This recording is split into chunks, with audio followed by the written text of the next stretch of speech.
Meeting to order and ask the city clerk to please call roll. Councilmember Aliano. Here.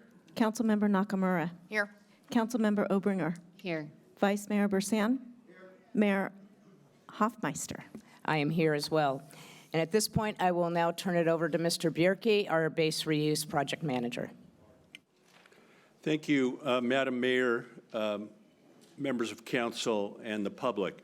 The mayor's done a good job of explaining my first slide, which is today's agenda. So we're going to give you a staff presentation. Concord First Partners is going to make a presentation, and then we're going to handle any questions that the council may have from those presentations. Then we'll move into public comment, and then once public comment is finished, we'll bring the matter back to council for your consideration. My presentation today is going to highlight or focus on these 5 topics. 1, to give you a little bit of a project history summary. 2, tell you what is a term sheet and what we expect to happen after the term sheet is accepted. To give you a little highlights of what is in the term sheet. To tell you what staff believes are the LRA, Local Reuse Authority, and city protections in that term sheet, and then to remind you of the alternative actions that are in front of the council.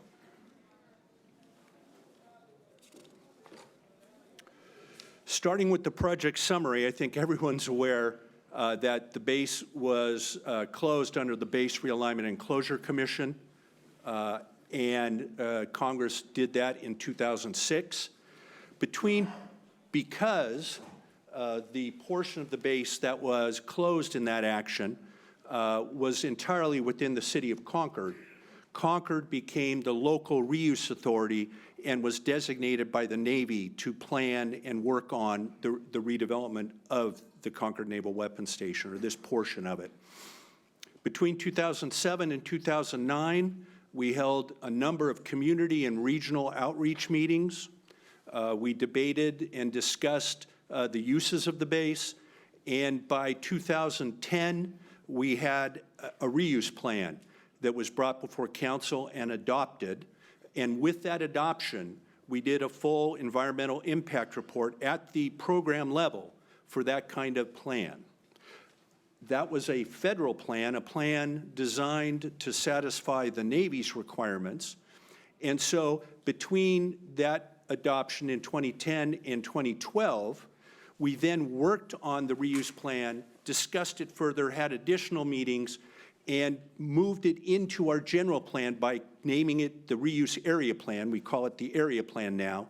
And that was adopted by council in 2012 with amendments to the Environmental Impact Report. At that point, we began discussions with the Navy over the economic development conveyance.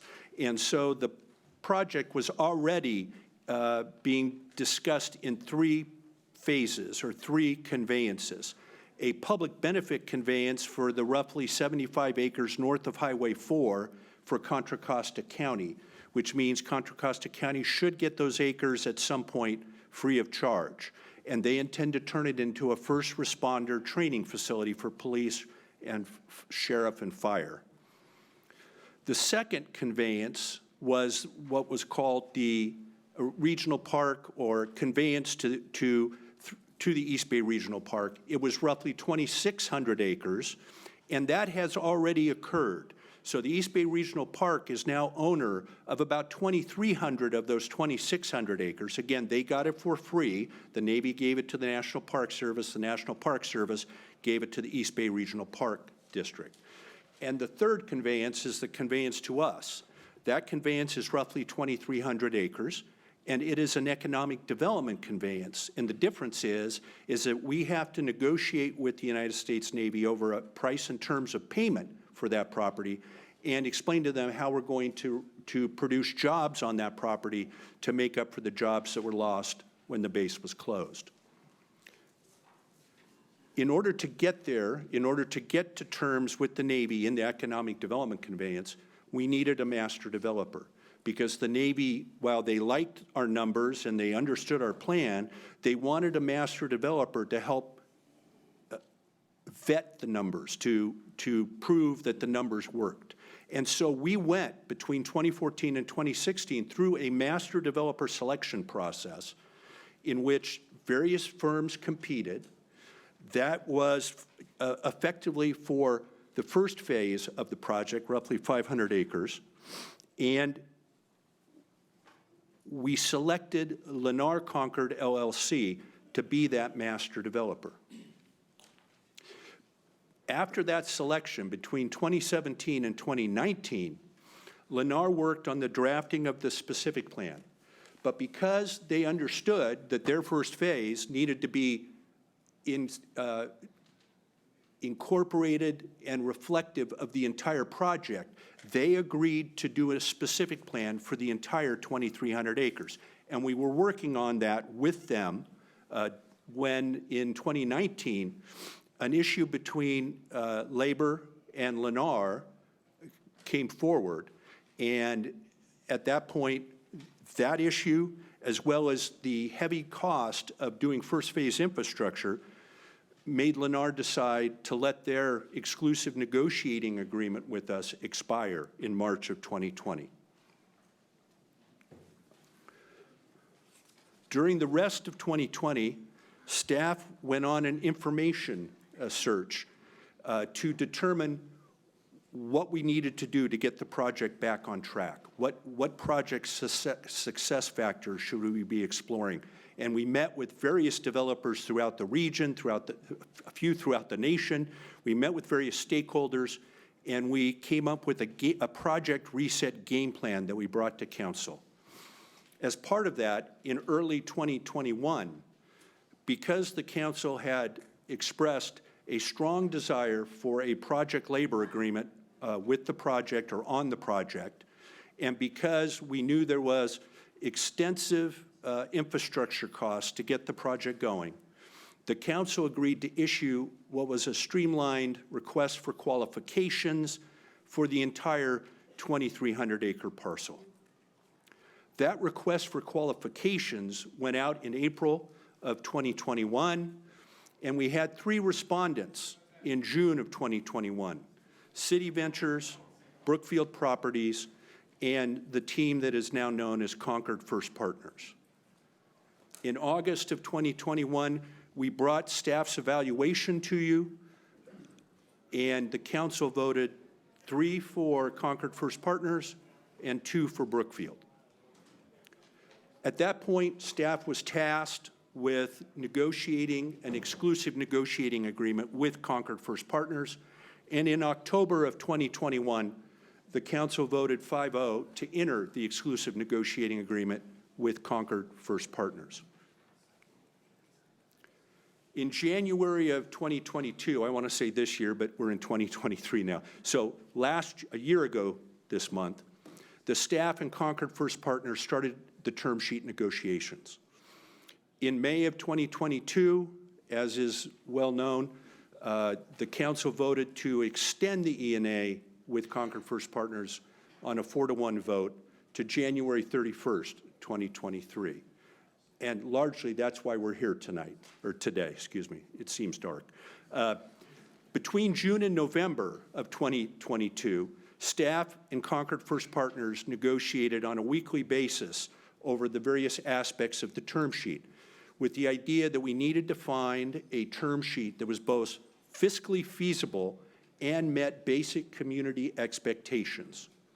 We arrived at that this fall, and on November 30th, the term sheet was released for public consideration.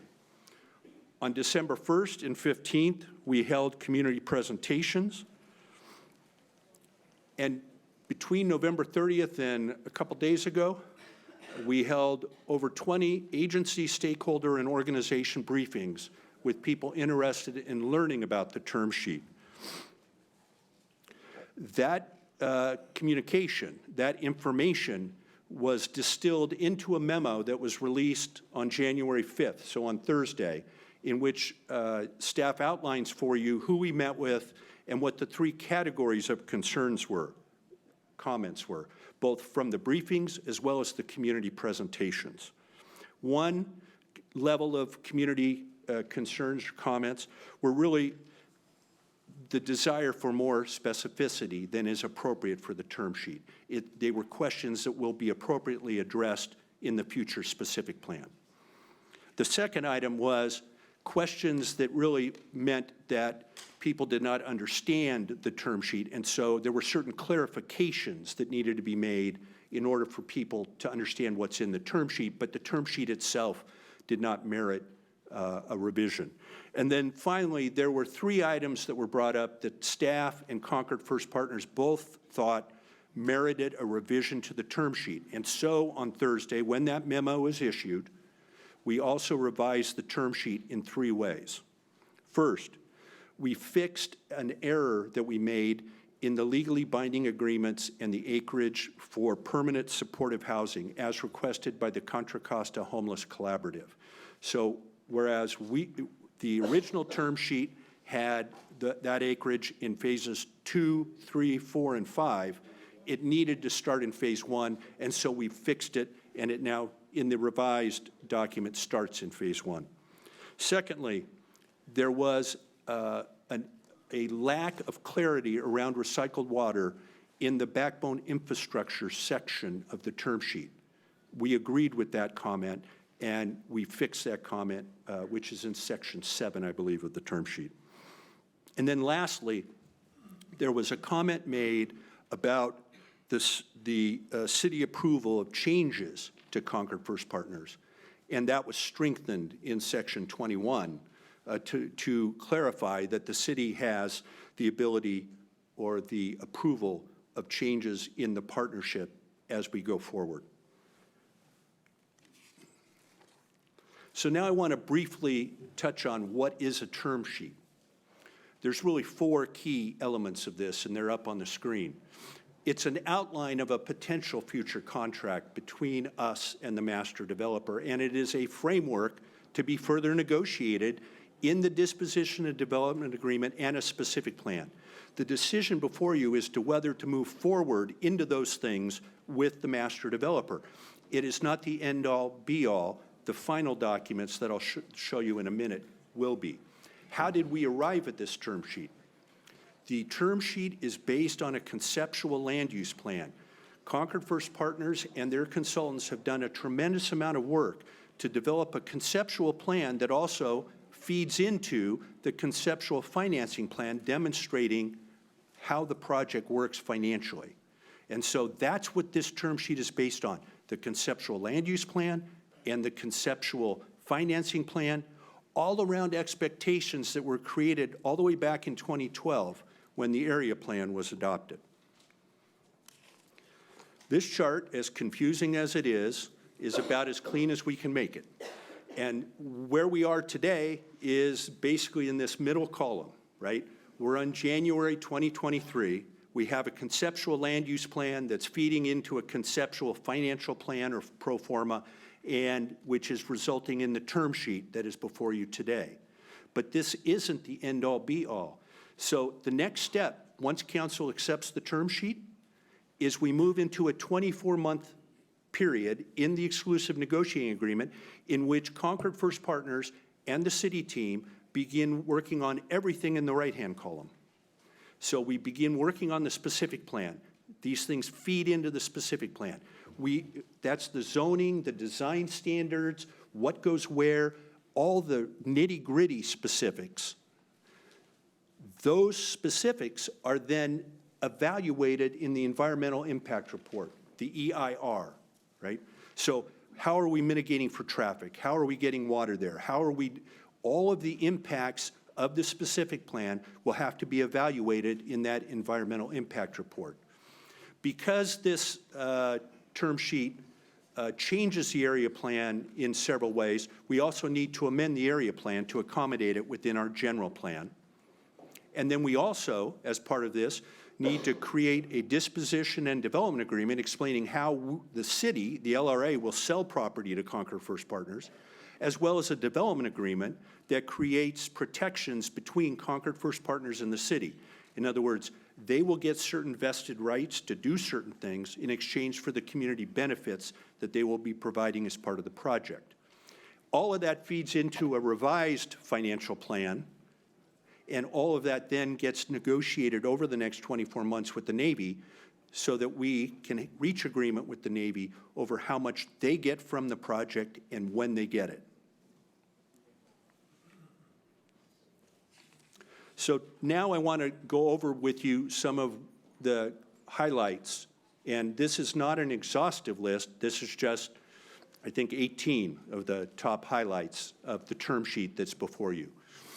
First of all, to be clear again, based on council direction, we put all 2,275 acres of the economic development conveyance into this project and into this term sheet. It is projected to take 40 years and be carried out in 5 phases. As certain members of the council and public understand, there are parts of the base that are not yet ready for transfer between the Navy and the city. And so 5 phases and where they start is also related to when we expect to get the property from the Navy in terms of remediation and cleanup. The term sheet also increases the residential unit count from the area plan's 12,272 to 15,595 and uses junior accessory dwelling units to meet a portion of the 25% affordable housing goal. Thirdly, approximately 6 million square feet of commercial space of various types are estimated in the project to allow the creation of up to 16,920 jobs over the life of the project. These aren't the construction jobs. These are the operational jobs estimated against the space being created. Fourth, approximately 856 acres of the 2,275 are parks, greenways, and the phased restoration of Mount Diablo Creek. That 856 acres is in addition to the 2,600 acres that the city will be helping the Park District support as part of the conservation area for endangered species. This is one of the pages in Exhibit A to the term sheet, and it shows the land use plan and the phasing being proposed by Concord First Partners. Concord First Partners will walk you through this as part of their presentation. Continuing with the highlights, item 5, the entire project is subject to a project labor agreement with the Contra Costa Building and Construction Trades. It is wall-to-wall, it is top-to-bottom, and it is between Concord First Partners and the Contra Costa Building and Construction Trades. Item 6, at least 50% of the market rate residential units will be offered to unaffiliated vertical developers with a local preference. What that means is other builders that are not related to any of the Concord First Partners partners, get the opportunity to do the construction or vertical development, and there will be a built-in local preference, local builders first, Concord, the county, the region. Item 7, pads and infrastructure for 3,020 units of affordable housing will be provided through the life of the project in different phases at an estimated cost of roughly $187 million. And the project will also contribute an additional $50 million towards affordable housing on a phase-by-phase basis, $10 million per phase. Item 8, we have 2 legally binding agreements, one I referenced earlier. One is to provide 10 acres for an expansion of the food bank as both a food distribution location as well as a training facility. And secondly, 4 4-acre parcels totaling 16 acres to provide permanent supportive housing for homeless throughout the project. Ninth, this term sheet puts a 4-acre parcel in phase 1 for a new Veterans Hall. Now, the veterans will need to work with us in order to come up with the ability to create the hall, but the land and the infrastructure to make that possible, which is what they've requested, is in the term sheet. 10th, a $65 million project contribution towards a library and community center. 11, a $100 million project contribution towards the tournament sports complex and City Park.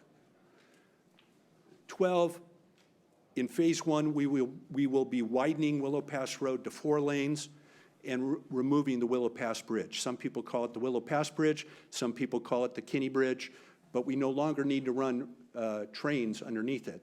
And so we're going to make Willow Pass Road safer as part of this project. 13, we're going to extend Devora Road from where it ends up near Willow Pass Road on the north side of Highway 4 and run it through the golf course and connect it up with Port Chicago Highway.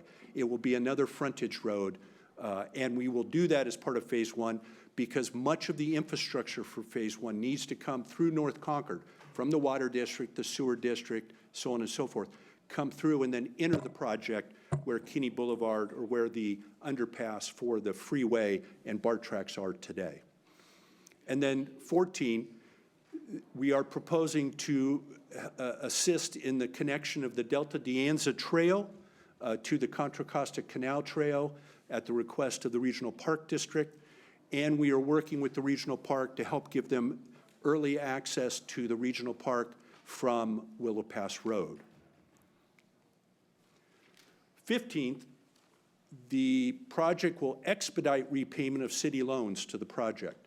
As Council is aware, and many in the public are aware, in order to do site-wide resource permitting, remediation monitoring, and a number of things that are important to the project, regardless of who the developer is, the city loaned the project money to keep those things moving. We've loaned not quite $15 million, and with the understanding that the money would be recovered as the project is developed over the next 40 years. Concord First Partners is proposing to expedite the repayment of that loan in phases 1 and 2 and effectively cut that repayment term in half. Item 16, Concord First Partners is accepting an internal rate of return of 18%, what they're willing to be the master developer of the project for. That is less than the previous master developer, and frankly, we think it's a fair return. The city's participation in returns that are greater than 18% are listed here. So as the project succeeds, the city benefits, but there are still significant unknowns. So we can't go out and spend that money today because we don't know what impacts we may have to fund from the environmental impact report.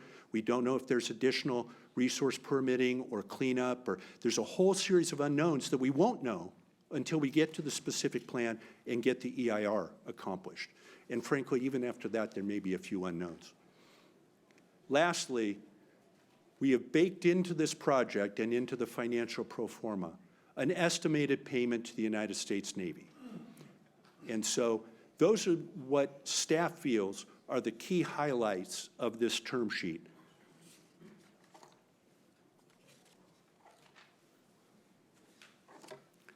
Next, I want to highlight 6 protections that the LRA and city have in this term sheet. And again, I want to remind you that we're going to negotiate a DDA and a DA, and that these protections could get greater as we negotiate, right? But this is the initial framework, the initial term sheet. A, we're only going to, the city or the LRA is only going to transfer property to Concord First Partners in subphases, 50 to 100 acres, once they provide evidence of a number of things, that's entitled, they've got it planned out, they've got the capacity to do it, and they're providing the bonds to ensure that if anything goes wrong, we can finish what they've started. In item B, Concord First Partners has agreed to a schedule of performance milestones to ensure that the phased delivery of the backbone infrastructure is done throughout the life of the project. And again, those will be carried over and refined and improved in the documents that are yet to come. And then I want to highlight for you the fact that Concord First Partners is not proposing to build the whole thing. They are only seeking to be the master developer, providing backbone infrastructure and the public amenities. As I've already said, they intend to sell off to other developers, some of the commercial, half of the residential. There will be a whole series of different people, and their responsibilities in this term sheet and in the future DDA will flow through to those other entities. That's the way we've set up the term sheet. Item D, the sale of land to affiliated builders must be valued, the value must be reviewed and approved by the LRA. So if Concord First Partners decides to sell some of the property to a home builder that they control, that is affiliated with them, the purchase of that property will have to be approved by city staff as being fairly valued. E, Concord First Partners has agreed to open book accounting that the city or LRA can inspect and audit, and that an annual report on the project and the progress on the project will be brought to the council as an item for your review. And lastly, we changed and strengthened, we didn't really change, we strengthened the requirement that Concord First Partners seek LRA consent to change the composition of the partnership. Thank you for listening to me. This is my last slide. Your alternative actions before you today. This is largely from your staff report. After you hear from Concord First Partners, after you hear from the community, staff is asking you to make one of these three actions. To choose to approve the term sheet as drafted, that is my recommendation. To provide additional direction to staff and Concord First Partners to see if there's other things that might be included or changed, and to continue the meeting to January 28th. Or lastly, to reject the term sheet and direct me and LRA staff to let the ENA with Concord First Partners expire on January 31st, 2023. So that's my presentation, Madam Mayor. I think at this point it would be appropriate to bring Jeb Elmore with Concord First Partners to introduce his team and to give his presentation. Thank you. Thank you, Mr. Bierke. And then once we're concluded with Mr. Elmore and his team's presentation from Concord First Partners, we'll come back and loop with questions for both you and the master developer. Absolutely. Thank you. Jeb? So this is for forward and backward. Okay.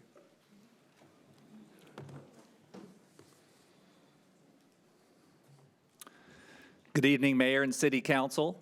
My name is Jeb Elmore. I'm a representative for Concord First Partners, LLC, and it's a pleasure to be here today, not tonight, of course, to provide a presentation of our term sheet as well as our conceptual plan that's associated with that term sheet. First of all, I would very much like to express our gratitude and appreciation to Mr. Bierke, Ms. Ryan, and Mr. Mora and the LRA staff for their dedication and hard work over this past year for us to successfully come back to you to accomplish our mission to deliver a mutually agreeable term sheet for your consideration today. I definitely appreciate Mr. Bierke's comprehensive summary of our term sheet, which I'll try not to be too repetitive today to go over, but it's important that we want to expand upon a few of the elements that were represented today based upon the level of stakeholder feedback we've received over the past year, and especially within the last 60 and 30 days, accordingly through our dedicated stakeholder outreach. See my slide, the presentation. I think it's first important, I'd like to offer a brief overview again of our partnership for the community and for the council. So as your exclusive negotiating partner in Concord First Partners, we are made up of 3 private companies, made up of the Lewis Management Corporation, whom I work directly for, Discovery Builders, Inc., and the California Capital and Investment Group. The 3 of I should also add a very important facet that the Lewis Management Corporation has and continues to be the managing member of this LLC. All 3 of our entities are privately held, and why that's important is we are not beholden to stockholders. We make our own independent, sound business decisions, which means expedient decision-making based upon in situ conditions. As represented during our selection, just to highlight a few of our demonstrated record of accomplishments, I'd like to highlight that our partnership has over 176 years of combined development experience. Our partnership collectively and individually has delivered over 50 million square feet of retail, commercial, and industrial space, which has concluded in providing several tens of thousands of jobs. In addition, we have delivered collectively, or individually I should say, over 120,000 homes. In addition, all three of our partners are headquartered here in California, with one of our partners being most certainly headquartered right here in Concord, very close to where we are today. And as explained in our RFQ, demonstrated our base reuse experience highlighted by the Oakland Army Base, the Mayfair Air Force Base, and the March Air Force Base redevelopments. At this time, I'd also like to provide a little more background on the role that the master developer plays. Mr. Bierke touched upon a few of these. I'd just like to repeat a few. So we are here to offer our full planning and development experience and expertise. We are here to lead all the stakeholder collaboration to develop the specific plan. We certainly will be financing and managing all of the entitlements and backbone infrastructure for the project. We are here to assist the city in all Navy negotiations with regards to the conveyance or the EDC agreement, which is the document that would ultimately convey the property from the Navy to the city. In addition, our role is really to deliver build-ready sites for affiliated and unaffiliated users. As a master developer, as Mr. Bierke also alluded to, is not only have we committed to sell at least 50% of the market rate residential, in addition, it's likely that we will sell most or certainly lease to unaffiliated third parties the non-residential spaces located in the Innovation District and in turn the Campus District. And as Mr. Bierke also alluded to, any affiliate transfers will absolutely be under the scrutiny of the LRA to make sure that any valuations of those are really conceived as fair market value for those properties. I'd like to also explain how we feel as a partnership we have shown our dedication and proven our dedication to this public-private partnership. To rehash back to our selection back in August, we promised to be in the City Hall day one after our selection, and we most certainly were. We have held over 150 meetings with LRA and LRA staff and consultants. We've held 4 community at-large meetings, surprisingly fairly poorly attended with only 30 to 50 attendees. However, at every single meeting, we answered every single question received to the best of our ability. In working with the LRA staff, we have identified challenges and impediments, but we've also produced solutions and opportunities working together. Promotion of financial feasibility. Now, financial feasibility is a term that is paramount to this project, and I'd like to explain a little bit. So financial feasibility, in some voices, has the connotation that runaway profits for developers. That is not what financial feasibility is. Financial feasibility suggests that the project can be executed upon with a reasonable developer return, which, again, Mr. Bierke has alluded to, our agreement that we have reflected a reasonable developer return. But as your partner, it's critical, and financial feasibility should be more important to the city for this project, because without it, the project and all its wonderful benefits will never occur or ever be delivered. In addition, as also Mr. Bierke explained, the financial feasibility must be proven for the Navy to convey the property, bless you, Mayor, for the Navy to convey property to the city. And we are the pathway to assist in that process to help prove out the financial feasibility for this project. In addition, underwriting transparency. Exhibit B is a summary of a very detailed financial model we have produced and submitted that has been vetted by the LRA and LRA consultant team. And we've also provided all the third-party backup data to support our conclusions and assumptions based upon market data, construction cost estimates, construction scope, and other relevant economic data to support our conclusions today. In addition, another very important element is the shared success programming. This is, in effect, the profit-sharing structure that Mr. Bierke alluded to.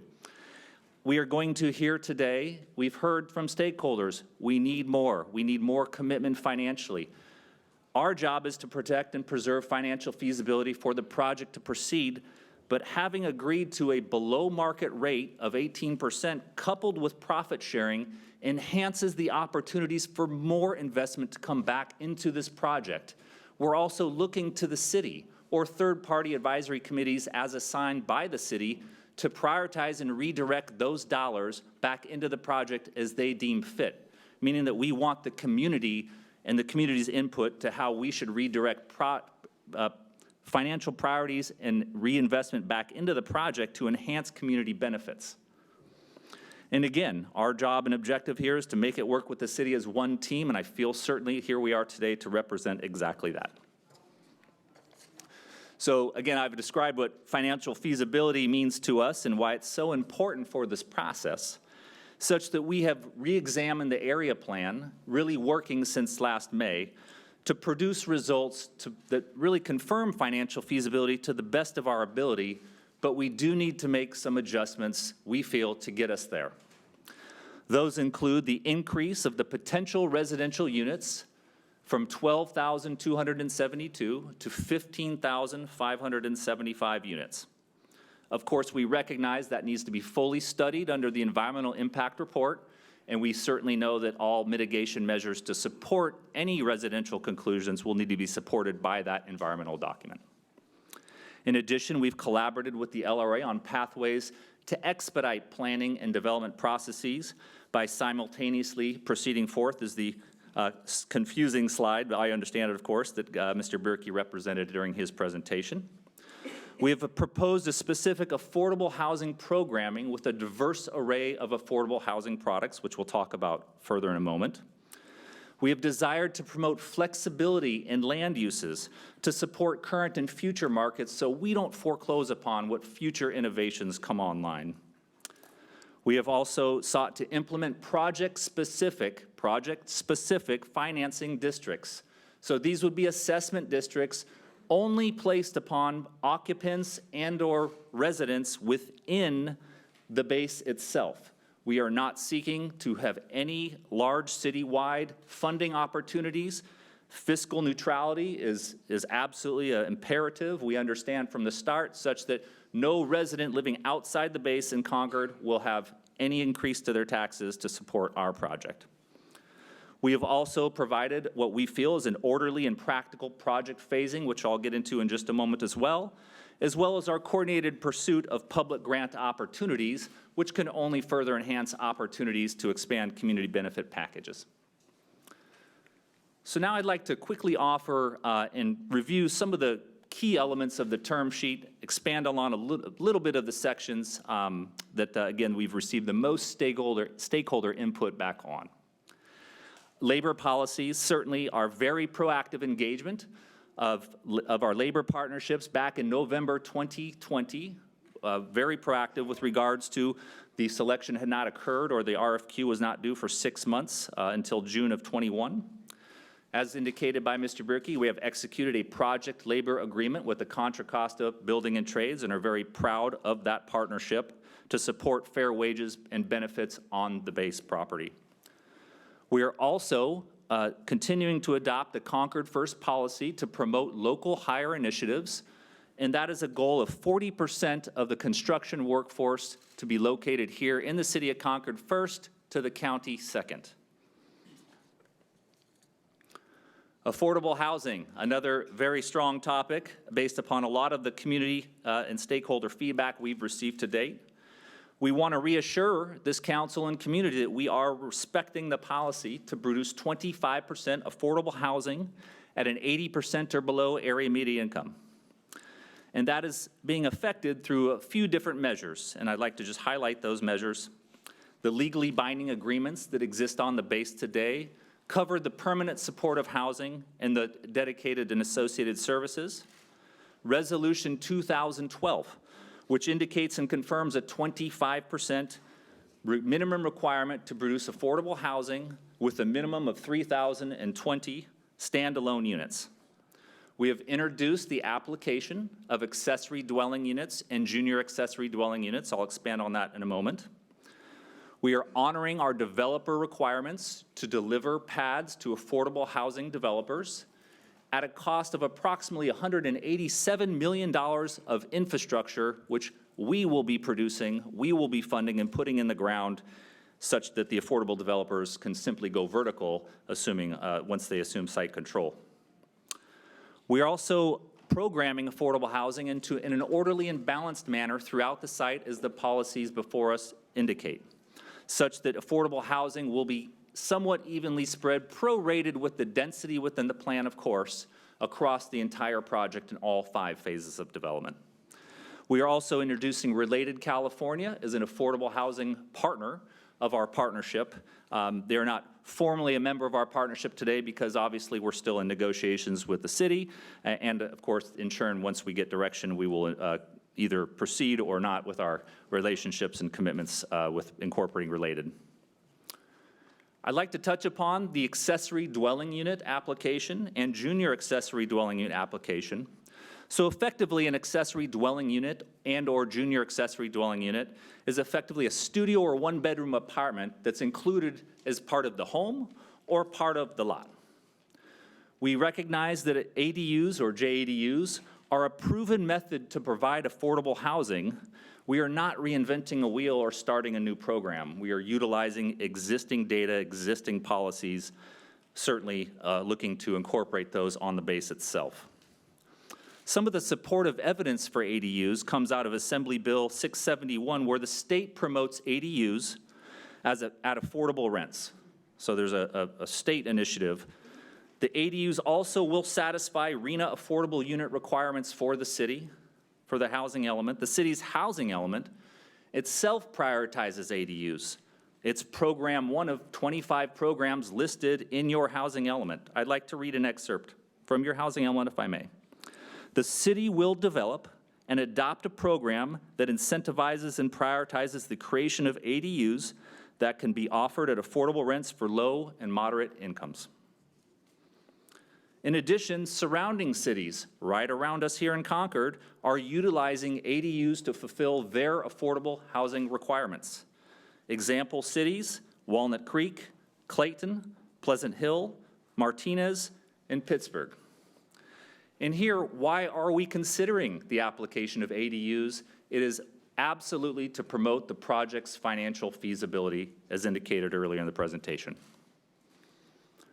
Now, how we view implementing such an aggressive and welcomed affordable housing program, we feel it's appropriate to bring on an expert in the field who we view as the top in the business, and that is Related California. And we believe Related California's participation as a partner on this deal will only enhance our ability to actually build these units through this aggressive program. Related California has a distinguished track record of producing over 18,000 affordable units in California.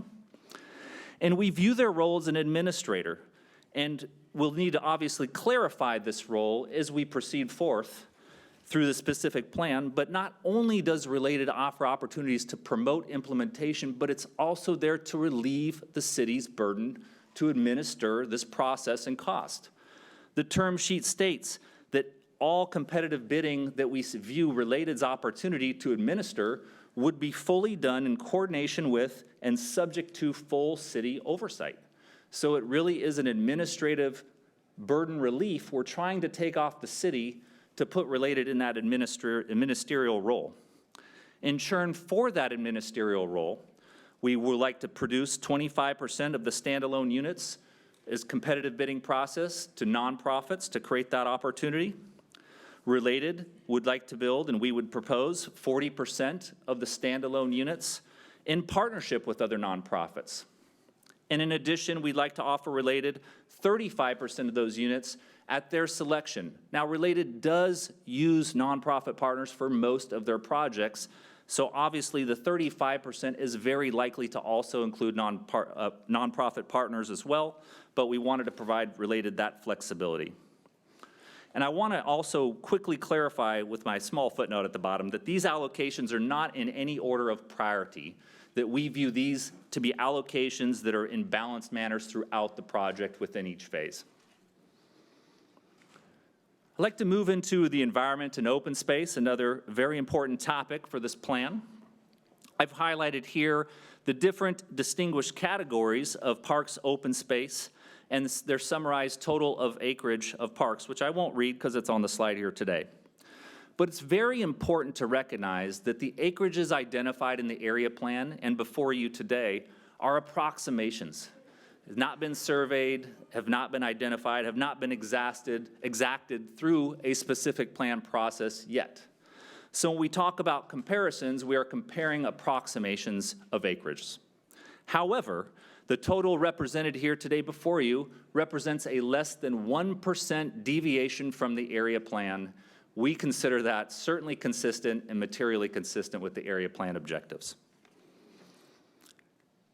In addition, the habitat mitigation, certainly we will be responsible to fund and manage, to fund all the habitat mitigation through the creation and enhancement of biological mitigation opportunities both on and off site, as well as the incorporated orderly and balanced delivery of habitat mitigation in equal balanced manner throughout each phase, and this is inclusive also, including Mount Diablo Creek Restoration Project. Overall, the project mitigation target is occurring at a 2-to-1 ratio per the biological opinion that was done by the city long ago. And again, to effect full transparency, the city retains full oversight and management over all environmental permitting and mitigation. We are here to fund and support the effort, but the city shall retain oversight and management of all environmental permitting and mitigation. So in addition to all of the fantastic benefits that this proposed project offers, we've worked very closely with the LRA staff to help explore and identify additional community benefit opportunities such that where we can make additional developer contributions towards these select community benefits. Mr. Bierke went through these in summary form. I think it's important just to briefly repeat, especially some of the timing. So highlighted again by the contribution of $100 million towards the tournament sports park and/or citywide park, and with an additional $5 million contribution occurring in phase 1. In addition, we have a contribution of $65 million towards a community center and library. Vice Mayor? Yeah. Can you guys close the doors in the back, the outer doors for us? Thank you.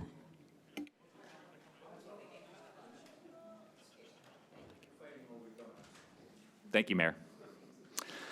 In addition, we are contributing $50 million towards affordable housing in 5 incremental phases in equal amounts of $10 million. We are expediting, as Mr. Bierke referenced, the city's existing loan of approximately $15 million in phases 1 and 2. In addition, a priority of the East Bay Regional Park District was to make the connection, at least an interim connection between the terminus of the Delta De Anza Trail at Willow Pass Road and connect it to the Contra Costa County Trail to provide that regional connectivity through the base and through Concord from the region. In addition, we've sought to expedite the delivery of some neighborhood-serving retail in phase 1 by our commitment to build 10,000 square feet in the initial phase. And what this does is it really does immediately create a sense of place to offer jobs, services, and housing all in front in the first phase of development, and really brings together the opportunity, especially for the most vulnerable citizens in the affordable housing, certainly that will be living on the base, and the permanent supportive housing, access to jobs, access to services in the initial phase of development such that they do not require or need the use of an automobile. I'd like to turn it over to the conceptual land use plan. We'll have a deeper presentation on what we're proposing for sure, but I want to cover a few of the highlights from the term sheet perspective. That's that the project is anticipated to be developed in 5 major phases over a 40-year timeline. There will be a balanced delivery of a mix of land uses within each phase, especially within phases 1 and 2, where most of our non-residential space exists. We're proposing just under 17,000 jobs, permanent jobs, as Mr. Bierke alluded to, in the 6.1 million square feet of non-residential space that's currently programmed within the conceptual land use plan. And that is being really facilitating a greater than 1-to-1 jobs to housing ratio for the whole project. It's important to quickly reference that the area plan had identified 10,000 more jobs in the exact same space effectively. However, we have decided to take a little more of a conservative of an approach using more modern applications of job calculations for a variety of uses. As I've indicated, we desired to modernize the residential program, not only by increasing the units, but also serving current market demands, to try to really increase the amount of housing that can be affordable at a market rate perspective. We refer to this as attainable housing. We need folks to be able to afford the housing throughout the project, not just the affordable housing. And we can accomplish this by invoking higher density. In addition, this responds to market demands where there's a desire to lessen the amount of maintenance that residents desire to have in their homes itself. In addition, we're committing to build 4 lanes in a new Willow Pass Road, connecting from existing city to the Highway 4, as well as the delivery to recycled water to the project.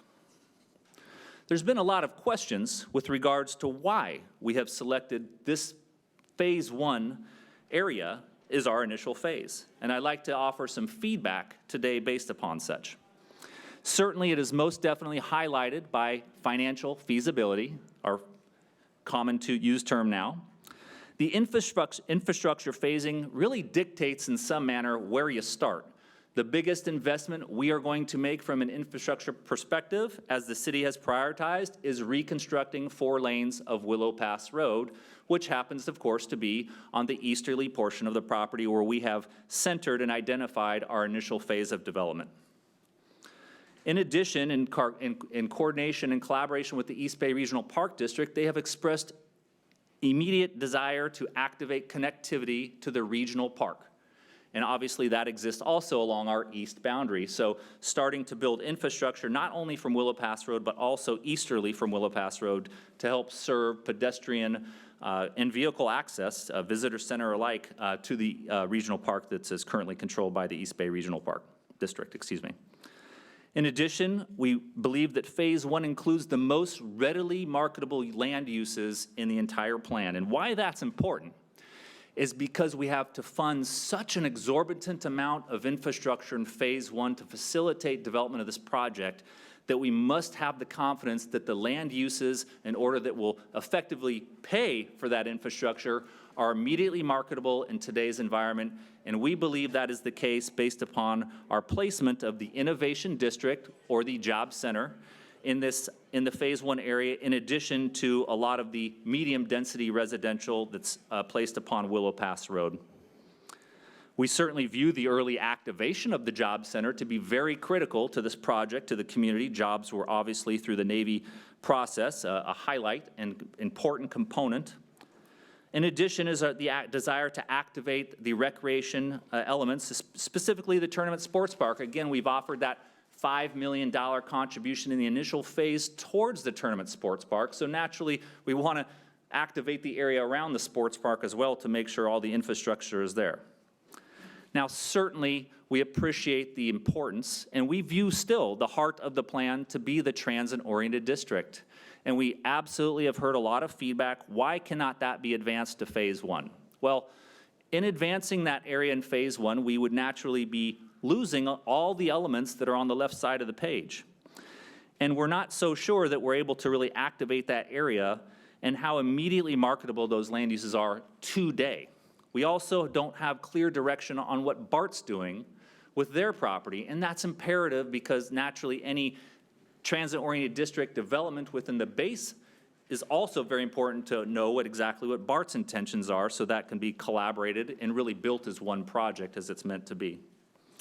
In addition, we've had good collaboration just recently, but certainly the promise of more with County Connection to talk about how we can invoke transit opportunities for Phase 1 so people from Phase 1 and Willow Pass Road can get to not only the North Concord BART station, but also the BART station in downtown Concord, which may actually provide an easier interim shuttle connection.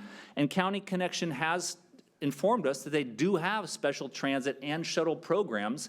They just need financial assistance to invoke those, and certainly we seek to cooperatively work with them to develop such a program because, again, the BART station is a tremendous amenity of the project. We recognize it's important to have that connectivity. Unfortunately, the financial feasibility claim doesn't really allow us to activate, in my opinion, that area as soon as possible, but that doesn't mean we're unable or lacking desire to study that further during the specific plan process. It's also, quite frankly, possible that market conditions could accelerate development, could accelerate the timing. Large users come into place to fill some of that non-residential space that can encourage and invoke earlier development and delivery of infrastructure to expedite those areas. But it really needs to be a market-driven process, especially to maintain that financial feasibility objective in our mind. Lastly, transparency and accountability have been also paramount to this effort, and we are here to promote that and hope that we have demonstrated that throughout our negotiation process. In our transparency elements, certainly, as I indicated earlier, the city retaining full oversight of the environmental permitting. The city retains full negotiation authority with all Navy conveyance agreements and Navy negotiations. We are there to support. We as Concord First Partners are offering the city full open book accounting for city verification of all costs and revenues throughout the project, inclusive of providing annual financial reporting. And of course, our joint pursuit of public financing opportunities to do that together. And if the project benefits, then more community benefits, more enhancements may occur. From an accountability perspective, Mr. Bierke covered these well. Just to recite performance milestones throughout the project to make sure that we are in an orderly and timely manner executing upon the delivery of this great project. In addition, conveyance milestones. When I say conveyance, that's the conveyance from the city to Concord First Partners. And those land transfers, I'll pause for a moment. I'll avoid dancing. I think we're good. Mayor, are we good? Okay, thanks, Mayor. So the conveyance milestones to repeat. So the conveyance milestones before any land is transferred from the city to Concord First Partners must contain at least 3 conditions that will be certainly codified in the DDA. But the most important provision is our continued necessity to provide full financial capacity and demonstrate that we are able to fund that phase of development forward at every single phase of development before any land is transferred to our partnership. So again, we must demonstrate at every phase our full financial capacity before any land is transferred for any initial or successive phase. And certainly, what we're here to do is to really form and bind our public-private partnership, which we certainly feel an acceptance of this term sheet will put us on the right path for our nice phrase here of working with the city as one vision, one project, as one team. And I certainly want to close my part of the presentation to suggest that we feel as a partnership that we have done everything that has been asked of us by the City Council in this city and have produced all information requests that have been requested of us.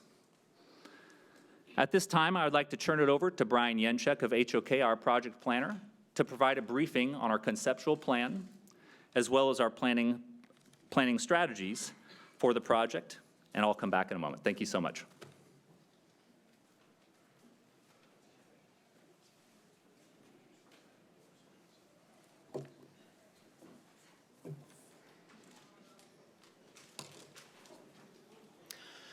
Good morning, council members. My name is Brian Yenchek, and I am the global designer for HOK. I'm leading the planning and urban design for the project on behalf of Concord First Partners and in partnership with Wood Rogers and an incredible world-class set of engineers, professional consultants, and other specialists that have collaboratively worked with us over the last year to develop the plan that we're about to share with you here.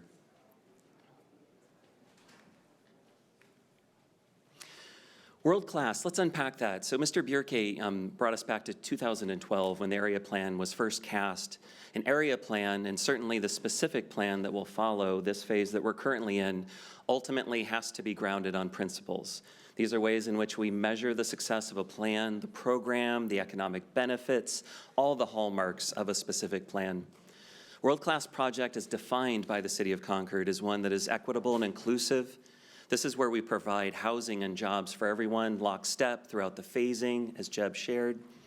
Health and wellness, we know how important open space is to the weapons station, making sure that we deliver on that with each phase, each step, and at the end of the day, ultimately create a place for our communities and for our city, for future generations that's focused on health and wellness, that we're multi-generational. I'm going to share with you some of our strategies in which we make sure that housing is available to all generations, income levels. We're promoting opportunities for intergenerational living, as Jeb mentioned, through ADUs and otherwise, and a wide range of housing options. As we think about the program of a world-class project, we also think about how do we get there? How do we make sure that people can move around? Trails, active mobility, multimodal, these are all aspects of your plan, of your vision, and certainly hallmarks of ours. We want to make sure that our streets are complete, that there's different opportunities to move between various uses, and that we're able to do that safely. We'll share with you some of the strategies and some renderings of how we think we could bring that vision of yours to life here at the weapons station, and then do all of that in a way that's highly sustainable. We're focusing not just on environmental regeneration, but also how do we look towards net zero opportunities. We've got incredible amounts of open space, opportunities to work with stormwater, which is certainly a topic on all of our minds these past couple of weeks. Promote low carbon mobility options, so that's electric mobility, renewable energy, opportunities for photovoltaics, and much more. I'd like to just jump right into the land use plan and essentially place what Jeb just walked through programmatically onto your particular site here in Concord. Now, the phasing's a little bit difficult to read, so I'll just kind of walk through some of the hallmarks and hit on some of the high notes. I know that a lot of data and a lot of maps, a lot of graphs are being thrown at you here this morning, so I want to try to roll this up as best I can. In general, in all of our plans, if it's yellow or orange, that largely represents residential. Getting into the pink up towards Highway 4, that's the Innovation District. That's where we produce jobs, where Willow Pass and the highway come together at what we often refer to as the triangle.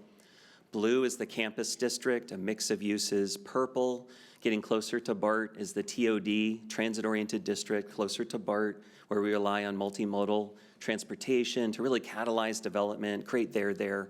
And then green is open space. I want to touch on just a couple of things. So if we look at phase one, as Jeb mentioned, and he hit on this pretty well, and as did Mr. Bierke, so I'll just kind of sum up. Nearly 700 affordable units, 65 homeless housing units, the Innovation District, shown in pink up there towards Willow Pass Road and Highway 4, nearly 80 acres of open space, and then 4 acres set aside for the Veterans Hall. It's an incredible program. It's a mix of uses. It serves all generations, everyone. And I think one of the hallmarks I want to hit on that's really important to Concord First Partners and to the City of Concord is that housing and jobs are being provided lockstep. As you can imagine, in large-scale development, there is a temptation to lead with a largely residential program. We are not doing that. We are committed to providing jobs for labor through construction, permanent jobs and housing each step of the way. As we move into phase two, we now move west on the plan towards BART. So phase two brings an additional 5,000 dwelling units, significant affordable, over 1,000 units here to the weapons station, and significant community benefits. I'll just hit on a few. Homeless housing, Habitat for Humanity units, over 80 acres of open space, so even more than what you saw in phase one.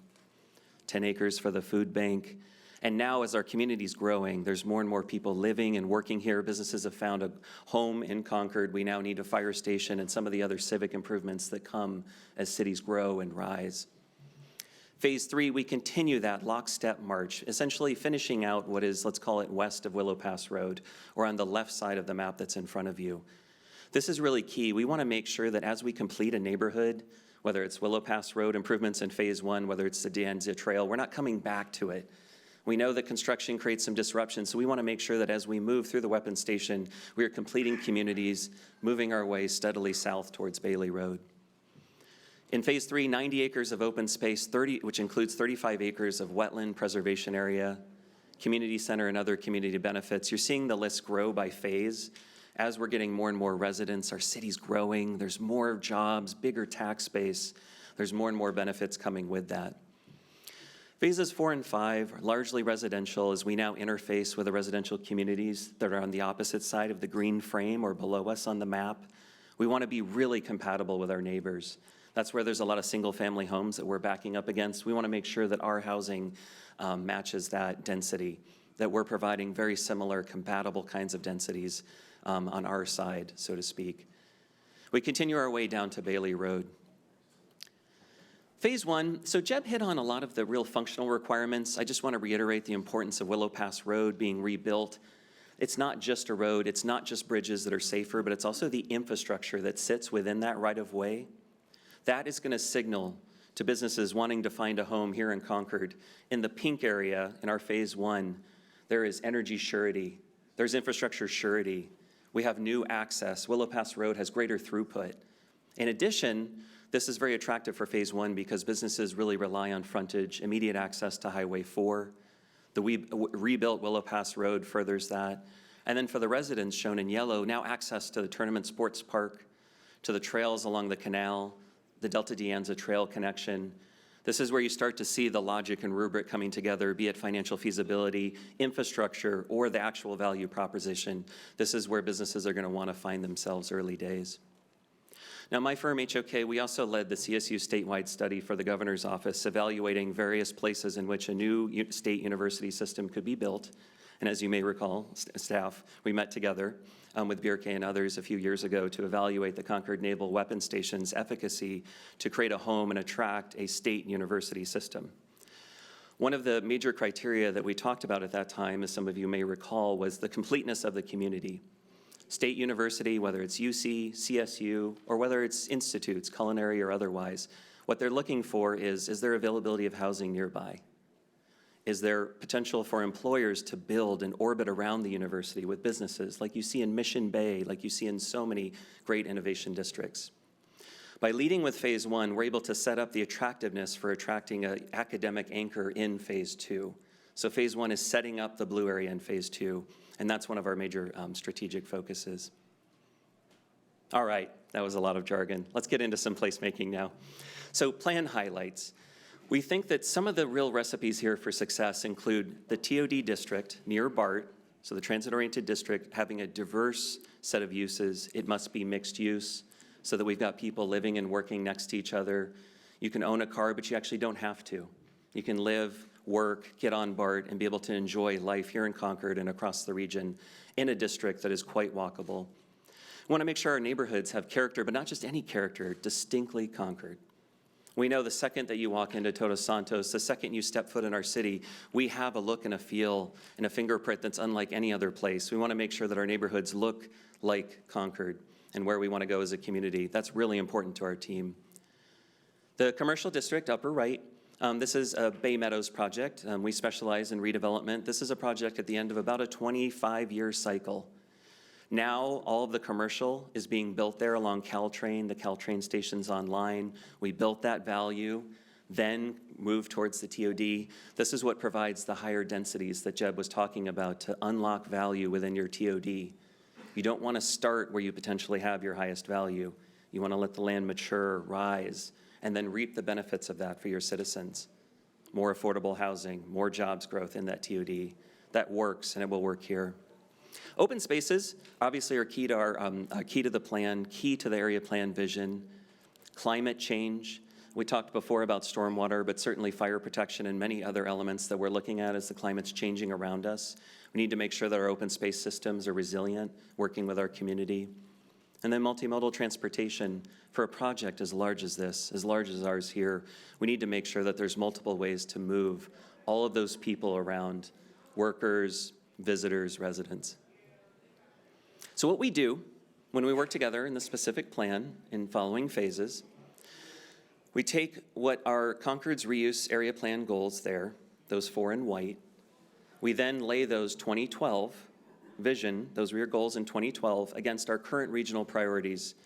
And that we work with city staff, with the community, and these are constantly being updated. The housing pressures on Concord are just different today than they were in 2012. Our labor workforce looks different, the way in which we utilize transportation. You know what it was like to move around the Bay Area back in 2012. It's quite different now.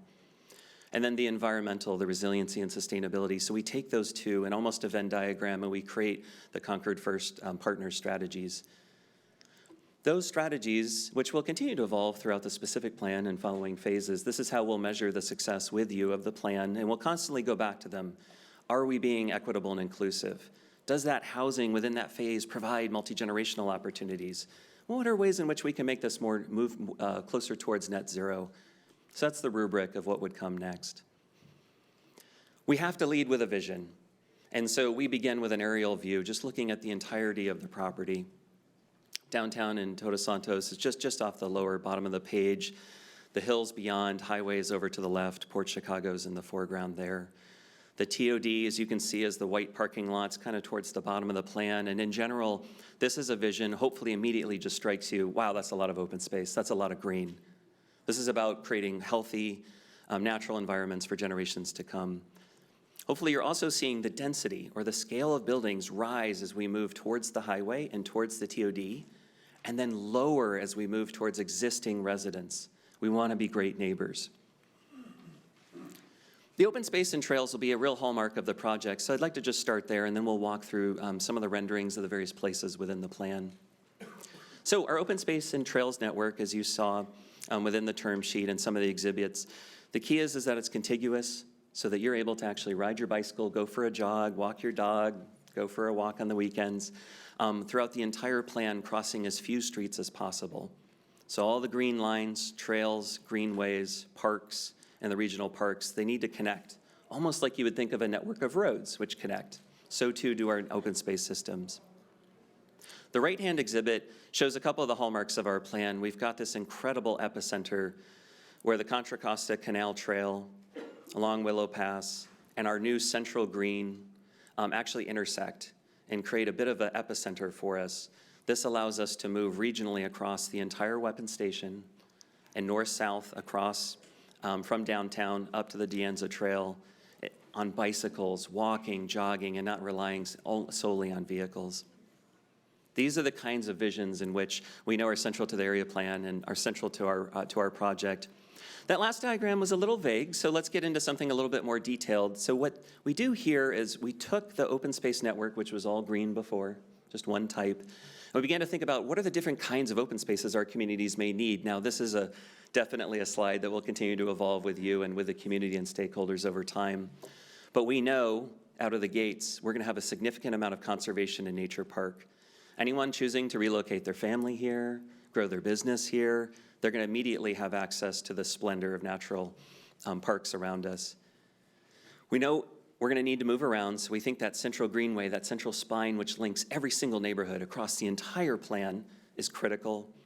Number 3, we're thinking really hard about how do we align those corridors so that we maximize views to Mount Diablo, as well as the other Concord hills and landmarks that are on our horizons.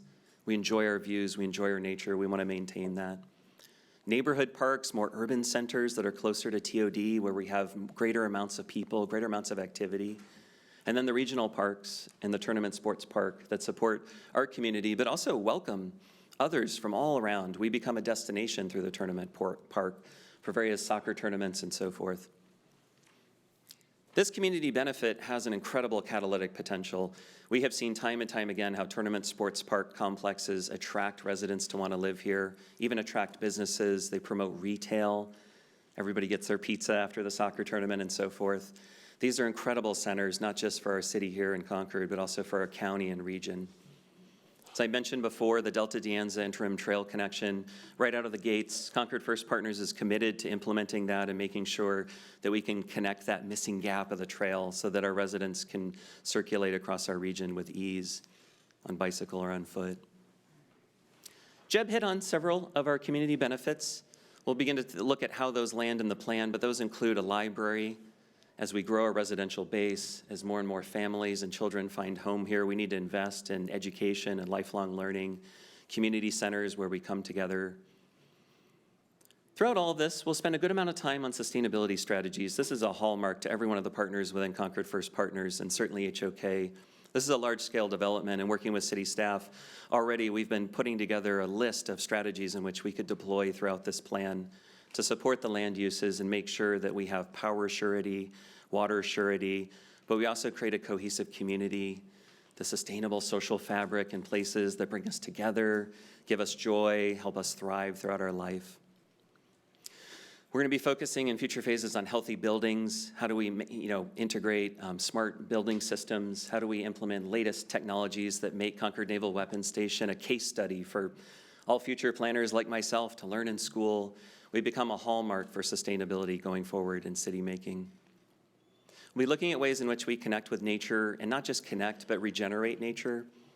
And then biological mitigation. With all that open space, there's so much opportunity to increase our biodiversity here and create different kinds of parks and habitat opportunities as the plan develops. So we'll hit on a couple of the world-class items here and unpack them a little bit. The first is equity and inclusivity. We lead with this because this is very important to us. We know it's very important to you. So we look at equity and inclusivity through a few different lenses, certainly starting with diversity of businesses. We want to encourage all business types, including small business, to find a home here in Concord. We want to make sure that our neighborhoods and our public spaces welcome all generations, everyone here to live and work. I think Concord First Partners has done a great job of really looking at the housing type mix. And we'll unpack that further, and you'll see it in some of the renderings. We need to make sure that we are welcoming all family sizes, everybody from just right out of school, multi-generational, seniors, and everyone in between. Diverse set of mixed use, mixed income, multi-generational community spaces and housing.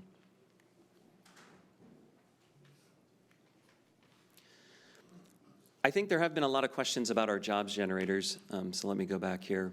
I want to kind of unpack then where our jobs are coming from. Oh boy, I think I may have hit the forward button too many times. It looks like it's just kind of going on its own at this. Yeah.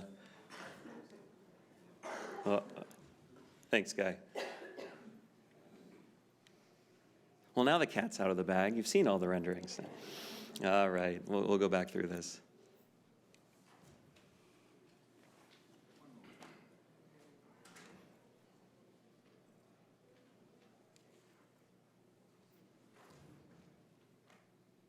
There we go. Hopefully I stopped. Jobs generators. So we're going to spend a little bit of time, unpacking this, and I think maybe further during Q&A. So we'll start with the upper left, and we'll just work our way clockwise around. So starting with what's kind of orange and pink, the Innovation District, which is a major portion of Phase 1, nearly half the land area. This has the possibility of creating over 5,000 jobs at approximately a 0.65 FAR. We can unpack what that means, but that's essentially the density of building on the land. We're seeing that kind of demand already. We're developing projects in this kind of zoning, at this kind of density, in Pleasanton, in Dublin, Emeryville, all along the East Bay, and we know that economic pressure is moving north. Concord has a great potential to capture and provide opportunities for major employers here where you've got great highway access, great truck access. How we're creating those jobs is in a few different categories. There'll certainly be office and retail, but really the bulk of it we think is going to be advanced manufacturing, light industrial, R&D, and those kinds of uses that are creating those jobs. As we move over into the campus, a lot of our jobs are going to be created by the institution itself. So this is our academic anchor we talked about before.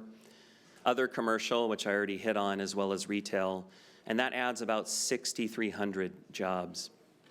The FAR range varies a little bit so that we're able to accommodate a university, which likes to have a lot of open space, green spaces between, as well as what we would consider a normalized density for the kinds of businesses and housing that would orbit around an academic anchor. The TOD district, now we're rising up in density. So a 3 FAR, this is very equivalent to what you would see today in, say, San Mateo along Caltrain. Those are approximately 5-story buildings on top of a few levels of parking or structured parking behind. Provides about 4,100 jobs, and it does that through TOD commercial, so that's a mix of office, R&D, as well as the retail you would expect around a TOD district. When you get off the train, you get your cup of coffee. Our village centers also have jobs as well as we move south towards Bailey Road within those neighborhood centers, and this is more neighborhood serving retail that support the residents. There's a couple different hallmarks in which this has worked quite well before. When we think about the campus district in particular, one of my first projects in the Bay Area was Mission Bay in San Francisco. If you haven't been there, it's just below where the Giants play ball. It's an old rail yard in San Francisco, and what the city did there was catalyze and attract about 40 acres for the UC system to place a satellite university for UCSF. At that time, they were still based entirely in Parnassus, so this became that second university anchor. setting aside room for both housing and commercial office R&D around it so the university could create public-private partnerships and the kinds of businesses that we know like to orbit around and have proximity to students, faculty, and research happening within a university. And then came the transit, open space, and everything else that today Mission Bay is built out nearly, probably about 80%, and is a real success story and a lot of what I think we're trying to do within our campus and our innovation zones up towards Highway 4. We know that this strategy can work. So lockstep with jobs is housing. I'll kind of speed up here. Going again clockwise, purple is our transit-oriented district. So this is where we can find home for approximately 1,800 residents. As we move around our village neighborhood, low density to the south for a bulk of the residents. And again, this is at a much lower density that is quite compatible across the green frame with our existing neighborhoods around us. The darker purple, lower left, so this is our TOD core. This will likely be the highest density, most active, vibrant, thriving part of our plan, nearly 2,000 residents. And then the village neighborhood, medium density. This is where a bulk along Phase 1, as well as between Willow Pass Road and BART, ultimately land. So as you can see, residential is distributed around, but really concentrated, let's call it west of Willow Pass Road, and then we step down as we move to the south. Ultimately, places like the weapons station, we're going to be measured on our memorable places. It's a very large project. There's no one neighborhood within the weapons station, so we start to think of it as a place of places. And this is going to be incredibly interactive with the community in following phases. What the circles on the diagram on the right begin to suggest are within 20-minute walk sheds. How can we create neighborhoods that are then anchored on village centers? These are residential places, places where a lot of us live, village centers where we find our neighborhood serving retail, some cafes. Ultimately up to the innovation campus and TOD district that really work together. That orange, blue, and purple circle up there, you can think of them as a trio. The innovation district helps us get out strong, creates jobs. The campus district, the university anchor, sees that and goes, wow, there's a place here for businesses, graduates, students, faculty to live. The TOD district, which is catalyzed by BART, every single one of the users, employers, and residents within those three bubbles are looking for something that's in one of the others as well. So these districts really work well together and ultimately create vibrant places. First up is the TOD district. So this is a rendering, council members. You can imagine you've just walked off of BART, which is behind you. You're walking up to a mixed-use building. Could be 5 levels tall, as much as 7, 4, somewhere in that neighborhood. Retail at its base, with the kinds of retail that you would expect after BART. When we're going home, we all need a half gallon of milk. We all are looking for a cafe, a place to meet a friend, and a restaurant. We're seeing housing and office next to one another. We're seeing places for cyclists, both commuters as well as recreational. Multimodal bus, you've just come off of BART, and now you're heading home. All of this comes together, and all that together creates incredible vibrancy. The Innovation District, which is just to the upper right of the TOD core, this has a very different character. These are maybe 2-ish level buildings, some 3, that ultimately create places for innovators, for makers. This is where we're attracting advanced manufacturers, researchers, people developing products, testing products. They require wider buildings, as you saw in the rendering, that spill right out through large doors, allow you to make and test things. They'll certainly have centers that are a little bit taller where you come together. These innovation centers are where various businesses share resources so that everybody doesn't have to have a laser cutter or a server rack. This is where we start to bring businesses together to share what would otherwise be redundant resources, and then a lot of space in which things can be displayed. That's a day in the life of the Innovation District. Right next to it is the Campus District. So this is a vision of what it would be like to actually stand in the Central Quad and look at a university anchor who's found a home here in Concord. Surrounding it, we see some housing. Certainly there'll be educational faculty spaces, teaching spaces, but we'll also have office space nearby. We need a mix of uses around the university. It needs to immediately feel like a place of learning and discovery. Open space plays a really critical role in that. Quite exciting. And then it quiets a little bit as we move down to the south. We envision our village centers stepping down in scale, feeling very compatible, very Concord. We want to make sure we've got neighborhood serving retail, civic uses like the library that's depicted here, a lot of open space for our residents, trails.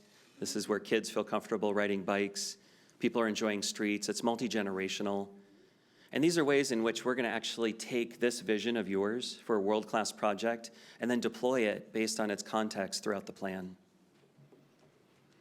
At the center of each one of those neighborhoods, we're going to have activity centers shown in orange. And one of the great hallmarks of great cities is essentially a 20-minute walking diameter or a 10-minute walking radius. To unpack that, if you were standing in the middle of the orange dot, you just went for a walk, say north, you would get to the second dashed line in about 10 minutes. A lot of us make choices based on this. For example, if you're a 20-minute walk home from BART, you might ask someone to pick you up, you might take the bus, but if you're only 10, I think I'll walk today if the weather's good. We use these kinds of principles to promote healthy, walkable places so that our children and our families are incentivized to get outdoors, enjoy the incredible natural splendor here in Concord, live long and healthy lives. We'll unpack this more in the specific plan, but these are some of the strategies we're going to bring to you as we move forward to promote health and wellness. This is the actual way in which zoning and land planning helps our communities live longer and better lives. So the highlights of the plan are on the left, and then our job is to achieve your goals. We've said that from the very first interview where we went in front of you. Our job is to realize your vision and put it to action. So on the left, if you asked us to focus on a transit-oriented district that is vibrant, activated, the way we do that for you then is we make sure that that district has a dense mix of uses that balances live, residential, work, places for businesses, offices, R&D, and then play, some of that retail that we saw down at the ground level, which really has a throughout the entire day, throughout the entire year vibe. Don't worry, I won't go through each one of these. What you asked for on the left, how we as your partner deliver with you and the community on the right. So I look forward to answering questions about this a little bit later on. I want to now hand it over to our partner, Ed Del Beccaro, who's going to walk us through the economic benefits of what Jeb and I just shared. Thank you. Go forward, you do this. You Yeah, do that. that's for. Don't make my mistake.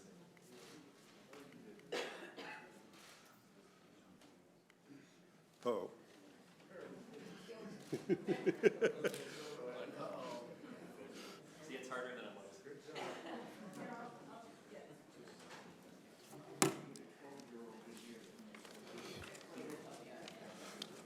Is there any fifth graders?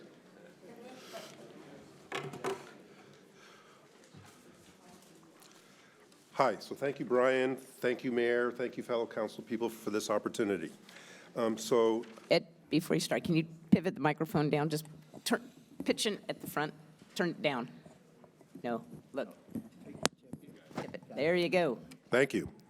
Can everybody hear me? So again, thank you for this opportunity. I'm Ed Del Beccaro. I'm in commercial real estate brokerage. I'm on a lot of regional business councils, and the reason why I'm being asked to talk is to talk about how job generators and to emphasize the economic development and how this project will generate that. I will also emphasize this actually will help the rest of Concord, including downtown Concord, and also the greater region.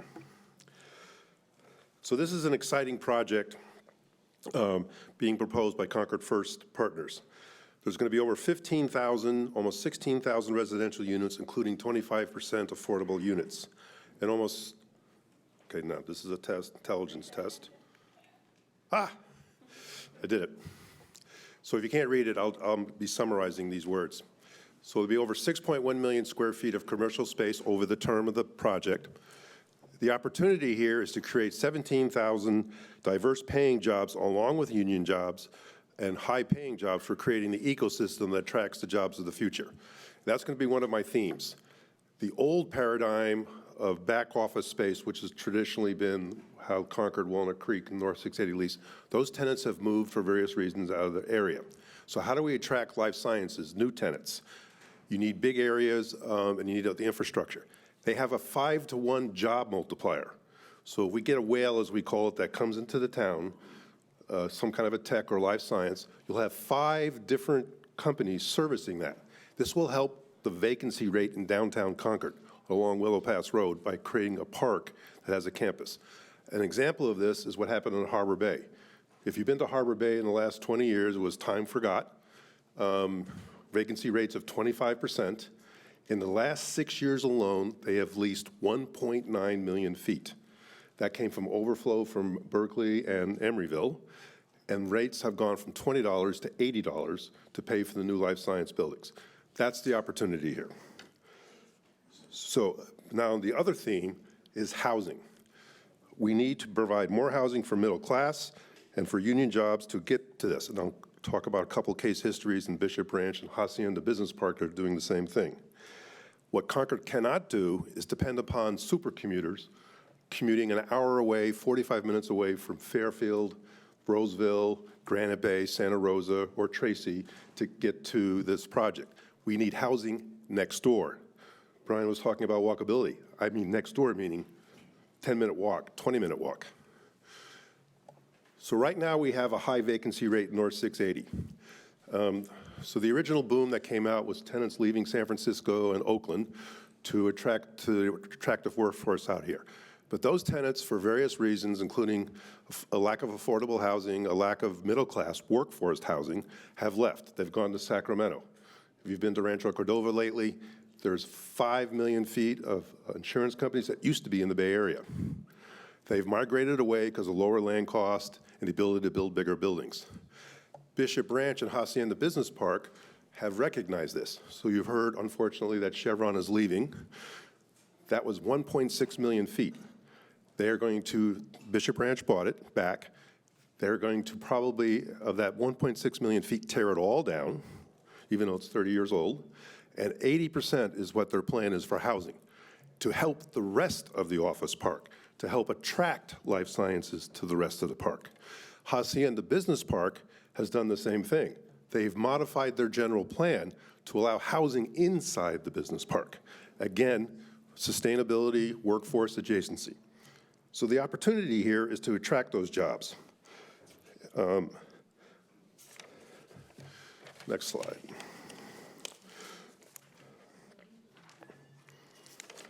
This will also do retail. So I have 2 slides left, and I'll give it back to Jeb. So again, there'll be various jobs. We talked about, I was on a member of the Blue Ribbon Committee back when, and what was the feasibility, as was Dominic, what was the feasibility of attracting a campus, of attracting a institute, of attracting any kind of a project? It's a rule of thumb, and we study case histories in North Carolina, Tennessee, Texas, Austin, and other areas. If you build a think tank or a research institute, over 10 years, it creates a 20-to-1 job multiplier. So again, the value of this site is we can attract some kind of an institute. By the way, where other institutions are recognizing that, you might not be aware, but DVC is converting its San Ramon campus to a tech offering where you can get 1- and 2-year certificates. Cal on Cal State is going to convert that campus to allow more science offerings and certificates. Again, recognizing that the industries need that kind of education. So that's the opportunity here, is to get one of those kinds of institutes. UC Davis, who was on the Blue Ribbon Committee, was looking for a site, and it's on the shelf now, but for advanced food production. Think of 4-story structures that create advanced food. So where do they put that? This could be an excellent location for those kinds of things, and again, the job multiplier. So and what Concord has to remember, it's competing with at least 20 other urban centers in the greater Bay Area. Santa Rosa has these plans, parts of Pleasanton have these plans, parts of the valley. What is Concord going to do? So I urge a lot of flexibility in zoning. And then the question is, how do you predict land use patterns, as Brian was talking about, for the next 30 or 40 years? So a famous story is the iPhone. The iPhone was invented in 2007. So imagine you did a general plan in 2000. How do you anticipate all the new businesses that the iPhone generated if you're doing a specific plan that's going to be costful for the next 10 or 20 years? So that's why you need maximum flexibility.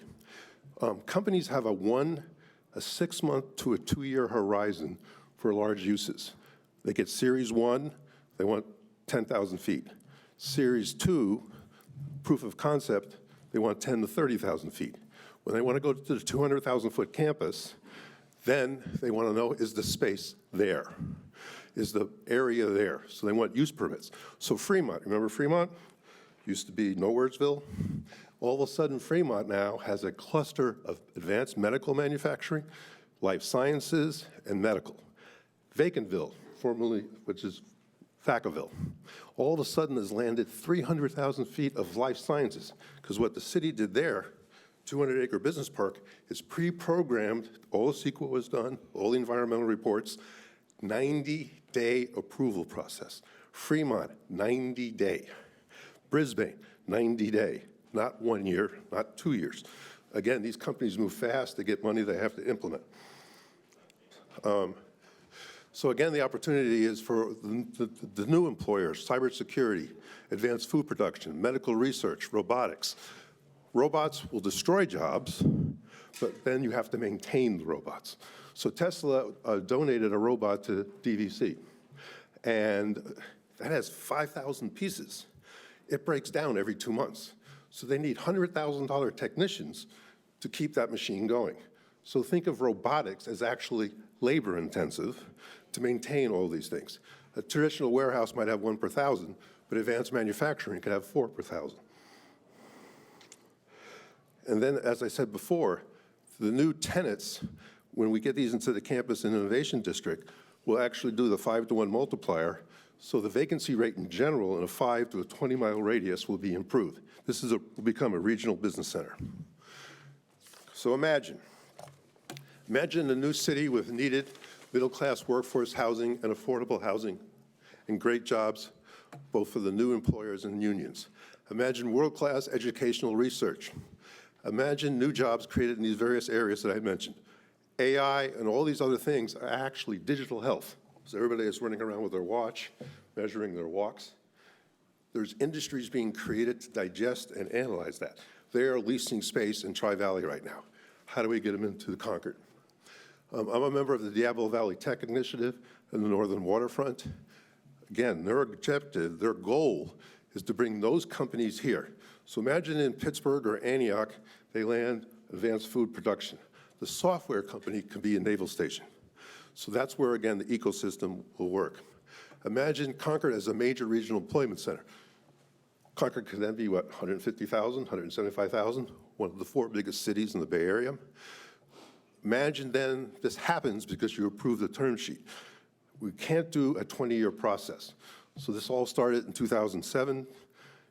How do we start imagining and accomplishing in 2023? Thank you. Now I'm going to turn it over to Jeb, who can work this better than me. Thank you very much, Ed, and thank you, Brian, and thank you, council and community, for listening and hearing our presentation today. I'll move the microphone up because I'm being signaled in the corner. Okay, we need written instructions here.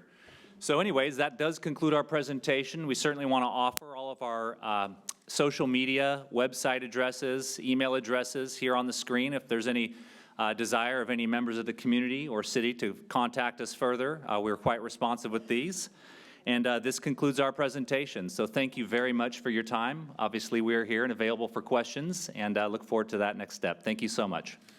Thank you. Excuse me. Thank you very much for the presentation, both from staff and the master developer. I've been requested to take, we're going to take like a 5-minute break and come back and we'll go to council questions of the presentations.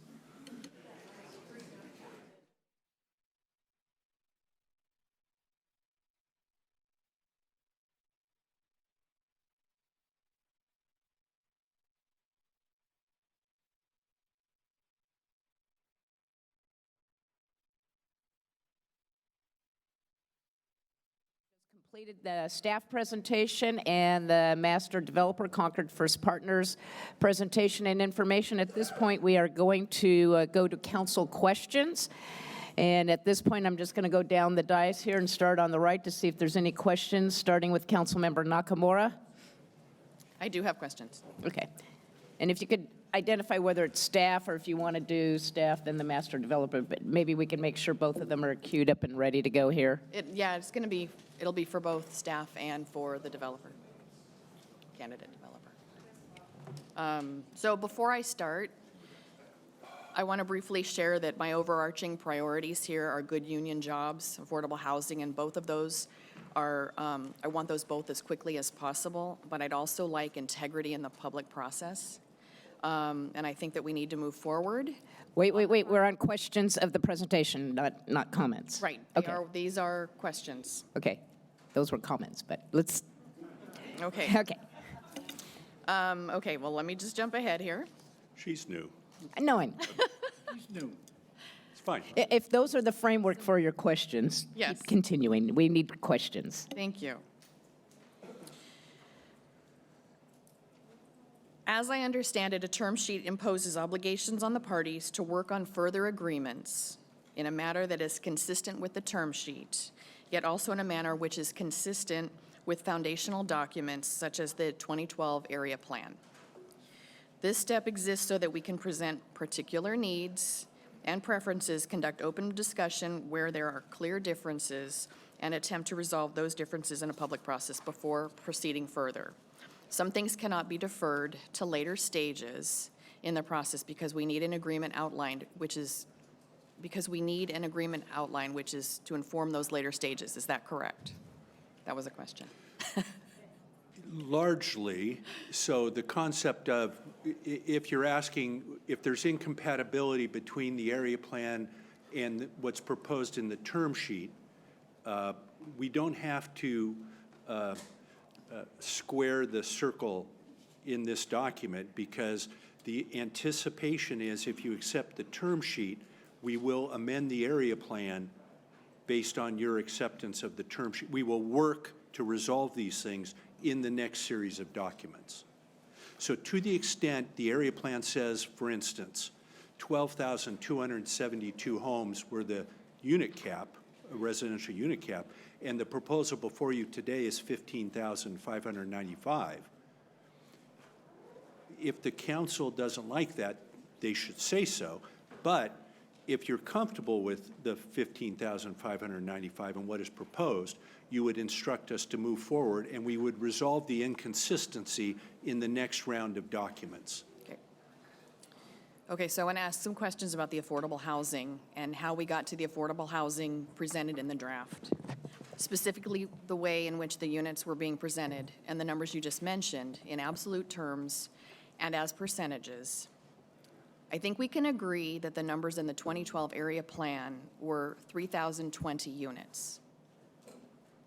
And the target for affordable housing was at 25% of the total units. And I think that we can agree that when the proposed total units are increased to 15,595, then that number of 3,020 drops to something like 19.4%, correct?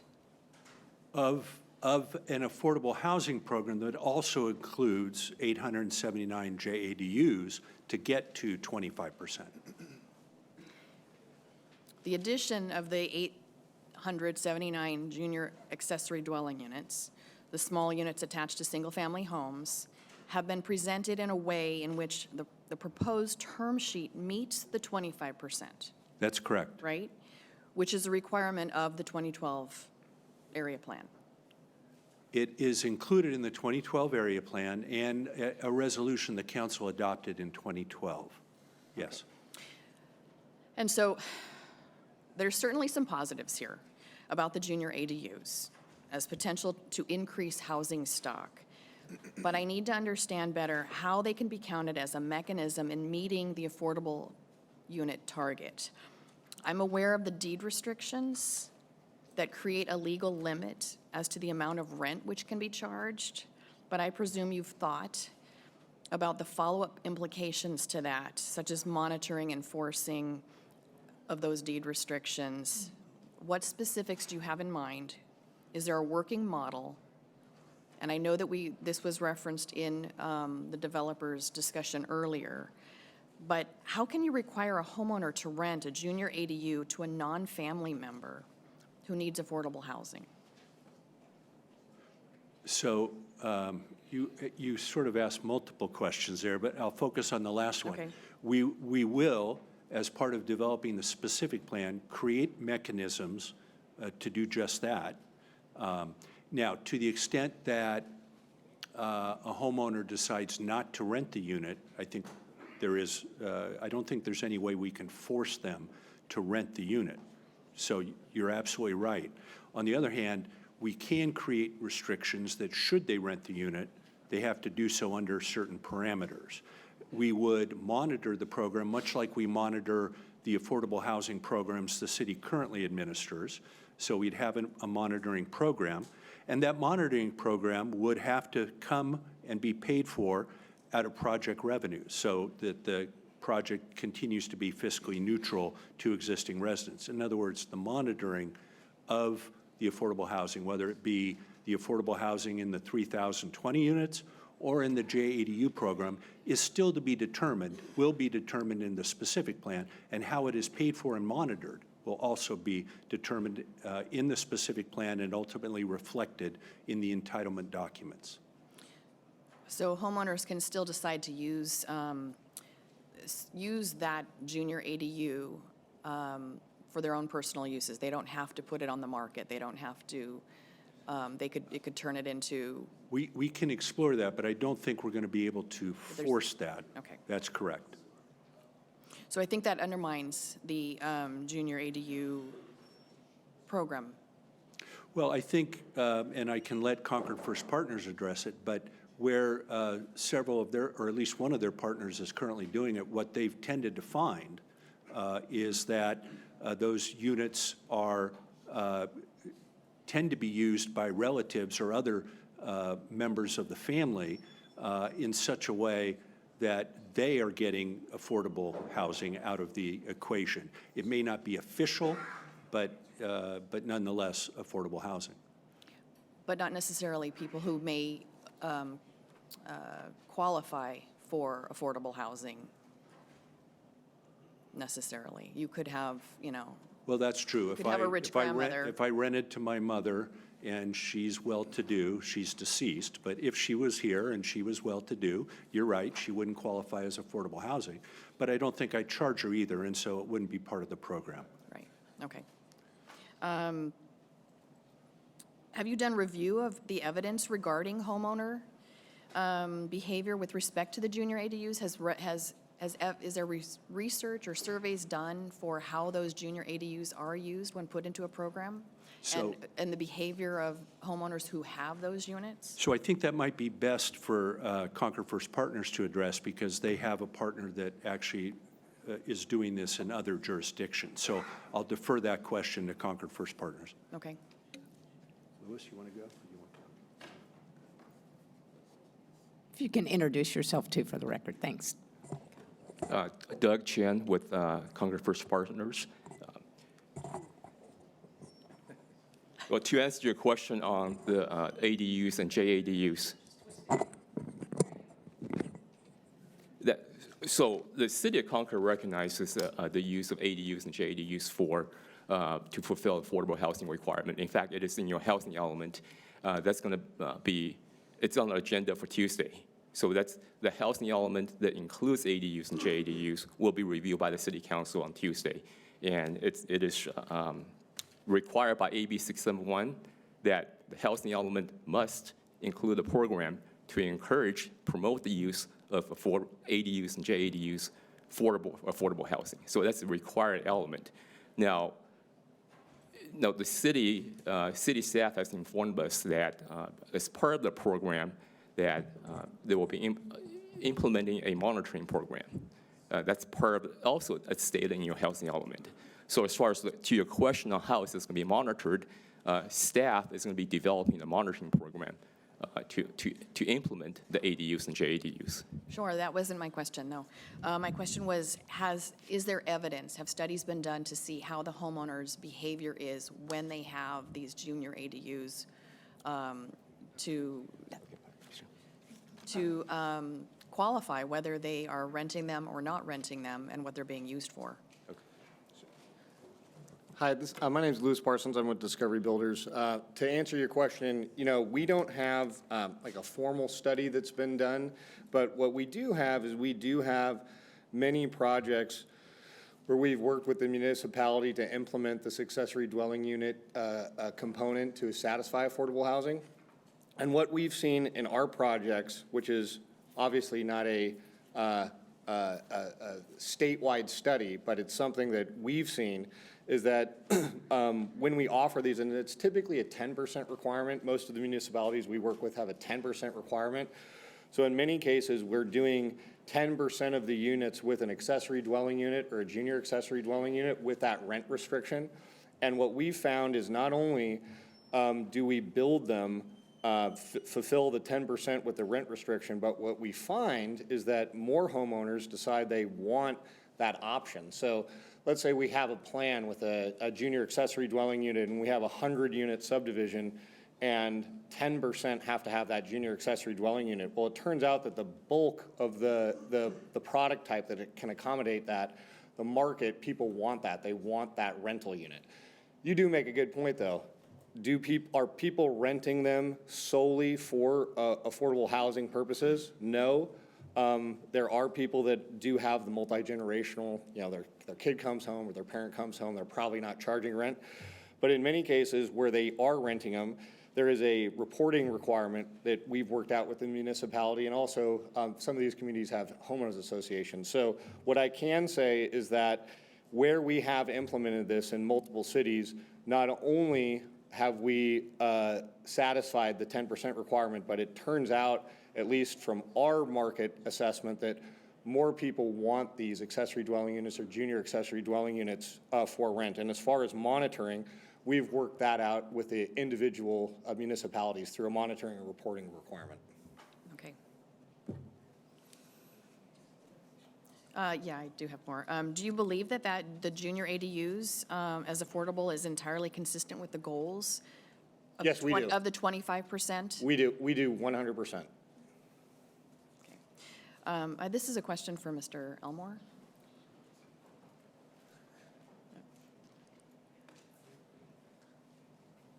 Yes, council member. Thank you. Mr. Elmore, during the December presentations, you were asked a direct question about the amount of funding shown in the pro forma for the affordable housing. And it was noted that it represented a decrease from prior proposals when comparing it to the total project units and acreage. And do you recall that question? I do recall questions of that, maybe not the particular question specifically, but yes, I do recall the nature of those questions, yes. Okay, you were asked if Concord First Partners was willing to increase the level of funding for affordable housing. And if memory serves me correctly, you responded unequivocally no. All right, is that accurate?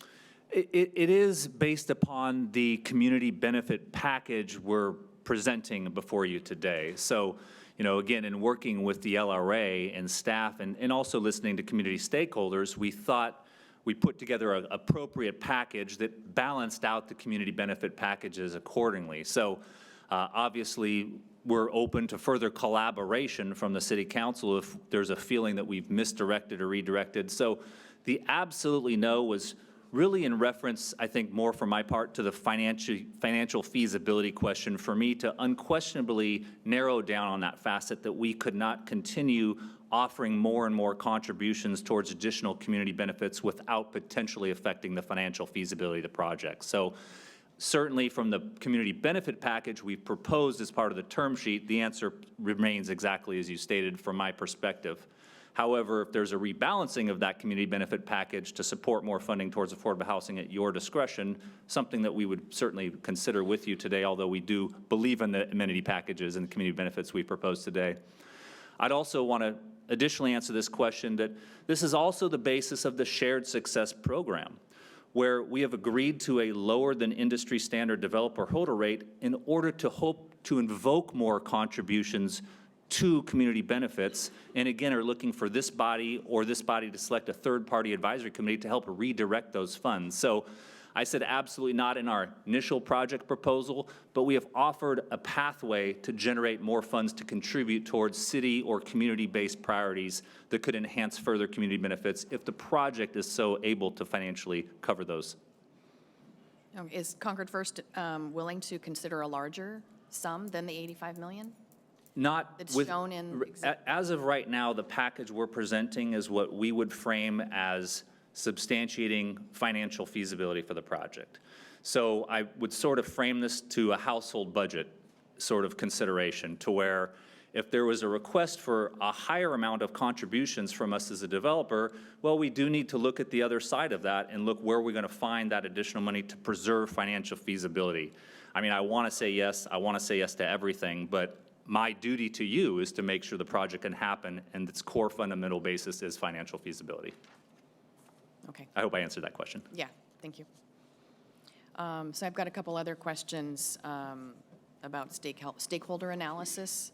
Probably Mr. Bierke.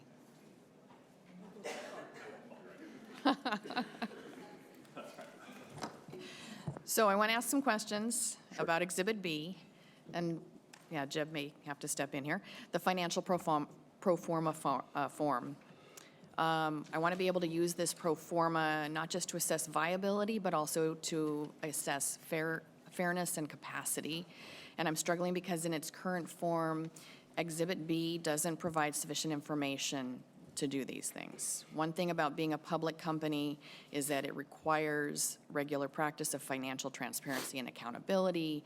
Trust and credibility are developed because they are repeatedly demonstrated and become a habit. So for me, transparency starts right here today.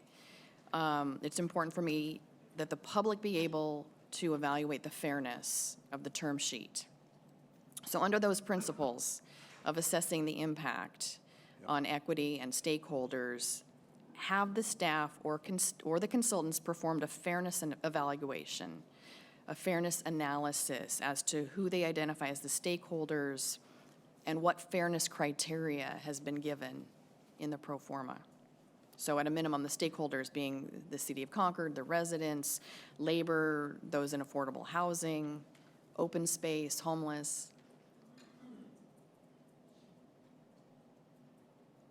The conceptual financial plan is based on the conceptual land use plan, which is tied back to the area plan, except where Concord First Partners has determined that financial feasibility dictates that we do something different than the area plan.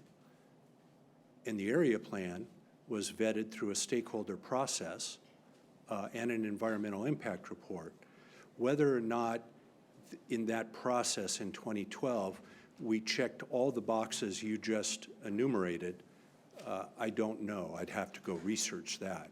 I do know there was a sustainability component. There was, to the extent possible, outreach in all quarters of this community.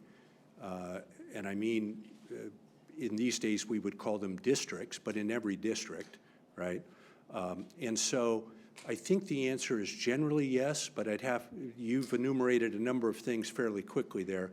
And I don't know that we maybe checked all those boxes, but when the area plan was adopted and the environmental impact report with amendments was adopted, I believe we were doing some pretty cutting-edge work for 2012, and that we intend in a go-forward basis to make sure that all of those boxes are checked as we move forward in this specific plan. Because we've heard in the presentation about fairness, we've heard equity and diversity in the plan. We have heard about that. So I'm wondering if there was an analysis into the pro forma that was done, or if it could be done. No, there was not a separate analysis of this particular proposal, because doing that level of detailed work is really a next step, not a. This is the original framework, and I know this is a difficult concept, but it is something that we would pursue and attempt to bring back to you as part of the next 24 months of evaluation. And I think it's also important for the council and the community to recognize, as I think some of your colleagues who've lived through it do, that this next 24 months is also community-oriented, council-led, but community-oriented in terms of testing policies in the specific plan and evaluating impacts in the EIR and so on and so forth. All of this will be done with additional community outreach. It will be brought back for council review. And so I think the most accurate way to answer your question is many of the things that you just raised are things that would be evaluated in the next step. Okay, thank you.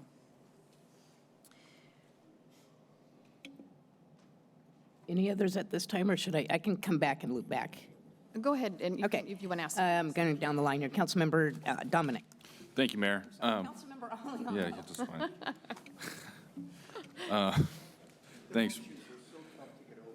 Mr. Bierke, thank you for the presentation. Question about Phase 1. Can you kind of elaborate on the differences of the reasons for this Phase 1 and what happened in the past with Lennar? And kind of like, I know it's based around the infrastructure costs, and I know in the staff report you mentioned around $1.2 billion in today's cost, but I know that was like the beast in the room that was hard to tackle. And kind of just elaborate more how the reason for Phase 1 and tackling that huge cost that basically Lennar couldn't figure out before. So let me take this in a couple pieces, Okay. if you don't mind, Yeah. Council Member. So first of all, Lennar's Phase 1, which was not the Phase 1 that they recommended at the term sheet approval, right? At the term sheet approval, they had a drawing, a conceptual drawing for Phase 1 that was done by a particular design firm, and the council accepted it. Ultimately, within several months of that acceptance, Lennar, after additional analysis, said, no, we need to do Phase 1 differently. Their Phase 1 became what I would call a barbell. And the barbell really was, they wanted to start near Willow Pass Road, very similar to where Concord First Partner is proposing to start. And then they had a access road that went around a particular area of a ridge, and then came into the TOD area. And so they had another set of development in the TOD area. That's why I call it a barbell. But they too recognized that the TOD area was difficult, and that they were likely going to start and try and gain momentum near Willow Pass Road. They too expressed concerns about the amount of infrastructure that Phase 1 would require to get going. Concord First Partners, in their pro forma, in Exhibit B, shows you the entire backbone infrastructure for the entire project at roughly $1.2 billion. But I know that in their estimates, they believe, roughly speaking, the first phase infrastructure is in the neighborhood of $400 million, which is a significant sum. And the reason that their conceptual financing plan doesn't reach their 18% IRR because the project is so heavily front-loaded.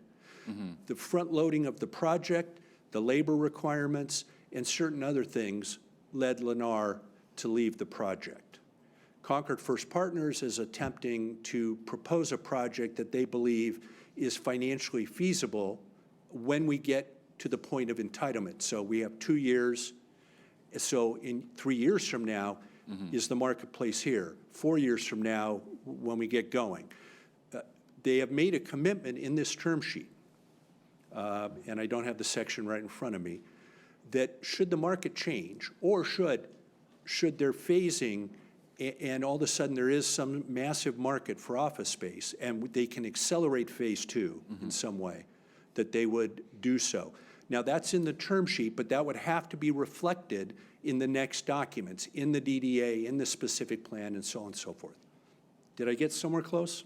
No, you answered my question. I was just kind of wanted to understand more or less kind of some of the differences amongst the applicants and their reason for tackling Phase 1 and through the past history with that. So you've answered my question. Thank you. And basically, just to reconfirm, like, this term sheet is the basis from which we negotiate the specific plan, right? Correct. This sets the framework, and much like the Lennar term sheet had various provisions in it, but as we went through the specific planning process, the council in 2016 17, I believe, maybe, said, yeah, we don't like where the campus district is in the area plan. We'd like you to move the campus district closer to Highway 4. And based on council direction, even though it wasn't reflected in the term sheet, the master developer moved the campus district in their specific plan to reflect council direction. So there is an element, yes, of flexibility in this document, expected flexibility to the extent that the council directs or the community through the council wants to see other things done in the specific plan. And then as regards to the affordable housing process, and please correct me if I'm wrong, from my understanding is the way that would work is they're going to build the pads, they're going to build the utilities, and then the city would have control through an RFP process of which affordable housing provider would provide the housing on that pad. That's correct. That is the outline of the program. We will bring the program back to council as part of the specific plan, both in terms of how it's implemented, what role Related might play based on their proposal, and then how it gets monitored. So that would be a whole section of the specific plan, is how is the affordable housing, where is the acreage, what is the process, how do affordable housing folks compete for it, and then how does council decide who gets to do what and under what parameters. That'll be in the specific plan. Okay, so more information to come on that basis. Correct. And then again, this project, with the current information that we currently have and everything right now, the project pays for itself. Yes. So in terms of the project, in terms of preliminary estimates of property and sales tax, in terms of preliminary uses of financing districts, the project is fiscally neutral or fiscally positive in certain respects. It is more so over the course of the project. As the project succeeds, the revenues increase, but by the same token, to be fair, certain maintenance costs, it's a 40-year project. So certain maintenance costs over time and so on and so on are being factored in and will be analyzed as part of the next step in the process. Concord First Partners has done preliminary estimates of the fiscal impact to the city. And so far, there is nothing they've shown us that would suggest that the project would be a problem for the city. Okay, thank you. And everything we requested through the RFQ process, is everything being met? So in the RFQ, there was a laundry list of things that the council asked the master developer to be responsible for. In almost every respect, what this term sheet proposes meets or exceeds that list with one exception. And that one exception was somewhat unique and added and not necessarily reflected in the area plan. And that was the concept of the city controlling certain commercial property for long-term lease purposes. So that is not reflected in this term sheet. But again, I hasten to add that that doesn't preclude the city from continuing to discuss that issue with the partnership to resolve it in the specific plan. And ultimately, the council has complete control over this project until we get to entitlements and the final decisions that are made at that time. Okay, thank you. And just a couple more questions. Can you elaborate on a slide earlier during your presentation? You had city protections, and one was the necessary bonds required. Can you just elaborate? So in the term sheet, yes, I don't necessarily need this slide, Joel. Thank you, council member. So in the term sheet, we list a number of things that Concord First Partners has to do before the city will consider transferring them property.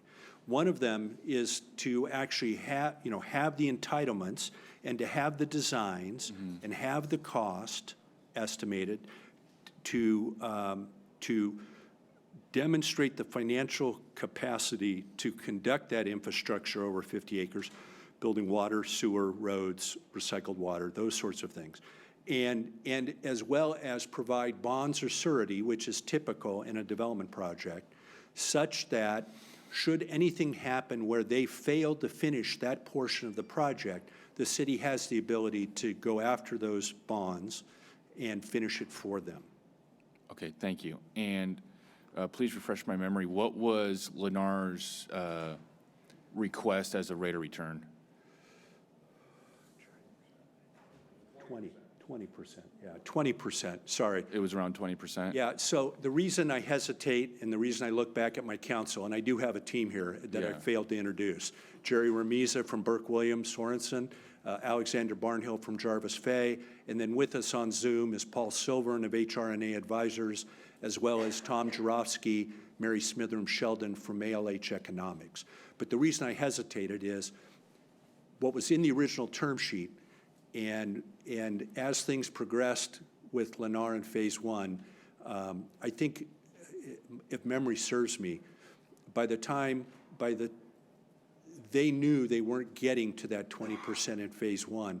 And by the time they let their ENA expire, I think their rough estimate was Phase 1 was maybe less than 15% for them, right? Phase 1 is difficult.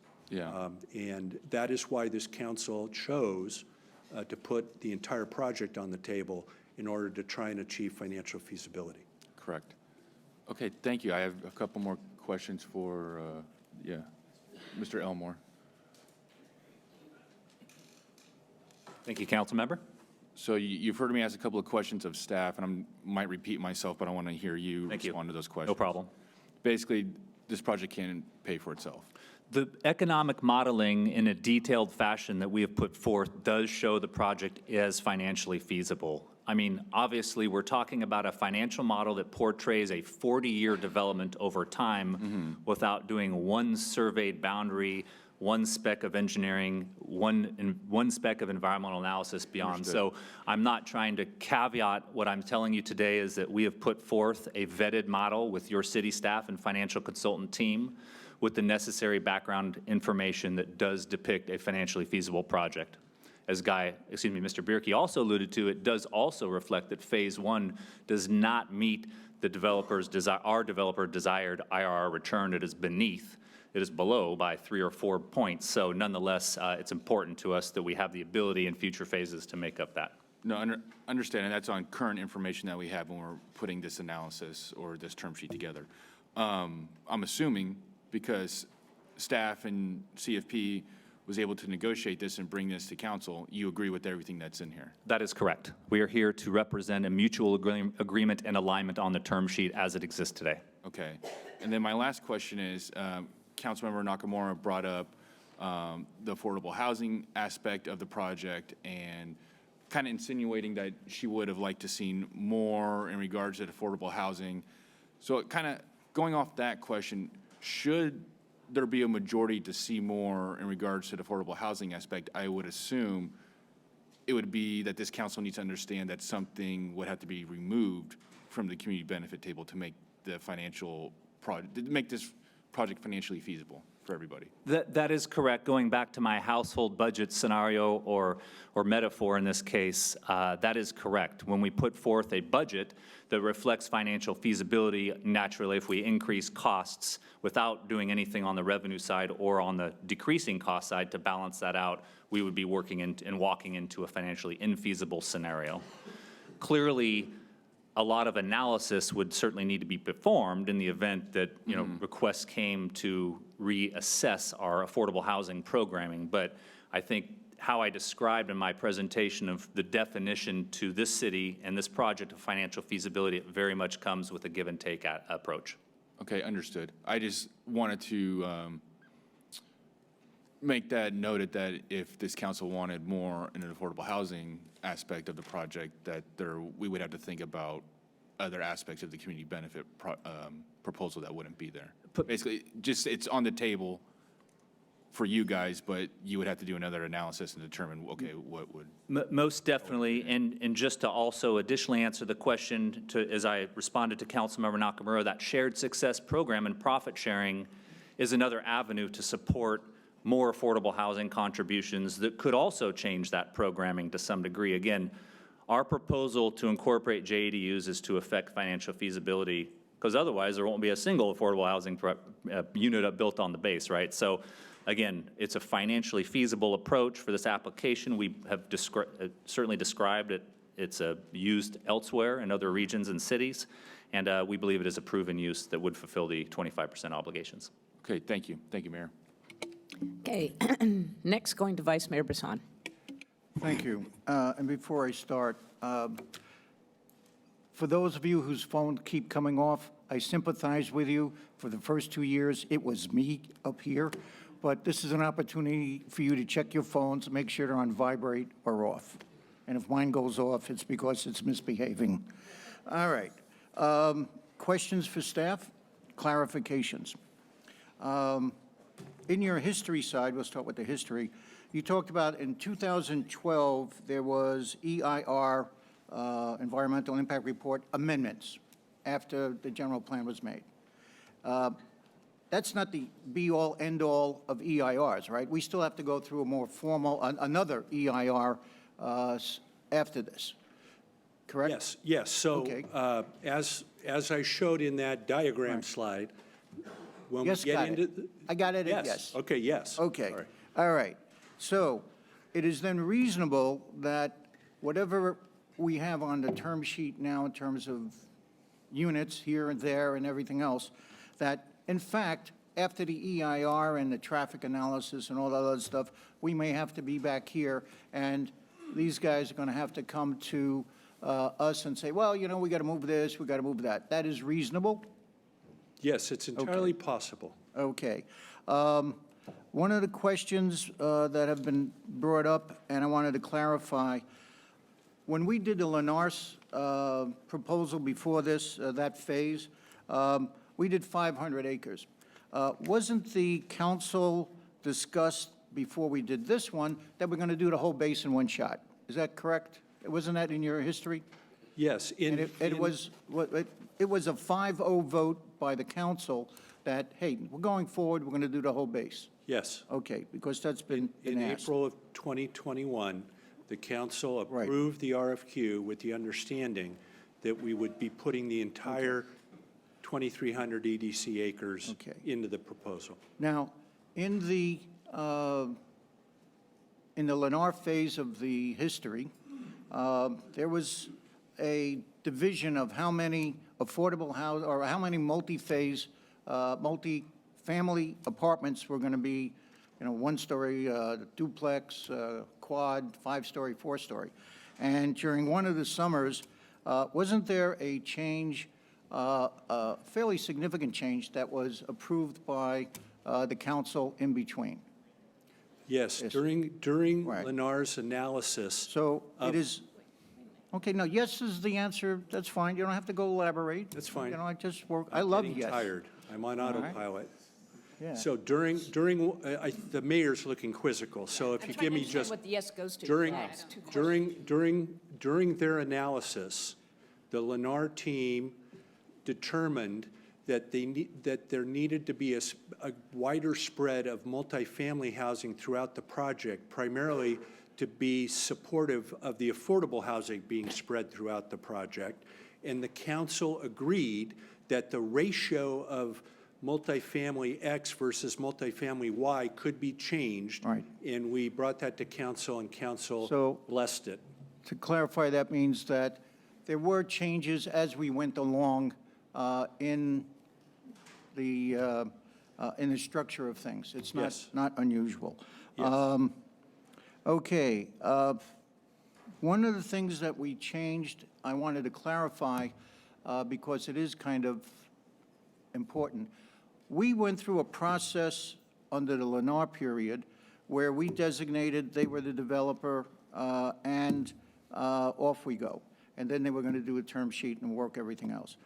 In the new process, aren't we going through a situation where we decided we're going to do this, take one company out of what was 3 applications? And it is to clarify that we then have to go through a whole series of steps then we did the E&A step, which was a 5-0, then we did an extension, which was 4-1, and now we're at the next step, which is term sheet. And that, after this, we still have to figure out the specific plan, the EIR, the alphabet soup for the DDA, and I really detest when they use DA instead of DDA, but nevertheless, is that correct? So the answer is yes. I feel like I'm being deposed, but yes. I'll take that as a compliment. But for those watching at home, when Yeah. you're deposed, you're told by your attorneys, only answer yes or no. Don't elaborate. So at any rate, I do need to elaborate. Right, okay. Because Lennar, the Lennar process was different, and it was much longer. And the developers entered into an E&A after the last two were selected. So we went through this process. Right. We settled on two, Catellus and Lennar. Right. They entered into an E&A so that they would co-compete for selection, right? So we followed the same process here in the sense that you guys told us, this is the team I want you to negotiate the E&A with. We did that. Right. And now we're in the term sheet process. So All we're right. following a similar but different process. Okay, now I want to shift to understand a little more about the issues of affordable housing, all right? The purpose of affordable housing is to put people in housing that they can afford, is that correct? I mean, that's the definition that we're using. I am neither a planner nor a housing, I was a housing advocate when I worked for the builders, but yes, on a very basic level, that's an answer. And when we say affordable housing under state rules, it's basically what, 30% of their income is used for affordable housing? So there's all kinds of rubrics, Rules, but right. yes, but the concept is that in order to be deemed affordable, it should take no more than a family's, 30% of a family's income. But of course, there's a table, and is it a Right, family all of that one, stuff. or a family of Okay. two, or a family of 15, that All sort of right. thing, right? If, in our concept of as we approach affordable housing, if I build a house, if I build a duplex, and I have a 4-bedroom on one side and I have a 1-bedroom on the other, and 30% is and it's required for that. 30% of zero is still zero. So if Seth's grandfather goes into my apartment and Mary's grandmother goes into her apartment, everyone is happy. But if they get married, is it legal that we have to throw them both out because they're related to us? Does that apply to the affordable housing concept? Can you clarify the staff's position on that? No, because we haven't considered that, council member. That will be also considered in the specific plan. I do want to clarify one thing before you continue. Yeah. The 30% of income is kind of a rubric and a good ballpark estimate. When it comes to affordable housing, what staff is more looking at is the definitions of how much income, average, or is it average median income? And so for low income, you cannot make more than 80% of the area median income. And that's what makes it affordable. If you've got to pay 32%, it's, that's part of the issue. Okay. But by our definitions, it's a percentage of the area median income that makes something extremely low, That's very correct. low, moderate, or above moderate. All right. But we're also a city where families come first and zero is still zero. And if I can put a family in a place, I don't care if they're related to me or even if they're related to you. That is So, all to be determined. That is my policy. Okay. Okay. I was just clarifying whether, can you clarify, is there a legal, is it legally allowed for us to exclude renting a affordable house, affordable apartment, affordable anything to a relative? Is that legally allowed in California? Does the city attorney wish to add? Renting affordable housing doesn't look at familiar relationships, it looks at income qualifications. So it would be illegal, in effect, to ask that we don't allow it to be made that families can't rent to families. If the renter qualifies, then the renter qualifies. Right, okay, and 30% of zero is still zero. Okay, thank you. Those are most of my questions for clarifications. Thank you. Thank you. Councilmember, excuse me, Councilmember Olbringer. Thank you. So, Mr. Bierke, I do have some questions for you. So I will start with my questions for you, and then I will have questions for Concord First Partners. So first of all, could you walk us through again, I just want to better understand these milestones because, I know you answered, I believe, Councilmember Aliano's question, but I just want to make sure, to get to the point, how do we prevent land banking? Of making sure that these units get built and on the phases within the time frame that is envisioned right now, since we've got San Marcos, we've got Faria, and those are similar projects. So I want to make sure that this gets built if this moves forward in a timely manner. Okay, so I think that I may Let me just clear for the record that the two projects you mentioned are not in Concord, but No, I they are know not. They are nearby. They are nearby. They are nearby. So I think you're talking Yes, about I'm talking about competition projects. in the marketplace Exactly. in terms So of I think residential. I will give you an answer. It will be, Okay. but I think Concord First Partners may be able to elaborate further on the answer. But the I'm fir- looking for the city Yes, perspective as no, no, to no. how And we are. what I'd ask you to do is in the term sheet, turn to page 14.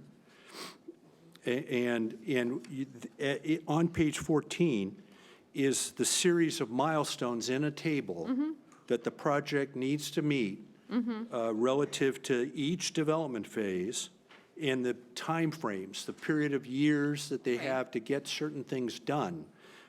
And so this performance table is what the city will use, assuming, let me go back to the tried and true, which is that we will then attempt to reflect something very similar to this in the DDA and in the specific plan, right? To the extent that we find that there's something that needs to be changed, there's still the opportunity to change it. This is the beginning framework of our discussion on protections as to how we get them to move through phase one and move through phase one into phase two in a reasonable period of time, allowing market momentum and business uncertainties and business issues. But we ask them to file certain sub-phases and then file for tentative maps to bond and get improvements done, and then they need to make the property available. So if you work your way down each phase, you'll understand the different steps and milestones that they need to achieve. So I see that, and so I just want to clarify, because maybe not everybody has read through this, so this is why I'm asking these questions. So in terms of, so if I'm understanding this correctly, there's not the ability to gain access to the land in phase two until the milestones have been met for phase one. Is that correct, without council approval? So no, it actually doesn't work that way. Okay. It works, so what this is a series of milestones to ensure they go through things in an orderly manner. They have to do this. They can come to the city and say, you know what? There's an office market. Who knew? We want to do some of phase two, and we'd like to work out with you the opportunity to change how we're doing things. So what the table does is give us the framework to protect the city, that there is not land banking or unreasonable delay. But there is always the opportunity for the partnership to come to the city and say, the market has shifted, city. We'd like to do these things.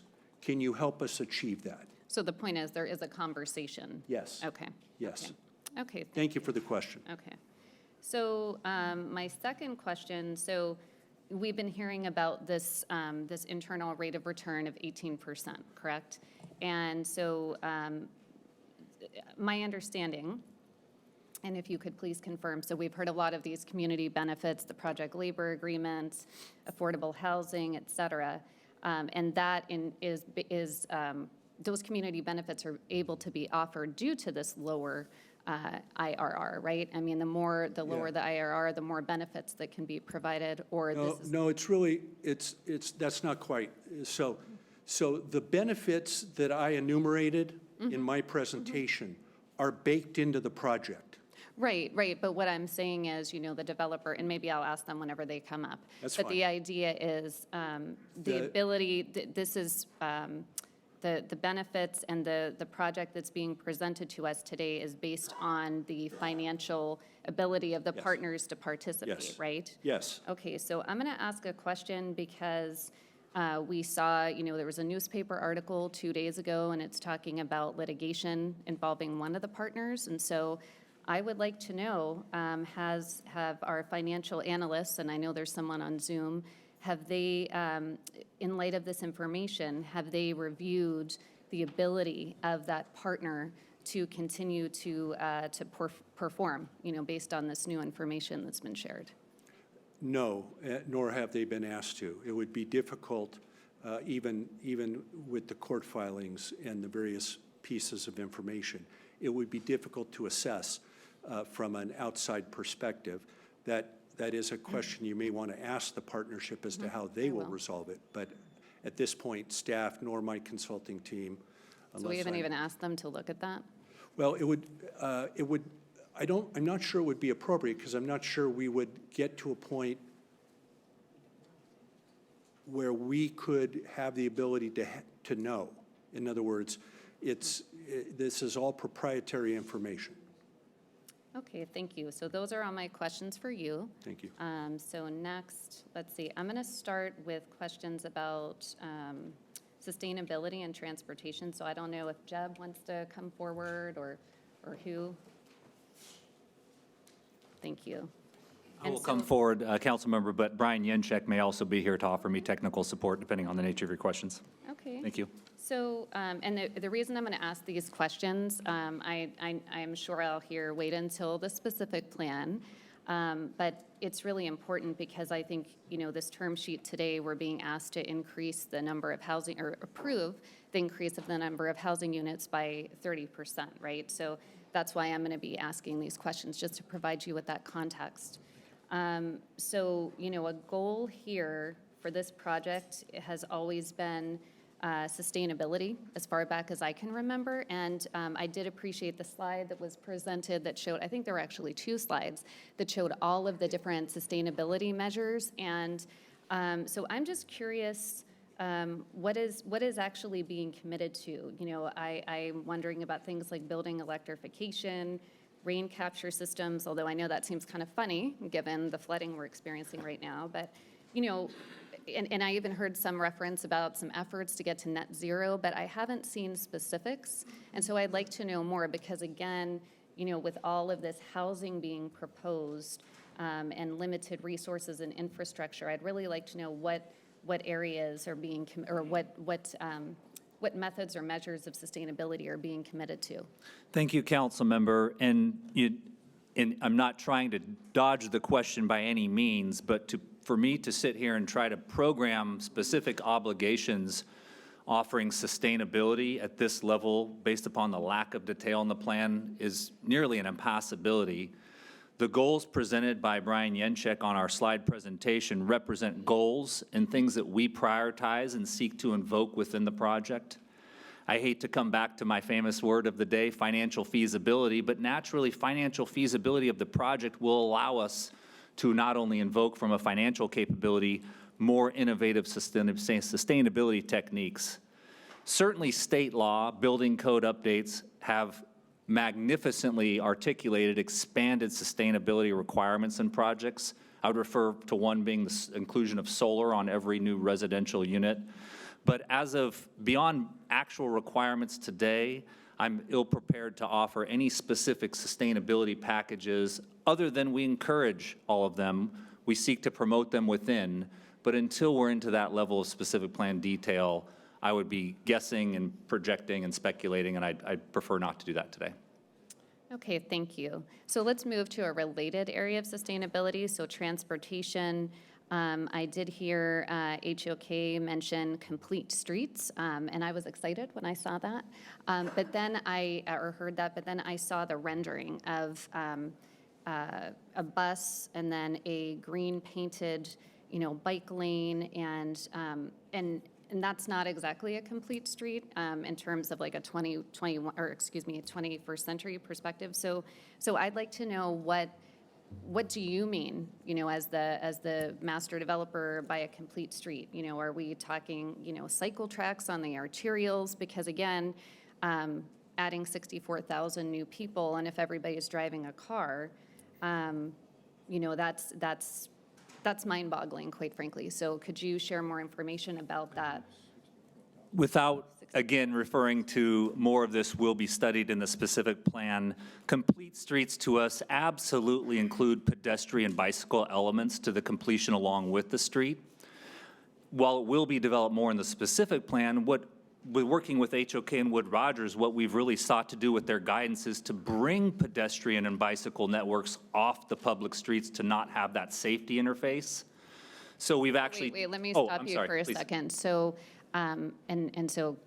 Mayor Hoffmeister and I served together back in 2016 on the, to put together the bike and pedestrian master plan for the city of Concord. And one of the big challenges that we've had with our existing community is, like Clayton Road, Monument Boulevard, Willow Pass Road, Concord Boulevard, our big arterials. It's so challenging to add in, really protected bike lanes.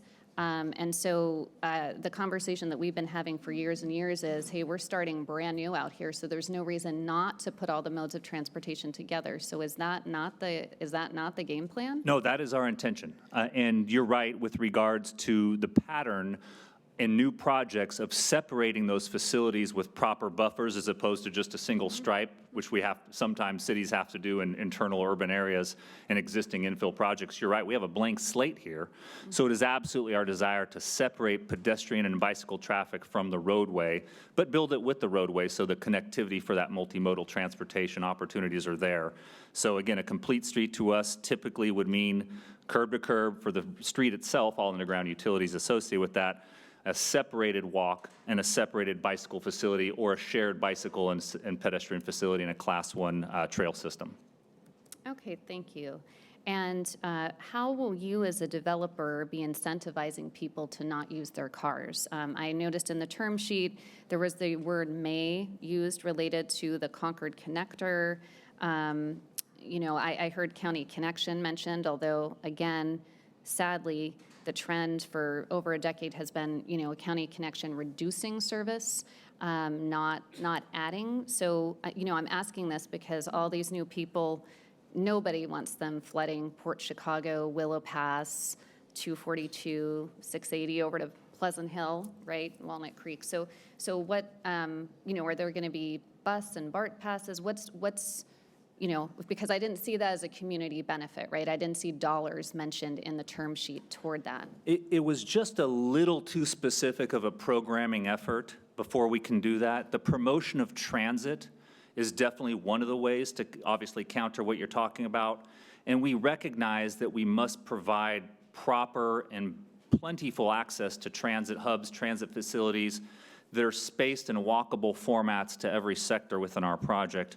In addition to walking within our project, we certainly are trying to create that pedestrian and bicycle connectivity to get people out of their automobile.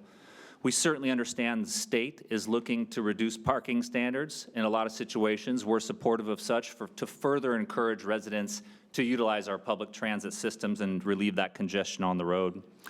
When we talk about, and what I presented in the presentation, with regards to transit facilities in collaboration with County Connection, is we fully recognize that that would be a funded obligation of the project, such that there's certainly no expectation that County Connection is going to facilitate on their own.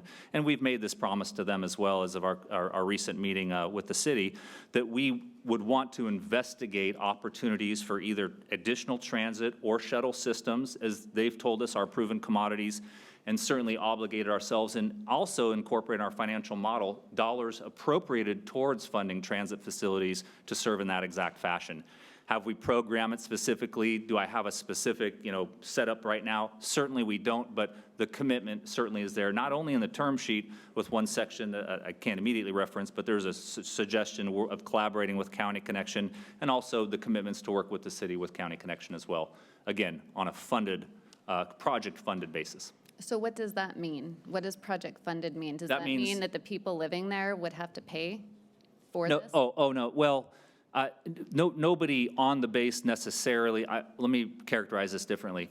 How we view the actual financing of those are really part and parcel. One is the initial funding for the facilities, which we would bake into likely bake into some sort of special financing, special planning fee, I should say, that would be placed in builders, not the homeowners would pay that, or end user companies would pay that at building permit stage, so prior to an occupant.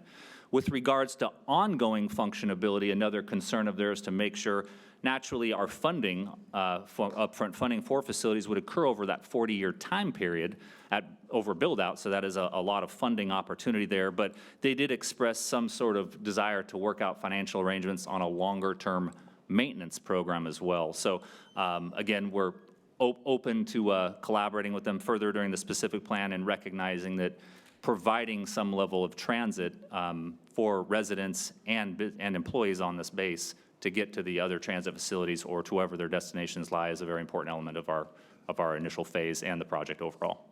So along the lines of transportation as well, we have Gomentum Station, which I have not heard mentioned at all. For those who don't know, it's the largest autonomous enclosed autonomous vehicle testing site in the country.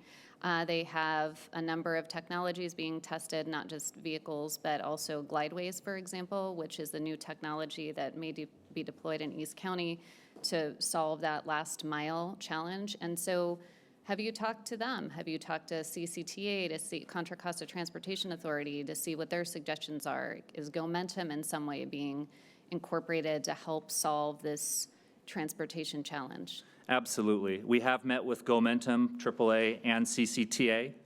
Also, Doug Chen and I had the pleasure of meeting with the Glideways team and having a full performance of my first virtual reality experience, which was pretty impressive with regards to the autonomous, really personal shuttle program that they are envisioning to ride throughout that could be facilitated on effectively a Class 1 bike trail with proper boundaries on both sides. That was a very exciting program for us. It's still an innovation and still being studied as if that kind of opportunity could be delivered to that.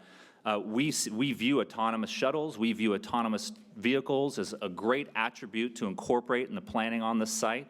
Our conversations with Gomentum, first and foremost, currently most of the area they're using is an area that, as a developer, we don't really envision getting to for 20, 30 years potentially. So that relationship will stay with the city and Gomentum with regards to what I call the racetrack that's on, in Bunker City as it's referred to. Gomentum has expressed interest in a more permanent setting in a smaller, more contained format, really within either our innovation or potentially, if appropriate, campus district area. And we see that as a great catalyst opportunity. They're already out here. They're going to be a great user for the site. There won't have to be a lot of marketing and recruiting. They already want to be there. We know that. So we haven't made any commitments because we're really not in a position to make commitments to outside third parties yet, certainly without the cities granting us authority to do so, which has not happened. So we've been protective to make those commitments, but we certainly welcome collaboration. And obviously, CCTA is going to be a keynote stakeholder for us to help us with our transportation planning, our transit systems, and to really educate us more on how autonomous or shuttle systems can be incorporated or potentially glideways into the planning area. So a lot of collaboration during the specific plan, but we certainly welcome those transportation attributes.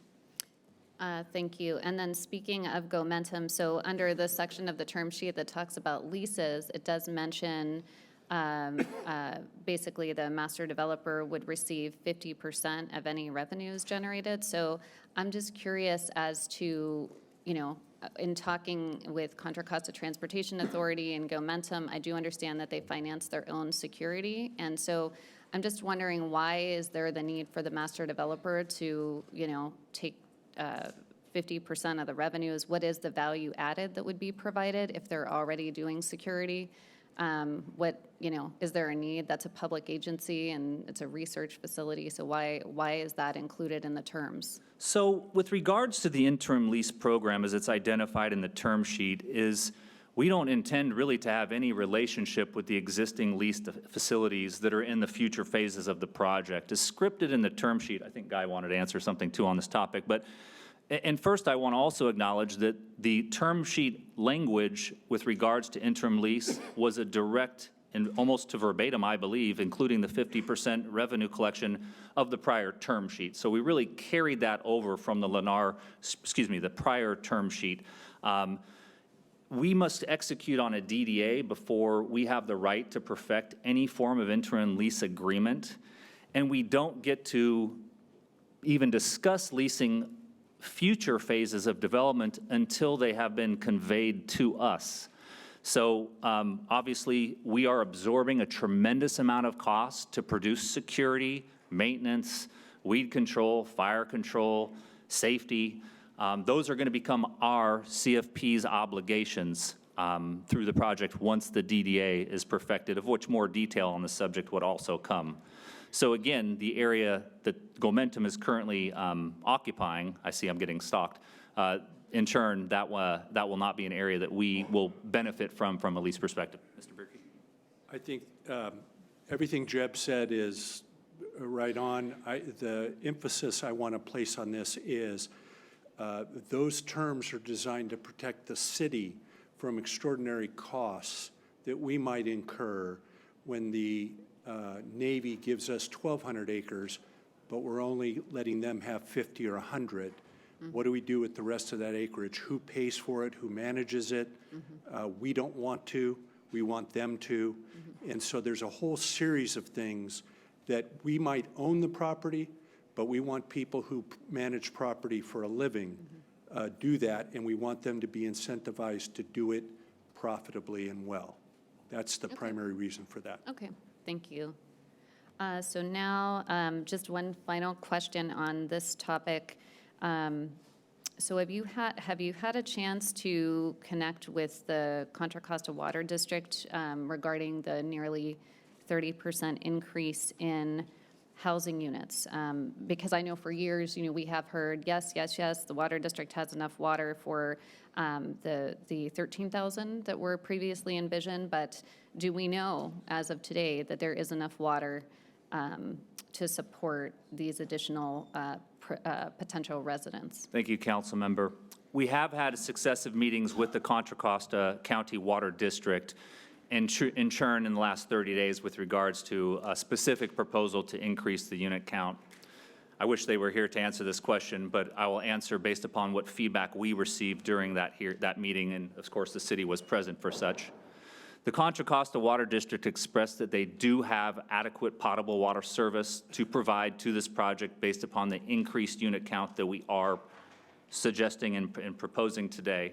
However, they certainly caveated, as we naturally would always need to do, that we will need to conduct a full water supply assessment during the specific plan and EIR timeframe with the Contra Costa Water District to absolutely confirm that there is adequate potable water for the site. Naturally, our invoking of recycled water to the project will help relieve those potable water demands as well, which is recognized. A little more questions because there is some coordination with the sewer district as the source provider for that recycled water, but nonetheless, we have at least received a verbal assurance that they expect that there is adequate, more than adequate potable water to serve our increased capacity in this development, but again, needing to be verified through an official study.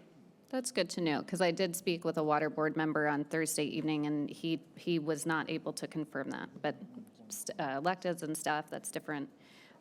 So let me just ask this. If it is found that there isn't enough water or other infrastructure as we get down the road, right, because there's a lot that is needed, is this, as the developer group, is this set in stone, this number of units, or are you willing to consider reducing the number of units if there's just not enough infrastructure to support all of this?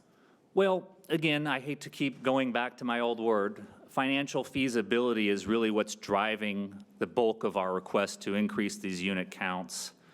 Naturally, we will have to perform, as indicated earlier, a full environmental impact analysis to assess all the necessary mitigations that would be necessary from an infrastructure perspective, as well as a variety of other mitigation measures of how to facilitate and provide adequate capacity for those additional units.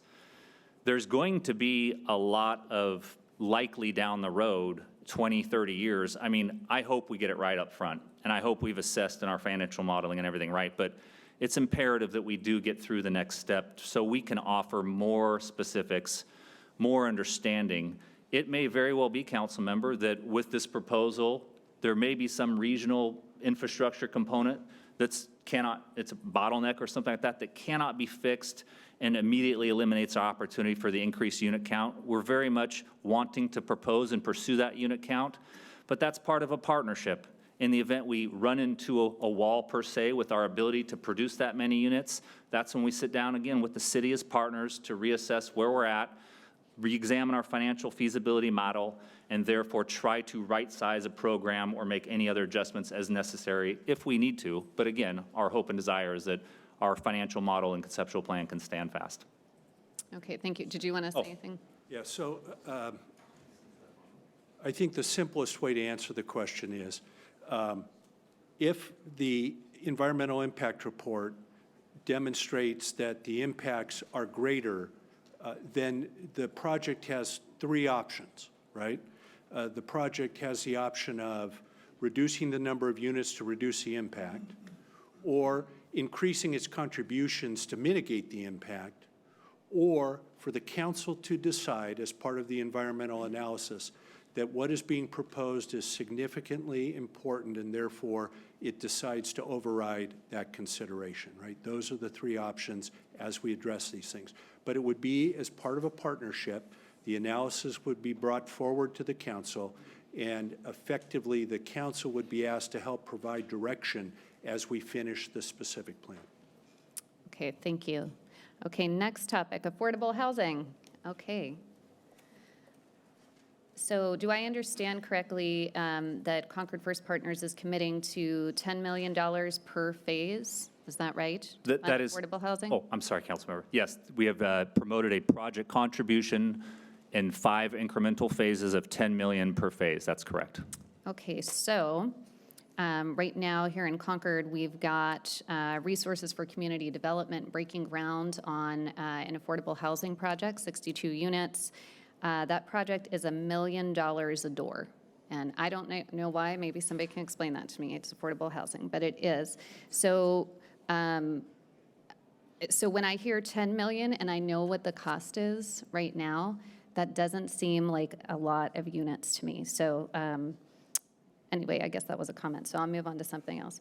But so getting into the JADUs and ADUs, I thought I heard that this will meet regional housing need assessment requirements. So could you share with me, is that a 1-to-1 ratio, meaning 1 JADU equals 1 unit of affordable housing, that the folks on High in Sacramento approve of that? Is that what it is? Yes, Councilmember, that is correct. Okay, and same thing with the accessory dwelling units? Also correct, Councilmember. Okay, so it's 1-to-1.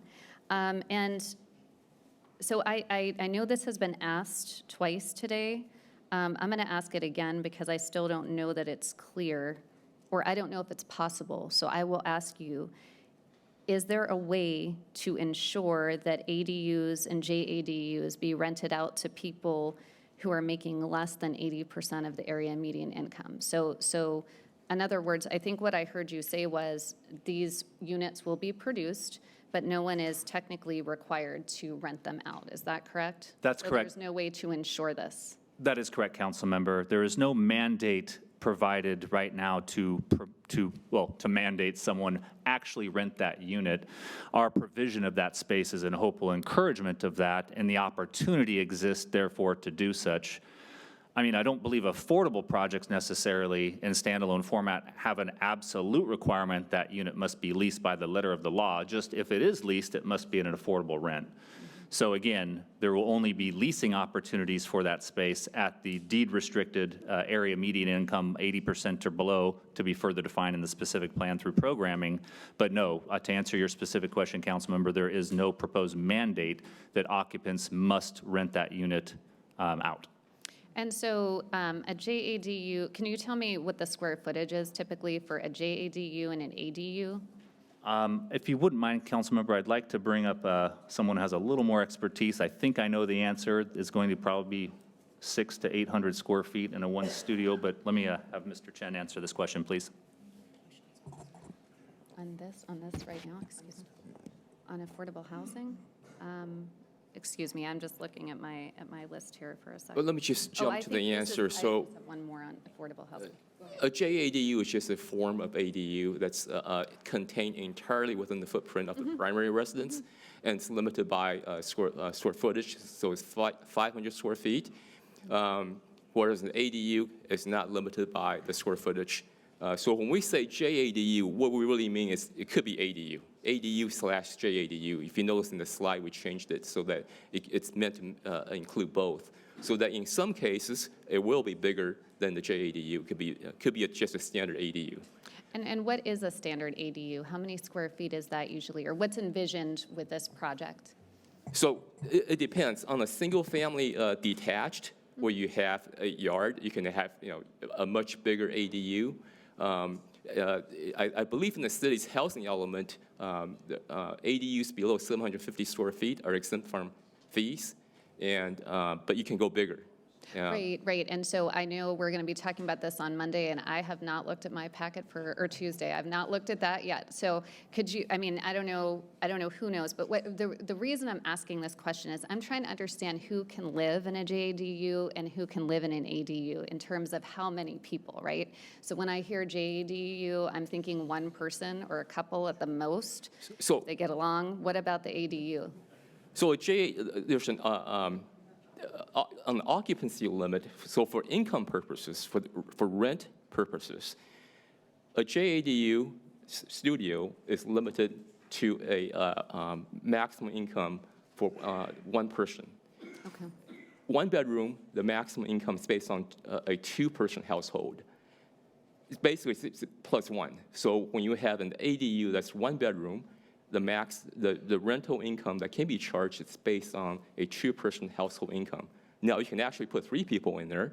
I think maybe the housing department can elaborate on that. There's the occupancy limit is actually higher than what you can charge a rent for.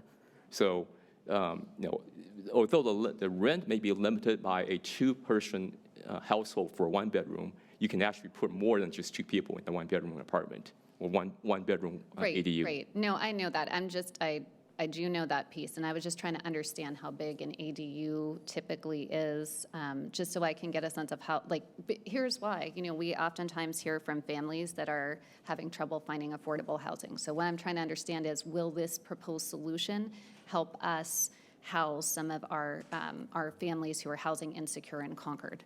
So could a family of 4 or 6 live in an ADU, or how big of a family could live in an ADU? So the JADU and ADU concept is not meant to be the only the solution. It's part of the overall solution towards your affordable housing program, as stated in your housing element. I did get a chance to glance through your staff report, and so one of the questions from the housing HCD relates to ADU. Now, how the city is going to demonstrate that this ADU program is even feasible. It's required by law that the cities implement this program. However, how is the city going to implement this program? And staff has to come up with monitoring programs and rent restriction programs, tenant protection programs, and all that. No different than an apartment complex. Okay. It fulfills a little niche.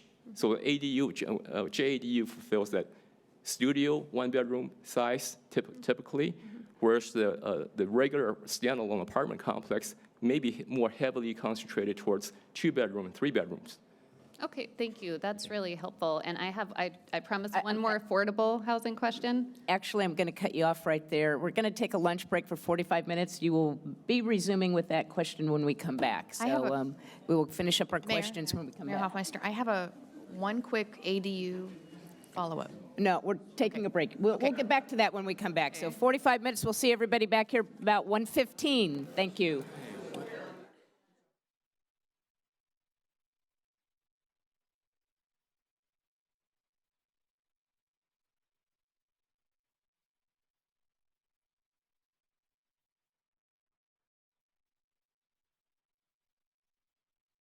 Very much for the break.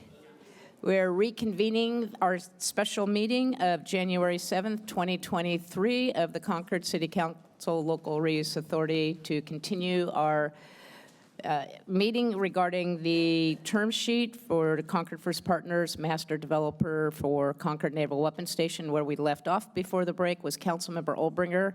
The council was asking questions after the presentation from staff and the Master Developer team, and Councilmember Olbringer had the floor with some questions, and I will let you continue with your questions, Councilmember Olbringer. Thank you very much. Oh, I will note for the record that all council members are back and present. Thank you very much. So, Mr. Elmore, if we could please continue. Thank you, Councilmember. So I heard reference to equity in your presentation, not just today, but when I was in attendance on December 15th. And so I was looking at some numbers when it comes to housing. And could you help me understand the affordable housing? Is it concentrated in any particular location? Because when I was looking at the TOD numbers, it looked like there was actually more affordable housing planned than there were market rate units. So is that accurate? Yes, council member, it is accurate. What I described earlier is while we've tried to, in an orderly and balanced manner, deliver affordable housing throughout the conceptual plan, it was really prorated with the density levels throughout the project. So naturally, when we're looking at siting affordable housing sites, as we've talked here today and in our study before, proximity to transit is going to be a critical element. So we recognize the transit-oriented district, and then radiating out from there will be a high-density setting that will, across the radius, I suppose, would be decreasing in density. So because the higher density units and the higher density products for both market rate and affordable are going to likely be within the transit-oriented district, it's naturally occurring that also with the market rate housing and the affordable housing, that a greater share is going to be located in the higher density environment, which of course does surround the transit-oriented district. So can you share with us the ratio? So it looked like it, and again, I just saw it briefly, but it looked like it was almost 2-to-1 affordable in that district. So is it like that throughout the project? I understanding that that's where the most density, most affordable housing is. But can you share with us what the market rate to affordable is in the other sections of the project? I would, if I may, council member, may I refer to my plan?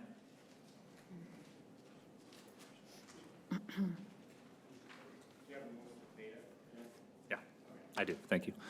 So in our initial, sorry, I had to grab the data sheet to make sure I get the data accurate for the question. So in the initial phase of development, where we're projecting 3,000 total dwelling units, of which approximately 750 of those would be affordable housing. To your point, in the second phase of development, where we have 5,000 approximately total units planned, again in that higher density setting, we have 1,000 affordable units programmed within that 5,000. So I can at least do the math on that. It's about 1/5. Actually, when I look at and here on phase 1 and 2, it does look there's about a 20%, about that 20% ratio is just being carried through both phases. But again, as I noted, phase 2 with the higher density setting in a smaller, not smaller, but a same size footprint has much more housing units. So again, a bulk of those or more of those are going to be units are going to be approximate to the transit-oriented district and the BART station. We do believe that's appropriate for programming, of course. So let me ask you that. So there's going to be more people. We're talking about equity.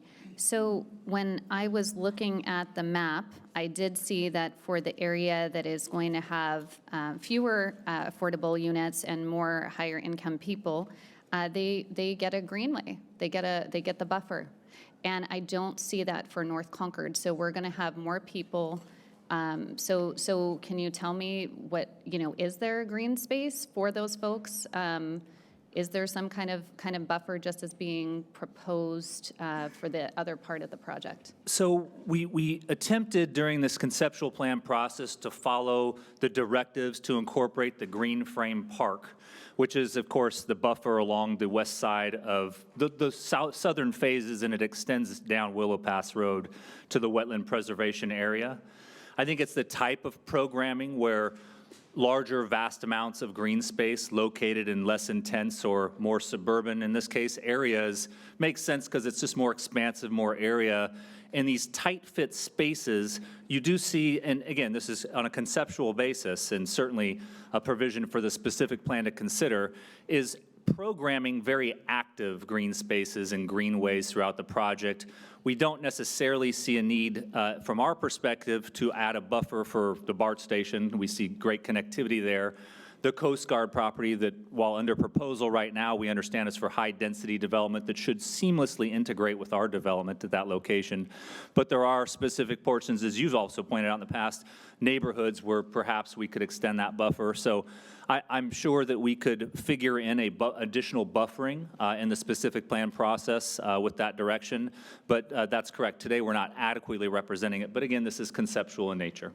Okay, so right now, on what we're seeing, it's set in stone for one part of the project. Is that correct? Well, again, set in stone, I want to be careful of that word. Again, this is nothing more than, I mean, certainly we want to use this similar to the term sheet as a framework to help us start and initiate the specific plan process, but we still have collaboration with stakeholders. We still need to develop. The specific plan will probably, hopefully, be materially consistent with this conceptual plan, but it's not going to be certainly set in stone, and nothing we're doing today sets anything in stone. So there's not a buffer? I mean, I'm sorry, I'm trying to understand. Councilmember, you know, because you voted to approve it, I believe, that there is a 275-foot buffer between Willow Pass Road all the way south to Bailey Road as a zoning text amendment that this council and the city adopted. So we have created a 275-foot buffer between Willow Pass Road to the back of Dana Estates down to Bishop Estates. It is the only area of our portion of the base that has actually been zoned to date. We don't own it yet, but that is reflected in their plan, and it is reflected in what we will do going forward.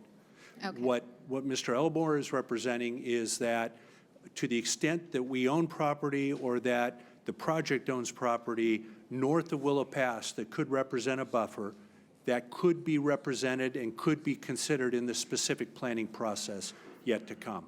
Okay, thank you. So let me ask, though, because, you know, I will ask you, Mr. Elmore, my rudimentary understanding of development is, you know, if a piece of property is not developed, right? Like if we leave an area north of Willow Pass Road as some kind of green space. And again, I'm thinking through an equity lens here, right? Because more people, more low-income people, less green space. That does not equal equity to me. Okay, so is that even possible, right? Because you've been talking about the feasibility of the project and the community benefits. And so if we don't say today that we want that to be included, how do we, just like when we're talking about like the maybe asking for more affordable housing, right? How can we guarantee that that would happen, right? Because you would have to do a whole analysis to see if less development is still going to enable the project to pencil out. Understood, council member. So again, twofold to re-step back on the conceptual land use plan, not to be repetitive, but naturally going through the development of the specific plan, excuse me, that's a tough word sometimes, you know, that is a perfect comment and a reasonable comment to make and something that we would explore as part of the specific plan. Again, nothing is being foreclosed upon today based upon any decision-making we're talking about here today. Again, this is a framework for the next steps, so nothing is bound, nothing is binded on this project property.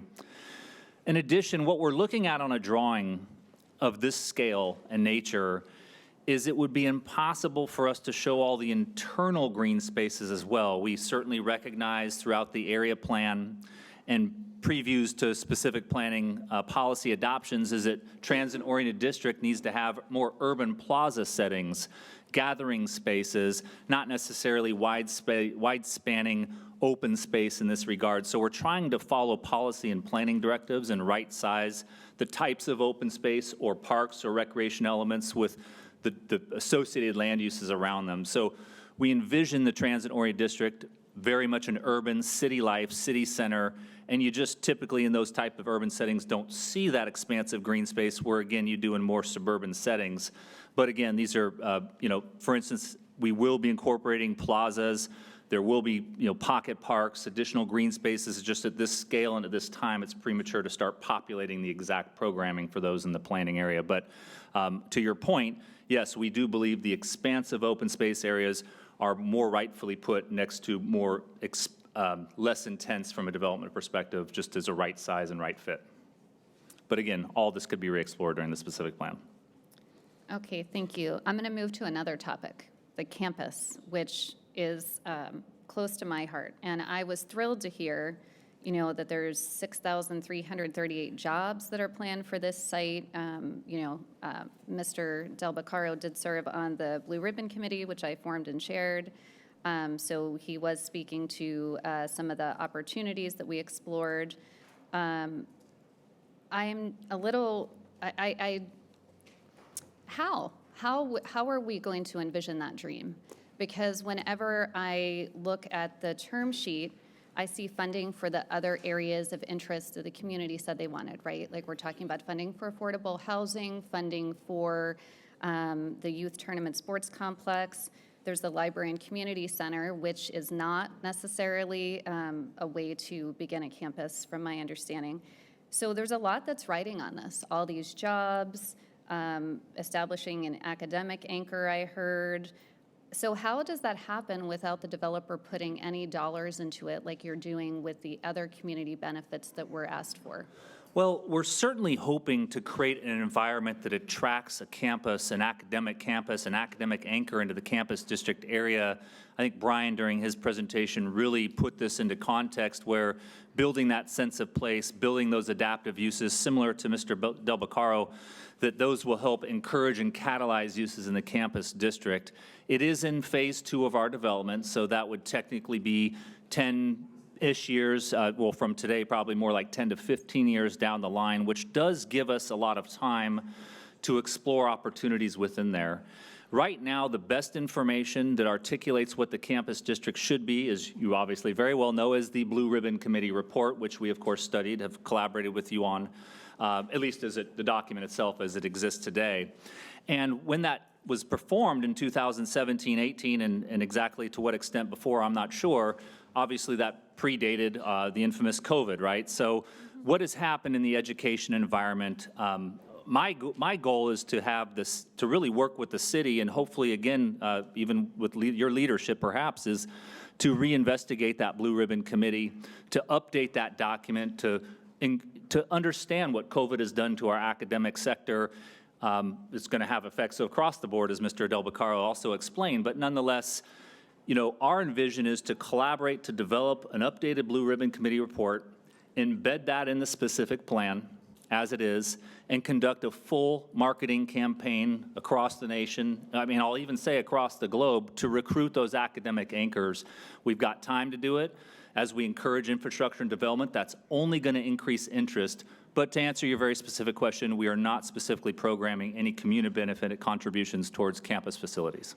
Okay, so you're not even willing to consider putting in several $1 million or $1 million, or I'm not asking for a dollar amount, but if it took us $100,000 that the city had to put up just to do that Blue Ribbon Committee process, and I guess I see a disconnect because of 6,000 some jobs, which, that's part of the assumptions for this project, are tied to there being a campus, a research facility.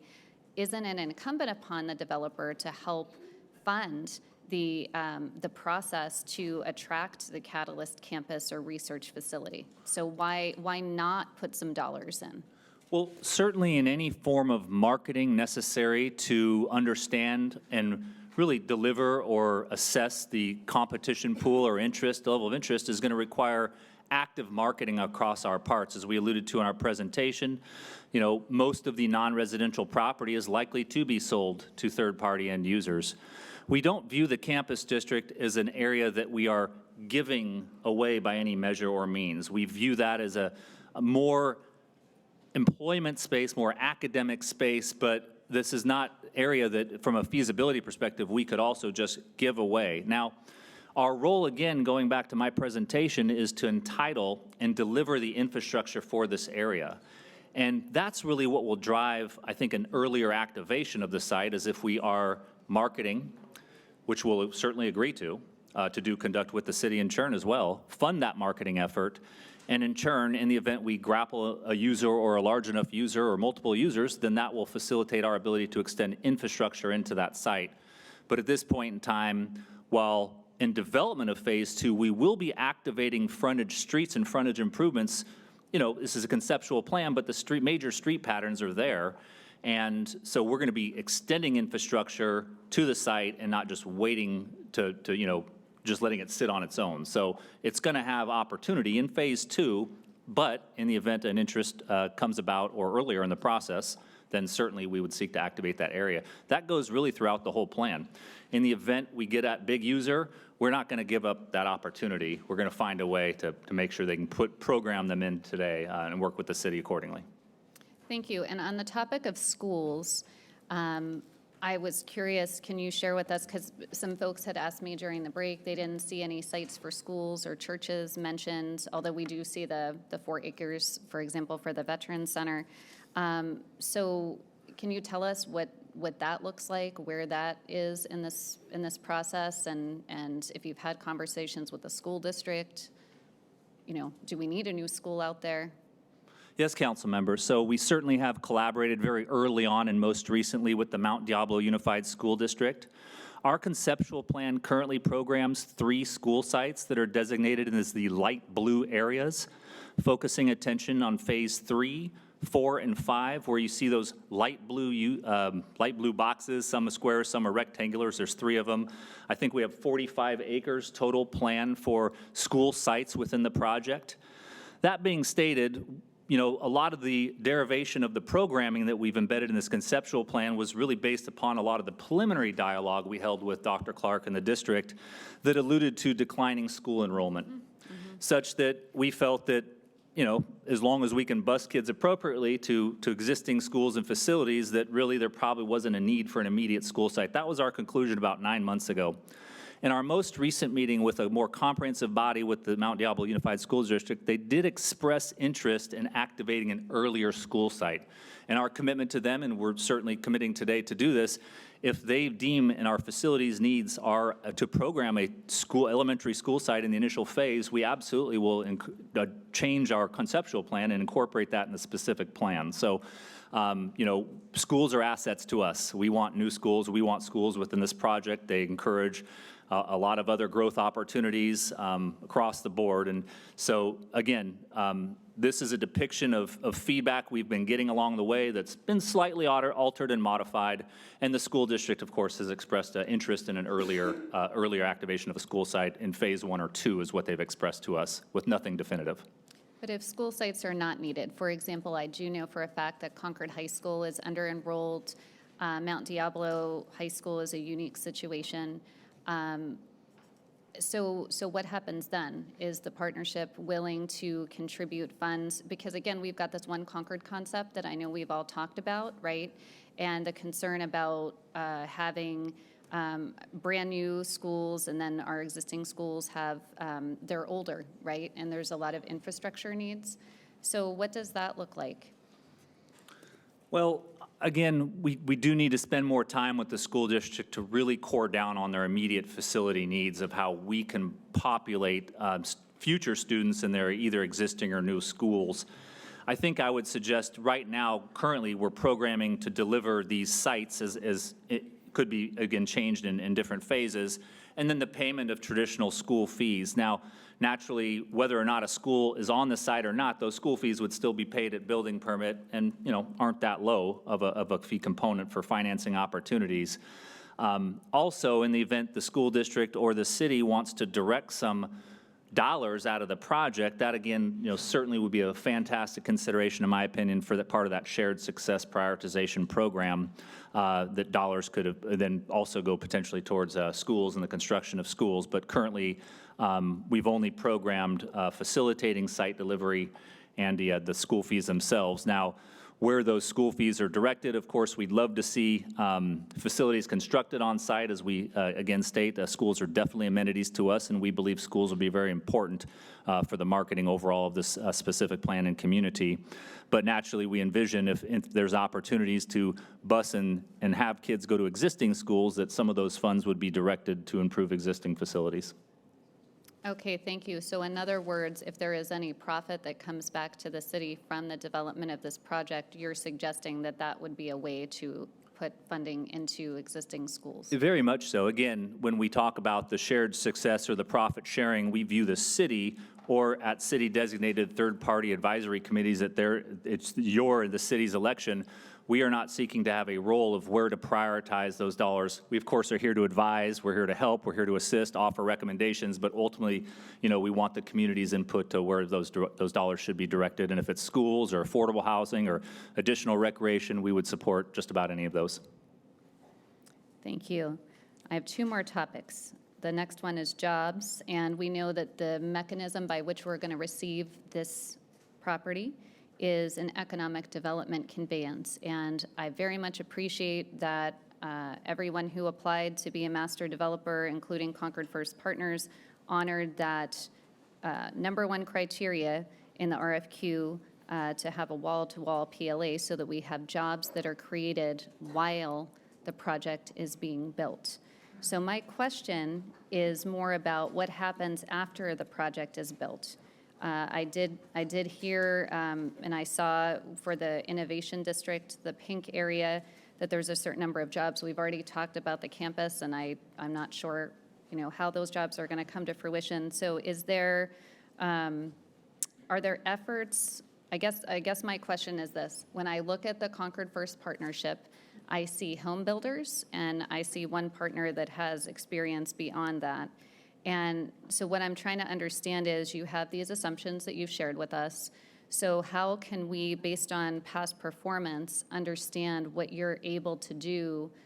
How can we have confidence in those assumptions? What kinds of end users have there even been preliminary conversations with? So I can better understand, because I would love to have, what's going on in Pleasanton and Dublin come north up the 680, but many of us have been working on that for years, and it's much easier said than done. Absolutely. We have only engaged at a very preliminary basis potential end users. I believe probably the end users that may be showing the interest, and per my conversations with your staff, are indicating that those end users are contacting the city. And at this point in time, before we have a commitment and a working relationship to move forward with the entitlements, it's really inappropriate for us to speak for the city or the Navy with regards to the land that's out here. Our program right now is really focused on making sure we maintain and portray full flexibility within these areas to not foreclose upon future opportunities and to program and deliver. The timing by which this project comes online in the initial phase and what those innovations and what the market at the time will bear is going to dictate ultimately what types of uses go in there from a marketables perspective. But we'll put boundaries on that, working with you and the city during the specific plan process. So going to your other question with regards to the generation by our three companies in our partnership, I can attest, again, going back to that introductory slide, that our partners as a combination have delivered over 50 million square feet of retail, office, light industrial, commercial. Our company alone has developed over 24 million square feet of those types of non-residential uses, whether they be in large retail centers, offices, not so much as our partner Discovery, but certainly light industrial areas. Might I offer a few examples?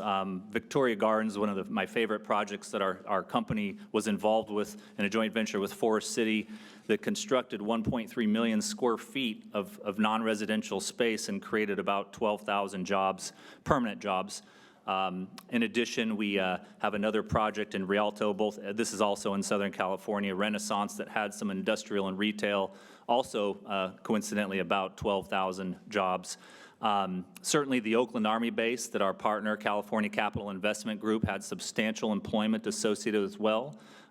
Coincidentally, also about 12,000 jobs, and certainly the ownership and development of several office buildings and industrial parks that Discovery has performed should hopefully be evidence that we absolutely are very multifaceted and are not predominantly residential by any means. Our company The Lewis Management Corp does not actually build any homes. We build multifamily, but we don't build homes at all. So our concentration is in that commercial and multifamily space outside of being a master developer to in turn sell lots to home builders.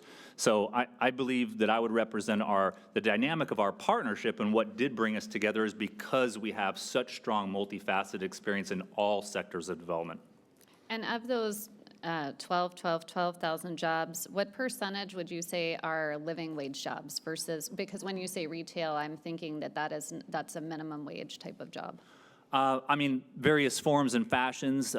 Victoria Gardens has a lot of different aspects of public and private facilities. I'm unfortunately not familiar enough to give you that jobs breakdown. To your point, the industrial general office would be very hard to articulate. There are offices in there to what income levels are there. So other than representing a diverse array of incomes would be my guess based upon the land uses I'm aware of. I'm not immediately aware of the job projections within those. Thank you, because I'm asking, because again, if we're adding all these people and I've talked with folks from East County, and the dream is for this to be a job center, meeting that intention of economic development conveyance, so that's why I'm asking those questions. And I heard you mention phase 1 and the 10,000 square feet and talking about how that's going to provide jobs and services to lower income families. I'm just curious, because when I think of 10,000 square feet, I think of, like a convenience store and a gas station. So what could fit in 10,000 square feet that's going to provide jobs and services to lower income families? The thought pattern is not that it would just be 10,000. We just wanted to offer 10,000 immediately out of the gate to help catalyze that. Certainly the area plan and policy speaks of the desire to bring food-generated food options, food alternatives and services. And so we view that to be more of a smaller grocery space. Perhaps it's not specifically programmed. Again, the importance was to establish out of the gate that sense of place with that balance and mixed use. By no means, Councilmember, am I expressing that 10,000 square feet will facilitate a ton of jobs and a ton of services, but at least it catalyzes that initial aspect. And going back to the total jobs question of yours, the other thing I certainly want to mention, as I stated in my presentation, is we are programming today in this conceptual land use plan just about to the T, the exact same non-residential square footage space that the 2012 area plan that was adopted and approved portrayed. And we believe that that was an aggressive job projection such that we lowered it by a third, 10,000 projected jobs from what the 2012 area plan portrayed in the exact same amount of space. So we would certainly hope that we are taking a reasonable and practical approach using industry standards approach. But to your point, we haven't specifically programmed. We don't have end users. This level of specificity is going to be very hard for us to articulate today. Okay, thank you. My last question, I heard your commitment to transparency and accountability. So I'm going to ask you, did the Lewis Group or the other partners within the Concord First Partnership know anything about the lawsuit that the city, we just found out yesterday, reading it, or excuse me, Thursday. Did the partners know anything about this before, because the city didn't know, and very surprised? Our partnership was generally aware of what was going on. However, we don't see that influencing any of our business as Concord First Partners. Our relationship is with Mr. Sino III and Discovery Builders. He's been a great partner. We've absolutely performed.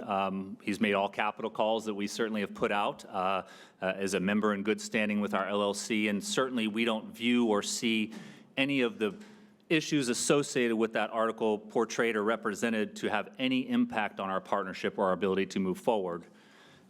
If there's questions about that, I would certainly recite back to Section 10 of the term sheet, which also forces the partnership at every step of the way to prove financial feasibility and to show the financial capacity to execute on each phase on a phase-by-phase basis. Clearly, if we're unable to perform and show the city and confirm that we have the financial capacity to execute, we know the answer is going to be, then we'll find someone else who can. Well, we're here to do exactly that. So again, there is a lot of protections built into which will be bound in the DDA of our agreement And going back also to the land banking concept, where we will not be receiving large quantities of acreages in any conveyance, and certainly, as Section 10 represents, we won't be getting any land until we have proven that we have the financial capacity to deliver those improvements for that property, in the form also of bonds, which are the security, as Mr. Bierke alluded to, that if we don't perform, the city has every opportunity to call those bonds to make sure that phase of infrastructure is installed. And that would not be at any cost to the city. Okay, thank you. I appreciate everybody's patience. Those are all my questions at this time. Okay, thank you. Jeb, don't go anywhere, I don't think. Councilmember Nakamura, you had some follow-up questions. Yes, I do. And this is for you, Jeb. It's a follow-up to what Councilmember Obringer was just asking. At any time when the partners were aware of this, the legal situation with one of your partners, was there a thought to issue a statement in full disclosure to the public for full transparency?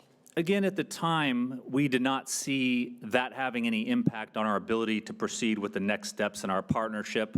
We still view having very much the same financial capacity to execute and move forward. We're talking about a 2-year entitlement process that would likely be at a cost or expenditure of $20 to $25 million. I mean, any one of our partners, quite frankly, could easily cover that amount of money. So we're as a partnership, we are not concerned. I believe the Discovery companies did issue a notification to you all responding to the media that was recently released to you all. So I would certainly just rely back upon that as how we generally feel, certainly from our Discovery partner. But from our perspective, we have not wavered. We're still a unified front, every bit so. Okay, thank you. And then one of my other questions, and it was another follow-up to Carlin Obringer's, Councilmember Obringer's, had to do with the ADUs and the housing element inclusion.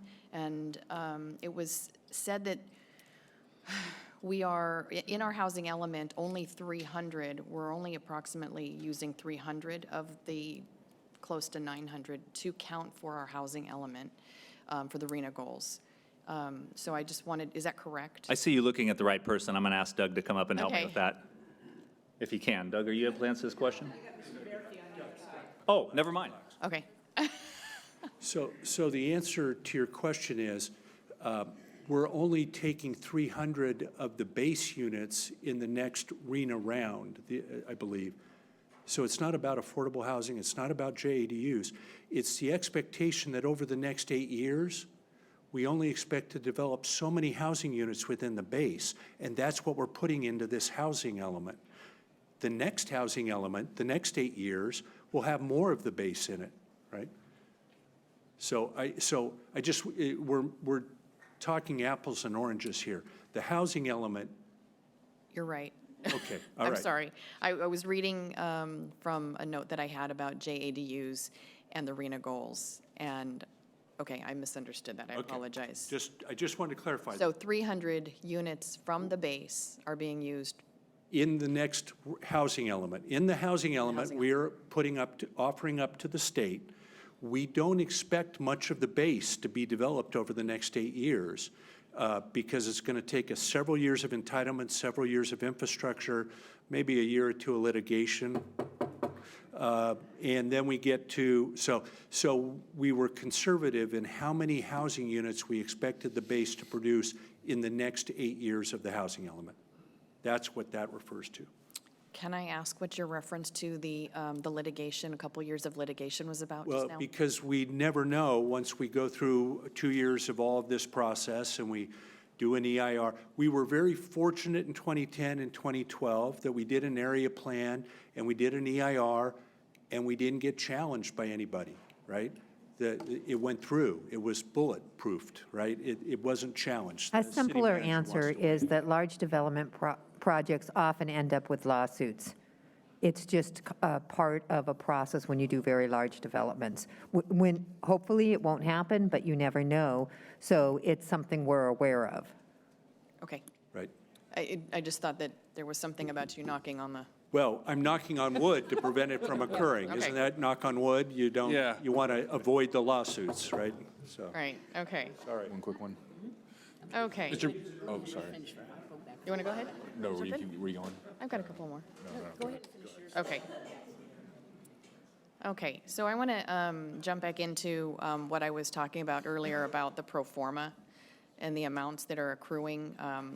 So what I'd like to see is a side-by-side comparison of the pro forma amount accruing to the ultimate net benefits of the candidate master developer with the pro forma benefits and costs. And we talked about this a little bit earlier. Is there anything to your knowledge which would impede the production of such a presentation for pro forma to be distilled out into community benefits?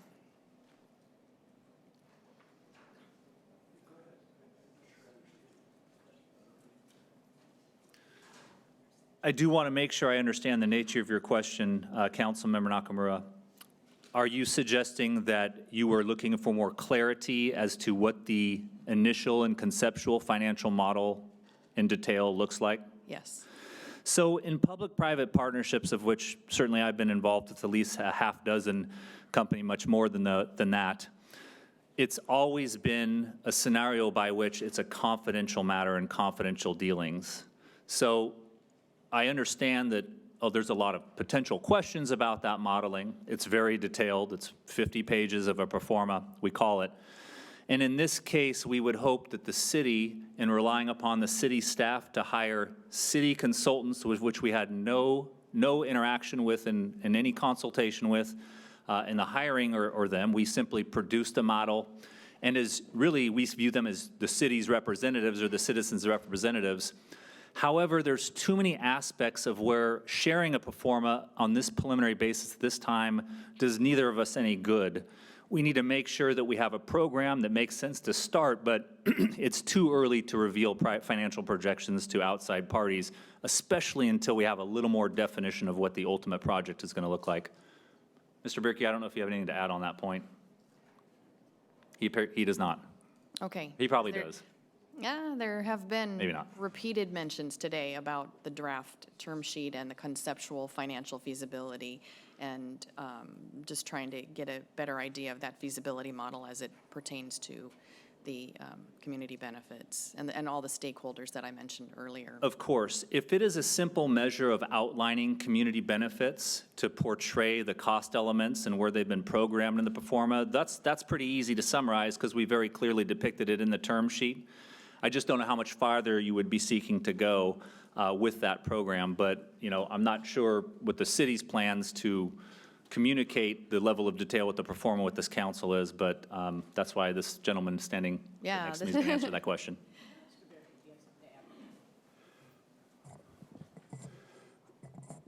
So our financial team has reviewed the conceptual pro forma and found that it is based on reasonable assumptions. The executive summary that is in the term sheet is similar to the executive summary that we prepared and presented when Lennar's term sheet was brought before council. It's a very high-level summary, without a doubt. We still have a number of things to negotiate with the United States Navy, and so elements of the pro forma will be briefed to council as part of those discussions. But at this point in time, this macro summary or this high-level summary, while it may be insufficient in your view, should be sufficient to determine whether or not you want to move forward with the term sheet. And the summary indicates that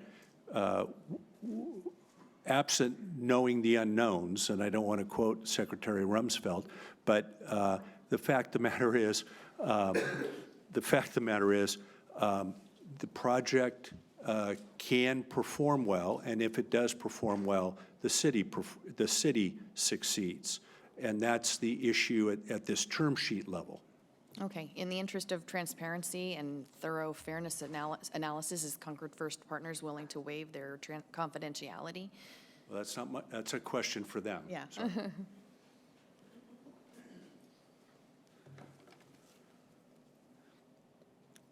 The confidentiality is not only to protect us, it is also to protect our partner in you collectively as the city. So I do not believe it would behoove our partnership together with the city to promote, deliver, articulate preliminary pro forma modeling prior to any actual project work starting. Certainly, we've done enough intelligence in that where we believe together with Mr. Bierke can advance a dialogue with the Navy to start having them, which they most definitely will do, vet our full financial model out to prove it is feasible before they enter and engage into any transfer negotiations between the Navy and the city. So until we get to that process, my recommendation is no, we absolutely should not engage in the release of that detailed level of information. In the event there's a lack of trust or transparency with regards to the existing, I'm not putting this on the city or city staff or their consultant teams, but if there's a lack of trust and there's an additional verifier or peer review process, we have three, and you as a city have three financial consultants involved already. I think there were three different companies. So nonetheless, two different companies, excuse me, thank you, Mr. Bierke. So I would recommend that if the city has further questions, that the city and this body designate someone to offer that peer review service if you are not confident in the one we have today. But again, to answer your explicit question, no, I'm not prepared to allow or represent that we should release our pro forma as a public document at this time. And again, that's mainly based on preserving our mutual interest. Okay, thank you. The next question I have has to do with the consultants and some terminology, and this may sound like a little bit of a tongue twister, but bear with me. I'm familiar with the term internal rate of return, also known as the IRR, and I'm familiar with the term of return on investment, which is the ROI. In real estate and in finance, these are common terms based on authoritative texts. They do not mean the same thing, though, and I'm familiar with the term investment rate of return, which is used in the text draft term sheet. Since this is not standard language, can you give us a definition of the investment rate of return and the degree to which it is commonly used in large development transactions of this type? Well, this type is interesting because this is quite a unique asset. So what I can portray as an internal rate of return is effectively the measurement of investment risk and financial financial risk, really, and we call it the discounted value of your investment. So naturally, your dollars, it's really not just a costs and revenue calculation, it also incorporates the value of money over time. And obviously, money decreases with that over the value of time. So naturally, the IRR in itself is really, that's what it's based upon. So the answer to your question is, for these purposes, although certain text in the term sheet refers to investment rate of return, it means internal rate of return. It is the same metric. Thank you, Mr. Bierke. He's dialed in more than I am sometime. The only additive component I would see to how we compare and contrast this with other developments of similar kind. So what I've portrayed throughout our presentations is the industry standard IRR hurdle rate. Industry standard hurdle rates for developers of our type is typically ranges between 20 and 25%.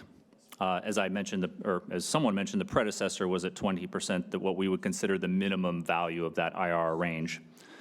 That range is typically weighed based upon the measurement of risk that the person, or in this case, the developer, is financing. So on the much higher risk side, which I very much place this project in the higher risk side, it really should be 25 or 30%. If we were not in a public-private partnership, we would be viewing a higher level of return in our underwriting for this project for certain.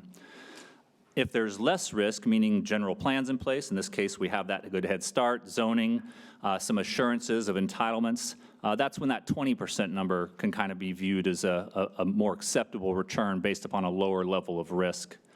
Now, here we are in the spirit of a public-private partnership with a lot of suggestions that don't be too greedy, don't take too much out of the city's pocket. And therefore, our commitment to this city is to do a below industry standard internal rate of return of 18% for this project, despite it being one of the highest risk projects probably around today. So am I understanding that the investment rate of return is the same as the return on investment? That's not, those are two different terminologies, but the IRR is the one from a developer standpoint, and our model is the one that comes into play. Return on investment is used typically on income-producing properties, apartments, retail centers, and such, so that the application of an ROI is not really the proper course from a financial outcome when reviewing this type of development from our standpoint. So the internal rate of return and the ROI are different concepts. Yes. So in So section. what is, let me just finish my sentence. What is the financial implication of using an ROI concept to define the profit-sharing mechanism rather than using standard IRR? Would this decrease? Go ahead. I just want to make it clear, Councilwoman, that in section 12, where the word investment rate of return. Yes. We can simply change it to internal rate of return. And so it will be consistent. Now, you've asked another question, which is the difference between IRR and ROI. I'll let Jeb and the financial folks explain that to you.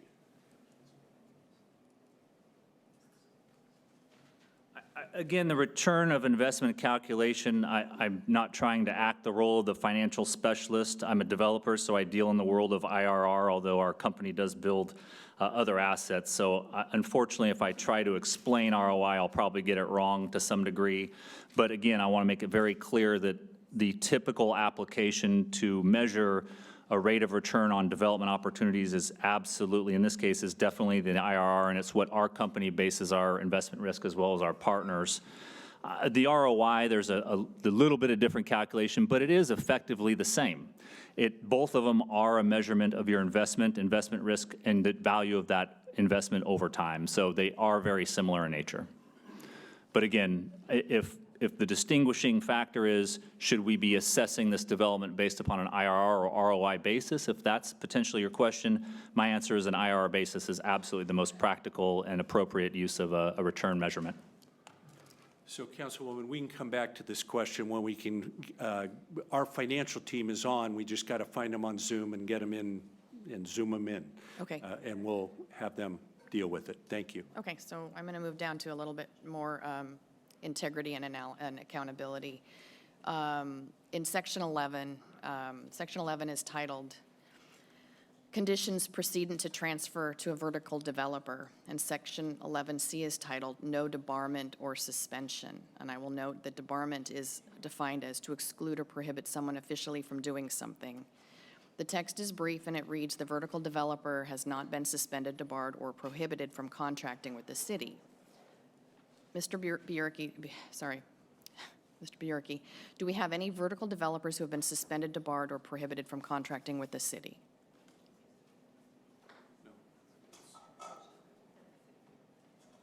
No, not to my knowledge. We typically look at that in the context of public contracting when the city goes out to bid, and we look at the contractors and developers at that time. So that would imply something is most serious. It would, but it's And also rare. quite a And rare. thorough process, and the contractor developer does have rights to contest the debarment. Okay, and so I just want to ask two other questions here. The first process, the first is process related. The second is criteria. Can you describe the process? I guess this would be for you, Suzanne. Can you describe the process by which the vertical developer might be prohibited in this fashion? Does this begin with staff, and who ultimately needs to make any final approvals? So the concept of the Concord First Partners selling property to a vertical developer, that would be put through a filter now that we use, that the city attorney has just said. So in other words, most will, we won't have objection to most or virtually any vertical builder unless they have somehow proven to the city in the past that they are incapable or unable to perform. So how would this work start to finish? Well, From identifying a vertical developer for whom So- that might be so again, appropriate, and then we are- the culmination. So again, this would all be worked, further refined in the disposition and development agreement. And so it would be part of the next step. We would refine these things. What we're saying here is we're going to have a process to do this. We will finish that process and put it in the disposition and development agreement and bring it back to council once we move past the term sheet. Okay, 2 other questions. Would a corporate criminal conviction for fraudulent business practices warrant a consideration for debarment? That's a legal question. I'll defer to the lawyer. No, I wouldn't say necessarily. Debarment is really related to contractors. It's through the Department of Industrial Relations. It's a contractor issue, not necessarily a financial partner issue, if you will. So would a history of violations for environmental regulations warrant consideration for debarment? I don't know that specifically, but again, we'd have to check with the Department of Industrial Relations. Okay, I think that the language in Section 11 is a little passive for protecting the city. Okay. With respect to the city, and I think that the master developer. We're not to comments yet. You have another question. It is a question. Okay. Yes. Go ahead. Shouldn't the city establish its right to a more active involvement in that process for 11C? Or anything that would involve this in the term sheet?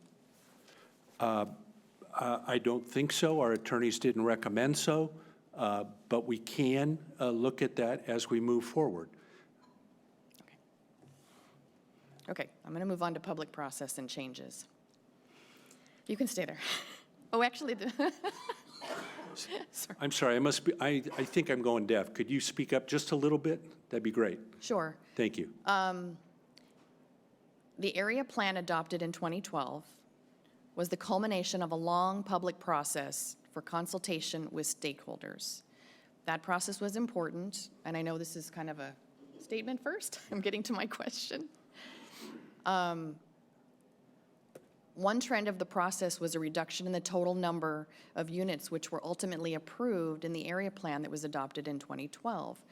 Between the initial April deadline draft term sheet and the November 30th publication of this draft term sheet, can you describe to us how many open invitation public meetings were held to present your intention to depart from key elements, key requirements of the 2012 area plan and solicit public discussion and input on the terms you wish to change? And this is for the developer. I'm sorry, if you need me to state it again, Mr. Elmore. I think I understand the question, council member. The question, I believe, is how long did we put out the fact that we were seeking to make the change of the increased unit count, and how long did we collaborate with stakeholders to do that? Yes, thank you. Between April and November 30th. Of course. So since April and really November 30th, when the term sheet was released, our conversations were really held internal with the city staff at that time until we had a negotiated term sheet. Of course, we know we're on a very strict deadline to make sure we're affecting the outcome with our ENA expiration towards the end of the month. So we did reveal the increased unit count, basically more or less for the first time to the public on the release of the term sheet itself. We did have 2 community at-large meetings, as I know you're aware of at least one, or you're aware of 2, I'm sorry, 12-1 and 12-15, where we did clearly and explicitly articulate these. In addition, Mr. Bierke and I and our team did meet with over 20 stakeholders during the last month to reveal or to discuss and review any comments or concerns folks had with the initial, our request to increase the unit count, as well as the other changes we've requested. And those meetings happened after the 30th? Yes. So the answer to the question, the way you phrased it, is 0. Thank you. The city was negotiating with Concord First Partners. We were not negotiating with stakeholders. We were not negotiating with agencies or outside organizations. The council directed staff to negotiate with Concord First Partners and bring a term sheet back for council consideration, and that's what we did. To answer your IRR question and ROI question, I do have one of our consultants, Thomas Jarofsky of ALH Economics, and Tom will explain to you the difference in why one is used over another in a land development project. So Tom? Yes, good afternoon. Thank you, Tom. We can hear you. Go ahead, Tom. Okay, so yeah, I heard all of the preamble, so I understand the issue. So let me just clarify that return on investment is a measure of the annual operating income from a commercial property or industrial property or an apartment building divided by the total investment cost of that property. So if you build a shopping center for $10 million and you have a $500,000 annual income, your ROI is 5%. It's your annual return on investment. It's an annual return on investment average, each year. It is only used to value commercial properties in terms of establishing a sales value. The internal rate of return is a much more complicated calculation that looks at the total investment on a year-by-year basis over the entire life of an investment, in this case, potentially 40 years. And it measures the compound return on the equity that was invested, taking into account the projected future land sales revenues and future development costs that have to be deducted from that. So a typical ROI that would be feasible is probably going to be in the 6%, 7% range compared to, the 18 to 20% range that is applicable for an internal rate of return for a large, high-risk land development project. Does that help? Hold on just a second, Tom. So that's the difference between ROI and IRR, and why RRR, I finally sound like a pirate. IRR is used in land development projects. And with regards to the wording of investment rate of return, are we? That was a typo. I don't know how many different ways I can say it. Okay. We're going to change section 12 so it says internal. It was simply a I was typo. hoping to be able to use standard language. So if that was a typo, Yep. it was never conveyed to me that it was a typo. Understood. And I am explaining that to you now. Thank you. Yep. It should have been internal. Thank you, Tom. You're welcome. No, but I'll take a break. Councilmember Aliano, you're okay? I'm just going to go down one more time before I go. Councilmember Brisson, Vice Mayor Brisson, did you have anything else? You're okay? I'm not okay, but I have nothing else. Any questions? Any more questions, Councilmember? Okay, so I have a few. Okay, who's chuckling out there? I have a few. Okay, Mr. Bierke, let me start with you and see if I can group these, at least trying not to do too much tag team up here. In the document, that's proposed to be executed be with Concord First Partners, and I was going back and I don't have my original RFQ information, but remind us again, besides Lewis Homes and Phil Sagami, we've got the, quote, for lack of a better word, no offense, the CNO, the entity, Discovery Builders. So- Can you tell me and clarify to the public, what is that third piece, and maybe that's Jeb, but any case, what is that third piece? Is it, we've heard a lot of terminology and a lot of names in the newspaper in terms of company names over this last couple of days. There's Discovery Homes, there's Builders, there's ADCino, all of them So- separate entities. so it's- Who is Concord First Partners as it relates to the three? Is it Albert III standalone as an individual? So I'm just trying to I get think clarity for the public. It's easier for the understand. managing partner of the Managing partnership partner, to answer that Mr. question. Elmore, please come forward and clarify for us and Sorry, remind us. we happened to invoke the tag team after all, didn't we, on Yep. the first question?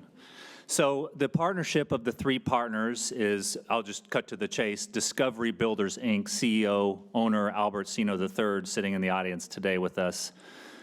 California Capital Investment Group CEO Phil Tagami also sitting in the audience today. Of course, I represent the Lewis Company, made up of the Lewis family, who is the owner, operator, and manager, of course. So the three private entities are clearly represented. The entity specific to your question is the entity specific to Mr. Sino III, who is our partner in this deal. Okay, but he's a partner under the name of Discovery Builders or using? Discovery Builders, Inc. Okay. I just want to make sure, because I know there's lots of hats out there, so I'm There just are. trying to get clarification of the hats. Question on the 18% RRI, and Mr. Elmo, this may be for you as well. 18% RRI, IRR, Okay. Internal rate of return. Okay, in case, as I understand, and at the community presentations it was asked, and you had stated, it's a higher risk. The normal industry is the 20-25% comfort level. That would then mean that the entity Concord First Partners taking a greater risk because it's below kind of the industry standard, so to speak, right? Or you're assuming that, well, let's put it this way. You're assuming that there's less risk, I guess, is the case. I won't suggest that we are assuming there's less risk. I'm suggesting that we're willing to operate at a lower margin in the spirit of this public-private partnership. So when financial, because one of the things that was brought up during one of the meetings, and maybe slightly different than the impression I had during the RFQ process, was that, all three entities are self-financed, they're self-funded, they've got lots of money, lots of capital, can carry out this project and move forward in our community, and we'd be a great partner because of that. Doesn't have a board of directors, need to go through all these stock market fluctuations, blah, blah, blah. And then it came out that, but we would be going to a bank to get financing to be able to do project work. So then it's like, well, the banks then look at certain things in order to lend, and they look at risk factors. And the risk factors they look at, if it's a higher risk, you're going to be charged a lot more on interest rate. How was that taken into account in figuring out your financial pro forma in terms of the rate of return to you, the community benefit dollars that spill over to the city at the end of the day? Because if the bank says, and your assumption was a certain interest rates, and we now know where they're all going, but at a higher risk, they're going to, tag on a lot more, which is going to make it more expensive for you to borrow that money to be able to move this project forward. So if you can shed some light on that. Of course. So the nature of the history of our companies and the financial success and aptitude of our partners individually and, of course, together is hopefully one of the reasons we're standing before you today with our sound financial strength. With sound financial strength, what that also means is banks will be able to rely upon our credibility and our financial capacities when they consider their loan, to your point, with regards to how much risk are they taking. Certainly we'll be looking, without any specifics today, at some form of land-secured financing for a portion, but we recognize that we're not going to likely get, 2,000 acres that'll immediately allow us to finance directly off of that. So how we program the financing, it's going to be a blend of a few things. Also included is going to certainly be a heavy cash contribution from our partnership to initiate the funding for the infrastructure. But again, because of our financial strength and capacity, and in turn our fantastic relationships with all the major banks, or at least the major banks that play in this field of loan, as your partner, we together will see more advantageous financing because of who we are as a company individually and together as a partnership. So, we do sometimes cash flow projects just out of pocket. Personally, not personally, I don't do any of that, but our company, we certainly do seek financing in certain occasions as well. I would certainly suggest on this one there will be a blend of both that we will be seeking in order to cover the costs, especially on that initial upfront infrastructure cost. And I thank you for that information. I think that's helpful to provide some clarity there, because I believe there was maybe misunderstandings or not clear information at the RFQ process as to, why this entity was maybe more superior than others to utilize as a potential master developer, was because it could, the terminology, and I had to go back and listen, was we can self-finance, we can self-finance. And the interpretation is meaning that you would take all of the cash out of your own pocket, not go to conventional lending mechanisms. And as I hear your presentation or your information today, is that wasn't exactly what you meant in terms of self-financing. That means also utilizing commercial lending institutions to finance, that you weren't relying upon the city to finance anything. So I think the terminology got confusing, and then it created some misunderstanding in the community, in the world, as to now you're asking and you're saying you can't finance it, and it's not that you can't, or not, I won't say can't finance, that's not what you said, that you would be looking at other financing sources, including conventional lending, retirement investment funds, whatever may be available in the marketplace. Exactly. I mean, we do that all the time and as developers. I mean, I would say from, again, my company's perspective, and I believe I can speak for Discovery as well in this case, is that we do self-finance, a majority of our projects. This one's pretty substantial from upfront infrastructure. We're not concerned about our ability to finance it, but we'd be remiss to not pursue financing options that could only enhance and accelerate the financial viability of the project. The other component is typically debt is not delivered or served until you have both collateral in place for that debt. And in this case, it's unlikely that we'll have enough collateral such that we will also be putting some likely form of guarantee on the form of financing that is not going to be on the city, that's going to be on our development team as well, which is, again, another benefit of working with our partnership and our financial capacity and strength. I think I understand in layman's terms is the banks are going to not want a chunk of dirt to say that they take back for their loan to, they're going to look for some added value that if they get it back, that they could do something with it. So probably entitlements, some other piece out there would have to be out there in order for them to look at this as being an attractive loan to provide to the entity. That is correct. But part of that attractiveness will be who they're loaning money to, and we certainly are There's exemplary that, in that regard. What is the project and the project risk? But I Correct, understand Mayor. now. I Understood, just Mayor. think there's some confusion when the word term self-finance was used early in the RFQ process, that it really means something different than some people interpreted. And then getting back to Discovery Builders, who's your third partner in this arrangement. Is that, and just to be clear, because it's been confusing with people reading articles in the last couple of days in the paper, is that a sole proprietorship? Is there a board of directors that goes with Discovery Builders? How does that third piece of the three partnership group work in terms of your company and even in your company, Lewis Homes? Of course. What does that look like? In each of the three companies, the principals make the direct decisions. There is no board of directors because we're not beholden to anyone except for the direct principals within each of our organizations. So the direct decision-making is definitely borne by the principals within each company themselves, who are all very active on a day-to-day basis with full management of all operations that each one of our companies performs. So the decisions are fast, they're immediate if we need them to be. There is no board, there's no consultants. That's part, again, of also our financial strength, and the self-financing aspect is we're not beholden not only to stockholders, but typically also not beholden to banks. Again, we're not sitting here saying that the whole thing's going to be financed from a bank. I mean, a majority of it will likely be financed by our partnership, but nonetheless, yeah, I mean, our decision-making abilities is hopefully as evidenced in the term sheet process, where we're making snap, immediate decisions and feedback, hopefully is an indicator that we don't have a board or body to go through for the decision-making. Literally, it's a Mr. Lewis, a Mr. Senor, and Mr. Tagami making that decision directly. Okay. And then, thank you for that clarification. The other question I had was, I guess, related to what you said about the, and it was alluded to, open books. We're getting back to this again.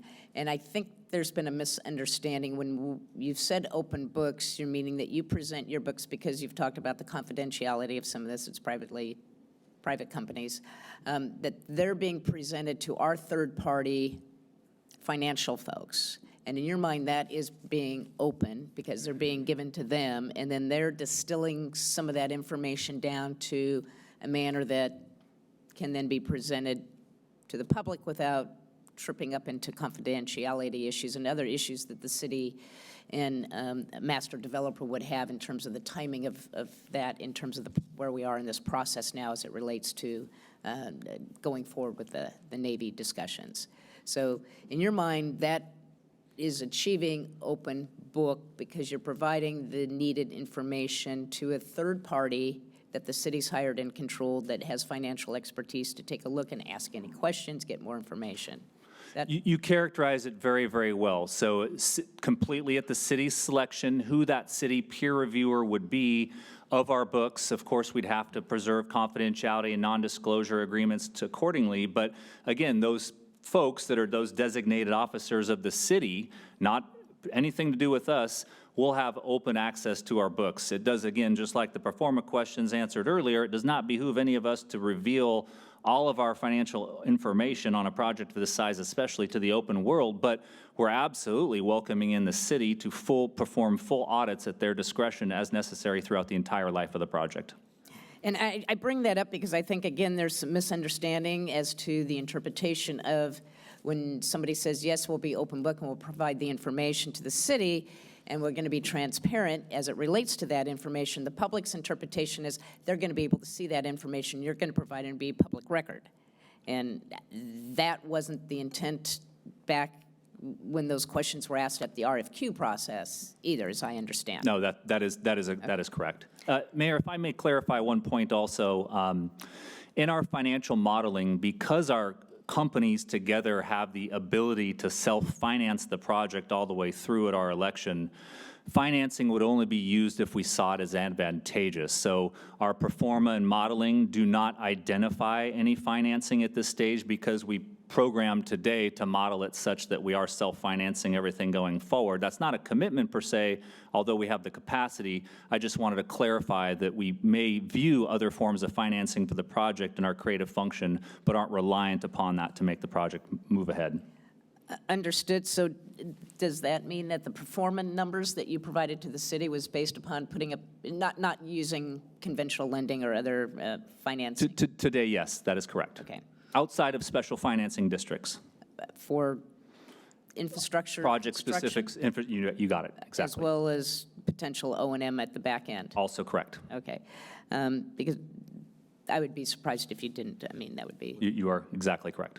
O&M is operation and maintenance for the long term. Sorry about that. And it'd be the areas out there would have to fund the capital infrastructure and I do understand. I mean, most development companies always want to use somebody else's money first, especially if it's at a better rate of return or better investment. So I understand that. That doesn't matter who it is. Everybody just looks at what they can do in terms of the best thing, just like we do with our car. Do we finance it? How much do we finance? How much do we put down ourselves? The same thing. Exactly. I got a couple questions regarding Go Momentum.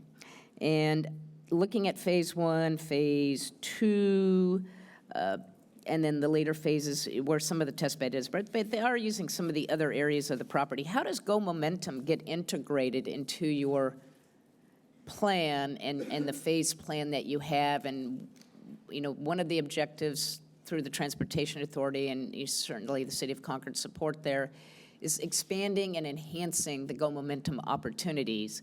And I'm trying to reconcile that against the term sheet and the plan, the area plan that you have that is associated with the term sheet here today. Absolutely.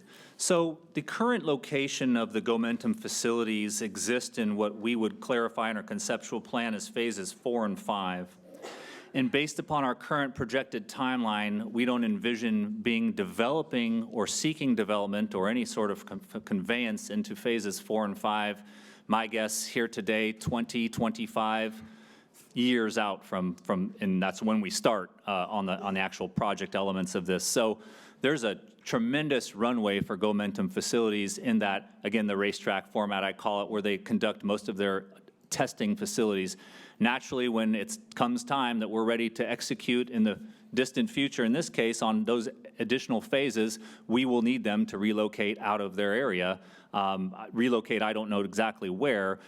We are unlikely to be able to facilitate what they have out there in the plan that we're revealing today, certainly, which is why I articulated earlier our desire to see them in a more condensed setting within the innovation or campus district accordingly. Again, we value them as an asset, but we don't believe, other than coordinating accessibility to make sure they can continue their operations while we're developing the site. Also, maybe some joint efforts on security that was brought up earlier, sharing of costs if at all possible. We look at those kind of mutual arrangements for both parties, and the city in turn would benefit. But nonetheless, Go Momentum's going to have their test tracks for the foreseeable future for the next couple decades, and therefore I think that kind of determination with what they will do could happen in the future. Okay, and then the permanent jobs, I was trying to understand the thought process, if I understood your presentation correctly, that, or one of the questions you answered, was you have adjusted that number going downward by, I can't remember. Almost a third, about third? 10,000 programmed permanent jobs from the area And what's plan. the thought process behind that, given that we're talking, well, certainly areas 4 and 5 are less job-heavy, but, at least for the next couple decades plus out there, to lower it by 1/3? How did you arrive at that number? What was the thought process behind it? So Mr. Del Beccaro unfortunately had to exit, but what he was describing during his presentation and what was really seen and viewed from my understanding, of course I wasn't monitoring at the time in 2012 the process, is that densified office parks of mid and high rises were being considered for the site naturally that would offer up a lot more dense job opportunities within those spaces. Mr. Del Beccaro gave a good presentation on our declining office market for a variety of reasons. Not that we're going to foreclose upon those opportunities. So we instead reprogrammed and reassessed based upon a balance of potential land uses that are likely to go in those sectors. Again, we're not trying to specifically program because it's premature to do such, but we did not want to just hitch back to a prior data. We wanted to modernize the concepts. As I mentioned, we're using industry standard qualifiers for number of jobs per square foot, and we're trying to invoke and operate within a variety of retail, commercial, office, industrial, manufacturing, warehouse types. Again, the specific plan, once we further program these spaces, is going to give us a better indication of any job modifications we need to make. But we also must remember this is a projection over a 40-year timeline, such that, what happens initially, buildings do last, typically 50 years. So, there could also be some more densification accordingly and more of an evolution down the road. But today we're programming a good mix of land uses, and we're going to program so they're marketable, especially within the innovation district, so we can activate that job center in phase 1. And then, given that thought, the TOD more on the residential side in Area 2, compared to our current area plan, it looks like you've also decreased some of that total amount. Is that a fair? Decrease which aspect, Mayor? The transit-oriented development neighborhoods at, the 22.3 units per acre, which is the light purple, or medium purple. From our initial area plan, it looks like there's less amount of that. And I'd like to know your thoughts behind why that approach, because right now, housing is very expensive, interest rates are up, so people can't afford a $1.2 million patio home, but they might be able to afford a condo or a more dense project, or now that you don't get tax write-offs on your property taxes, thank you, Washington, D.C., here in California, to the extent that we used to, apartment rentals, somewhat have a higher viability than they had, 5-10 years ago. So I'm curious to know your thought on why you decreased the density there, which may be a product type that would have a market price that would be less than the other areas you're looking at doing. We're still programming pretty high density, as you know, around the transit-oriented district, but to your point, decreasing density as you radiate out quicker than the area plan referenced. I think that was the nature of your question, if I got that right, Mayor. And yeah, you basically dropped the TOD densities at 22.3 units per acre and increased it in the 15.4 unit per acre, exactly. close to BART. So this is a similar answer as I just gave to the Innovation District, where again, we've re-reviewed current market conditions to assess the most density we feel is appropriate and marketable.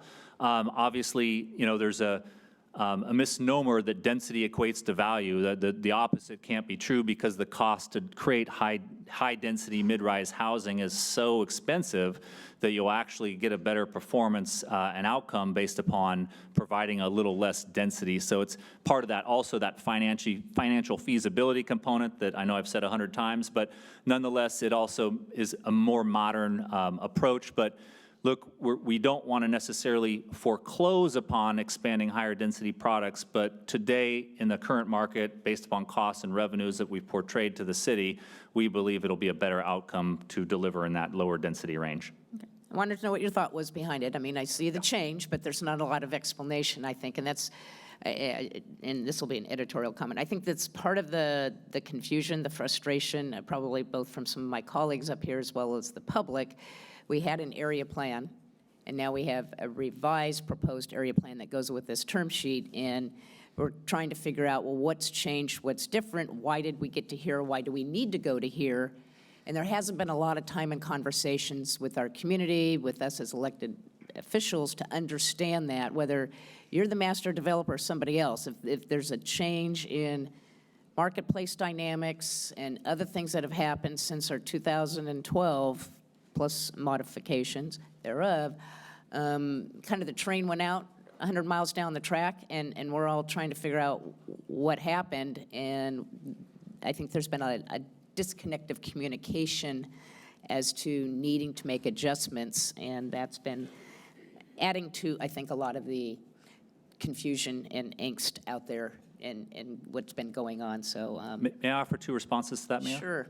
So when we look back at the 2012 area plan, definitely developed through, 7, 8 years of community stakeholder outreach, I think the challenge at that time was, I don't know, I wasn't, again, aware or exactly who was in the room with these discussions, but I don't think a lot of development entities were probably in that room helping to design that 2012 area plan. I don't know if I'm mistaken there, and I know that you would correct me if I was, but I think that's one of the misconceptions of the area plan, and to my knowledge, was never proven to be financially feasible in 2012 or beyond in totality, and nor was it studied by any development teams outside of, to my knowledge, outside of the RFQ process that preceded us and the developer selection, and we know how that went. So, when we talk about our involvement, it's, as your partner, again, it's to seek pathways by which we can advance this development. And you recall, you were here back in April, we effectively did audit the 2012 area plan and came to conclusions that it was not going to work without some substantive changes. We don't believe substantive they are. I mean, we believe we are still materially consistent with the plan. I appreciate the increased unit count, but every land opportunity right now is going to be dealing with increased unit counts because that's the way the world is certainly going to get to housing attainability. So that was, I think, an important point is when the area plan was developed in 2012, I don't believe a developer was proposing that. I think that was a city and community-born process. So who was there to qualify? Who was there to defend? Who was there to say no? I'm sorry, I think that's going to be challenging to do. That's the role we certainly are here to take on. Certainly, we are trying to operate under the time frame that's allotted here today to us. We recognize holiday seasons. We recognize the term sheet being released on November 30th. We were, I guess in our minds, we're hoping that it was materially consistent enough with the objectives as your partner, again, to advance the property forward. But, the collaboration in no means is not over. In fact, has it really sincerely started, which is a criticism we continuously get because there's not enough facts or evidence to really portray outcomes that allow us to negotiate plan-specific, facets of this effort. So the development of the specific plan is going to start out of the gate, assuming we get to the next step, of course, with the collaboration with the same stakeholders, with the community, more community meetings, with a more focused approach on the specific plan. The specific plan, I don't need to remind us, is not before us today. It's the term sheet that is the framework that guides us on how we put that together. So I certainly don't want any member of the community, this council, or this city to think that the collaboration is over. In fact, it really hasn't started to a point to where we're talking about a project. It's only been the collaboration associated with the term sheet today. And then another question I have is, actually, let me get to Mr. Bierke. I got a couple questions regarding Contra Costa Water District. I understood, if I read correctly in the reports for the last go-around, or where we have our current base process with the area plan, we did get a will-serve letter. We have one will-serve letter, right? We actually have 2. Okay. We had one that was associated with the area plan in 2012, and then during the specific plan process that we were working with Lennar, we got a second assessment or a reassessment in which they actually said that the project as proposed by Lennar at the time would need even less water, and therefore they were hunky-dory with the whole water situation. And with the unit count as proposed in this term sheet being up, I know that that comment came in more of the specific plan and our area plan communication with the water district. But, you know, it's a substantial increase in housing units, and then you throw in the ADUs, junior ADUs. So What does it take to get the water district to determine and make it, kind of take that issue off the table one way or the other? Yes, we have enough water. Los Vaqueros is going to be big enough. You'll get your potable water, plus with what you're doing with recycled, it's a non-issue. What does that take? So over the last 30 days, we briefed all sorts of agencies, two of them being Contra Costa, or Central Contra Costa Sanitary District, who produces recycled water, and the Contra Costa Water District. In our discussions with Contra Costa Water, their assistant general manager effectively said, we believe even the additional units could be covered by our capacity. However, as is normal practice, as part of your specific plan and as part of your environmental assessment, we would want to do a revised or new water supply assessment, and that's what we would do. Okay. So it would be part of the specific plan process. The issue, the ancillary issue is how quickly the recycled water supply can be increased by Central San and delivered by Contra Costa Water. But nonetheless, the overall project is designed to use recycled water exclusively in the outdoor environments, such that this level of development will not use a typical amount of water that we associate with today's environment. And as I recall, when Los Vaqueros was built, they did anticipate a certain number of development out in the space area, so that general capacity is there. It's just a matter of what the final numbers look like in terms of that. That's correct. Then, as we go forward in the specific plan, at whatever time that is, we had 3,000 additional housing units. If at the end of the day, the specific plan, the community, whatever says, nope, not happening, we're not going to do it, what does that do to the project, the performance? Doesn't matter who the master developer is. If they're saying financially you need more density in order to make all of your to-do list work, what happens? Well, multiple things could happen, but we have history, right?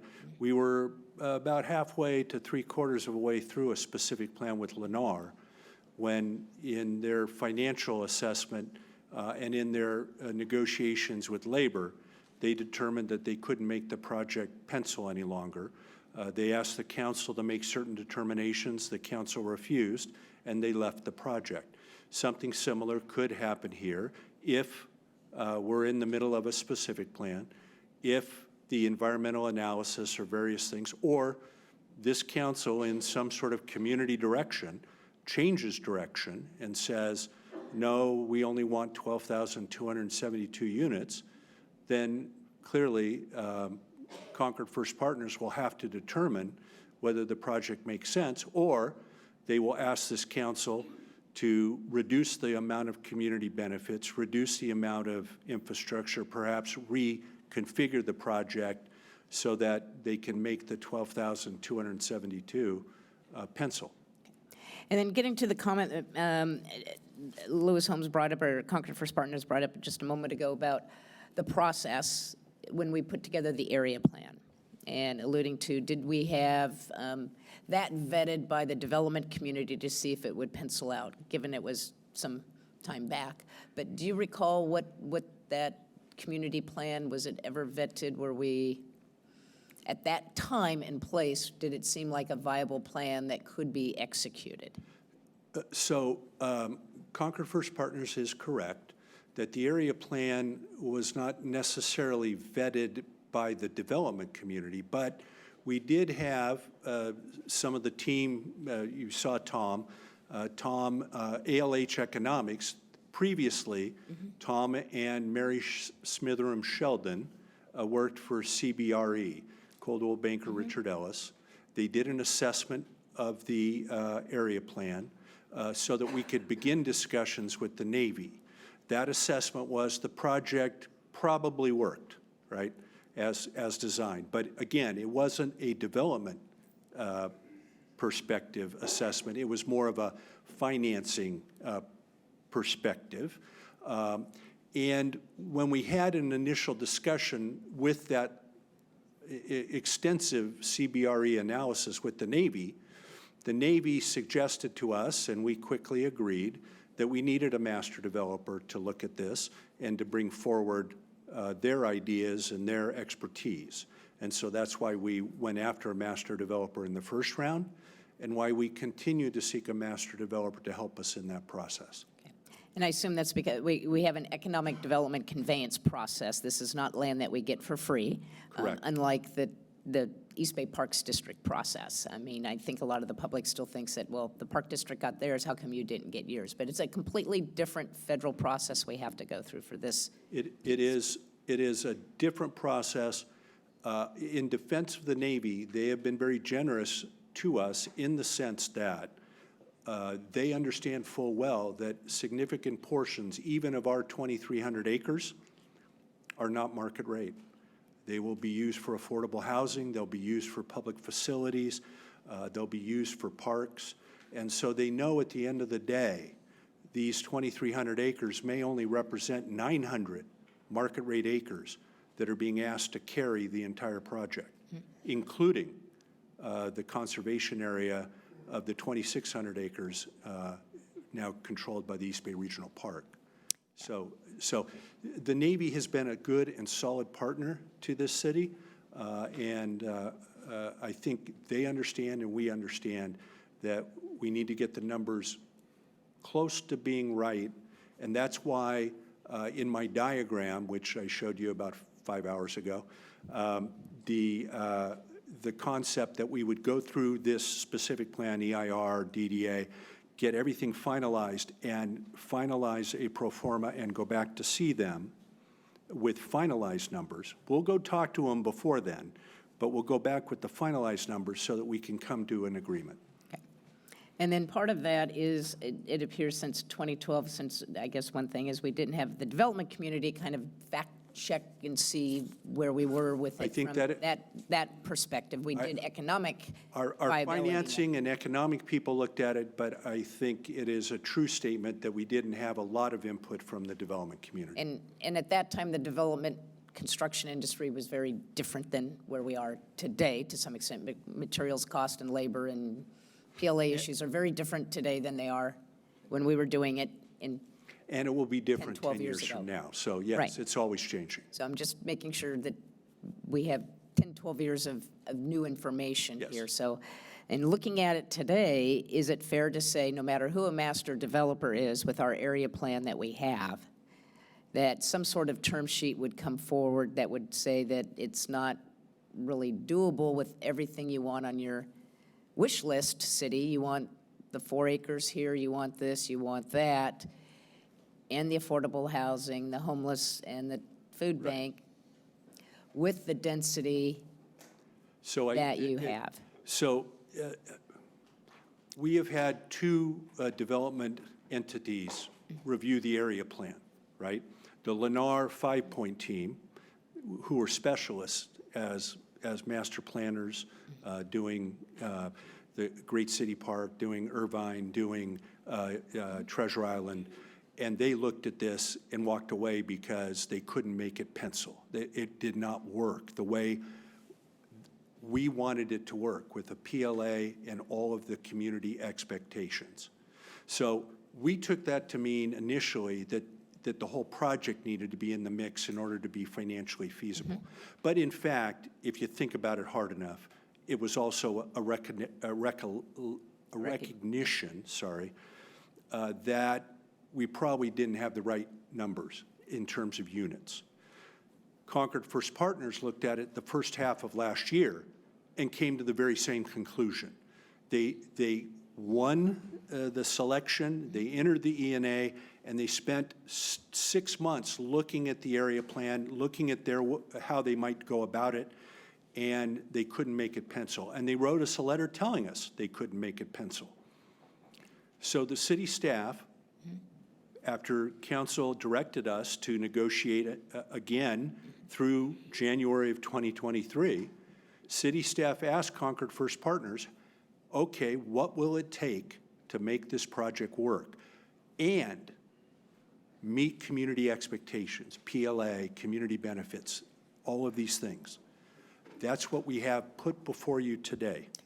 Our best effort to reach financial feasibility and meet community expectations. Great. I just wanted to put that out there because I think we've lost a lot of the public along the way from 2012 to today. And how do we get to here?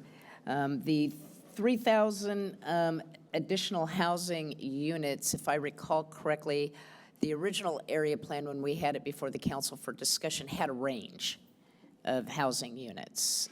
And at the end of the day, the council kind of went to, I think, the low number of that range and said that's the number we're comfortable with. Yes. And that was what was approved.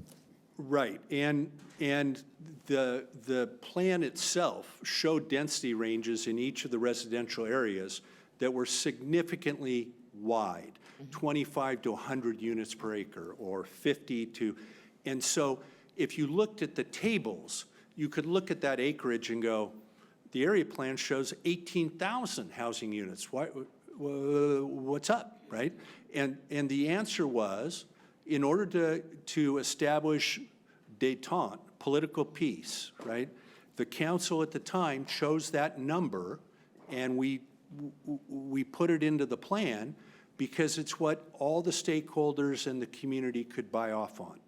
And we tested it, or tried to test it with CBRE, and they said, yeah, we think it works, right? In other words, here's how we think it works. But history has proven otherwise. Okay. No, that's fair. I just want to make sure the public understands this isn't, what the master developer is proposing here is within the range that we had originally in the area plan. But for political reasons and other reasons, the council, me included, that's why I wanted to refresh my memory as to that process. We used a number that was lower, and it wasn't vetted necessarily by development interest. It was done by an economic interest that said, we think it should work. And just to add one more bit of data to this discussion. As part of the Navy's process of moving through transfer, they did an environmental impact statement, which is a federal environmental report that they needed to do in order to transfer property to the Park District, first of all, and then to us eventually. And they did an analysis of our area plan number, and they did an analysis of a higher range number. And that number actually exceeds the number. So it's approximately 16, what was the number? 15,872, excuse me. Thank you, Jeb. So the Navy's EIS evaluated two target numbers, and one was 15,872, and this proposal is below that. So we believe that we're being consistent with also with the Navy's environmental impact statement. Okay. That was done in 2017 for those people who like to look things up. Okay. And then can you comment a little bit further on, and you said this is one of the things that's not included in the project term sheet or benefits at this point in time, where the city was requesting to reserve property for commercial leasing. And I think I remember which council member at the time maybe brought that up. But yes, I believe it was former Mayor, Councilmember Helix. But I think it was the idea was that we would have, we were in a recession, if I remember correctly, the time frame, and there was ideas about if cities had properties that they could lease out, or they would have an ongoing revenue stream that could help their budget. The late Mayor Dan Helix brought that up during the Lennar specific plan process. The council ad hoc on the RFQ, Councilmember Aliano and Councilmember Brisson brought it up and asked that it be included in the RFQ, and the council agreed in April 2021, included it and told staff to issue it. Okay. But as I see this term sheet, and I think as you articulated in your presentation, that is one component, or the one component that did not get carried forward into the Correct. term sheet that you couldn't come to agreement on with the master developer team. Correct. Okay. Did they have any comment? And I can have them speak to it directly, but what was your take as to why that was not achievable? Well, first of all, I did not push very hard for it. Okay. Because there's limited acreage as it is in order to monetize. And so while it may be possible as we deal with the specific plan that we do come to terms on some property that the city retains as part of the process, for the term sheet, which is generally supposed to be preliminary, I did not think it was worth arguing about at this point in time. So there were other things that you felt you achieved the objective on, that this was. This term sheet Was it- goes well beyond the Lennar term sheet in that it encompasses the whole project, and it addresses a whole slew of community benefits that were not reflected in that term sheet. Okay, I understand the trade-off, so I just wanted to make sure we didn't miss anything as a council that we wanted it removed. It was through the negotiation process that was not a high priority after other things were obtained. You did not. Okay. And then the other question I had was and this is actually probably for the Concord First Partners team. As I look at the area plan that you have put forth that goes to the term sheet, there's some, in my mind, significant differences. And I'm curious to know why, since the term sheet does use that plan as a attachment to the term sheet, saying this is basically this new area plan that you would want to utilize to tee off of to start the specific plan process and all of the associated environmental studies. And so a couple items that are very obvious to me is that in the neighborhood village areas, in what you have is pretty much areas, I guess, 4 and 5, maybe we had large greenbelt connectivity that ran from Mount Diablo Creek to the green frame that was abutting the homes in Bishop Estates, et cetera. And I don't see that robustness carried out in areas 4 and 5 in your vision as to what's being looked at for the area plan. And I'm curious to know why that is. And to me, it's not a rounding issue or a diagram issue. It's a philosophy and approach to development issue. So if you could shed some light on that, and also as it relates, I'll bundle them all together, to the buffer between basically Sun Terrace going up to BART that we had shown and it had integrated into our area plan, and that's now eliminated. I do, make recognition that there's some other areas you've picked up that are green, so the net loss of it, which took me a long time to figure out, because I went, there's stuff missing. Why is the net loss only like 1%? Because you did pick up some areas at the end of 5, what I call the whale of the tail, down off Bailey Road. And there's some more area up around the creek as it abuts Highway 4 than what was shown on our area plan. But those specific connectivity and buffer areas, I don't see carried forward, and I'd like to know from your perspective what was the thoughts behind that. So, and just to point out another area of green space is what was not defined in the area plan was about a 35-acre on-site within the EDC portion wetland preservation area, area in this case, where we'll be satisfying our initial our initial wetland impact mitigation in the what's formerly known as, the runway area that has now become an area of vast green space as opposed to development as it was previously. Are you talking Farm Bureau Willow Pass? I'm talking the runway area right at I'm sorry. effectively Olivera and Willow Pass. Yeah. So There's also, I will give you credit, there's also in your plan an enhanced green space area around Farm Bureau and Willow Pass that was not in our area plan as well, so. Correct, and that's part of that wetland preservation area. So I'm just curious as to the residential buffer areas. It's disheartening to hear, because we're such a proponent of active and healthy communities and the walkability and cross-connectivity from the Mount Diablo Creek, which we envision the trail system, and in turn the regional park to the green frame. Unfortunately, one of our phase lines between phases 4 and 5 immediately overlaps what is a continuous greenway connection, as shown as in hybrid, shown above that number 4 as well. So I think in our conceptual plan, extending that greenway certainly all the way to the connectivity, the Mount Diablo Creek Restoration Area and hopefully trail, very sound principles. We are very much want to affect walkability in this community, so we're very much proponents if it's not adequately shown at the scale on this drawing. I understand, but please know we recognize and support that for the specific plan process to promote full connectivity between the green spaces.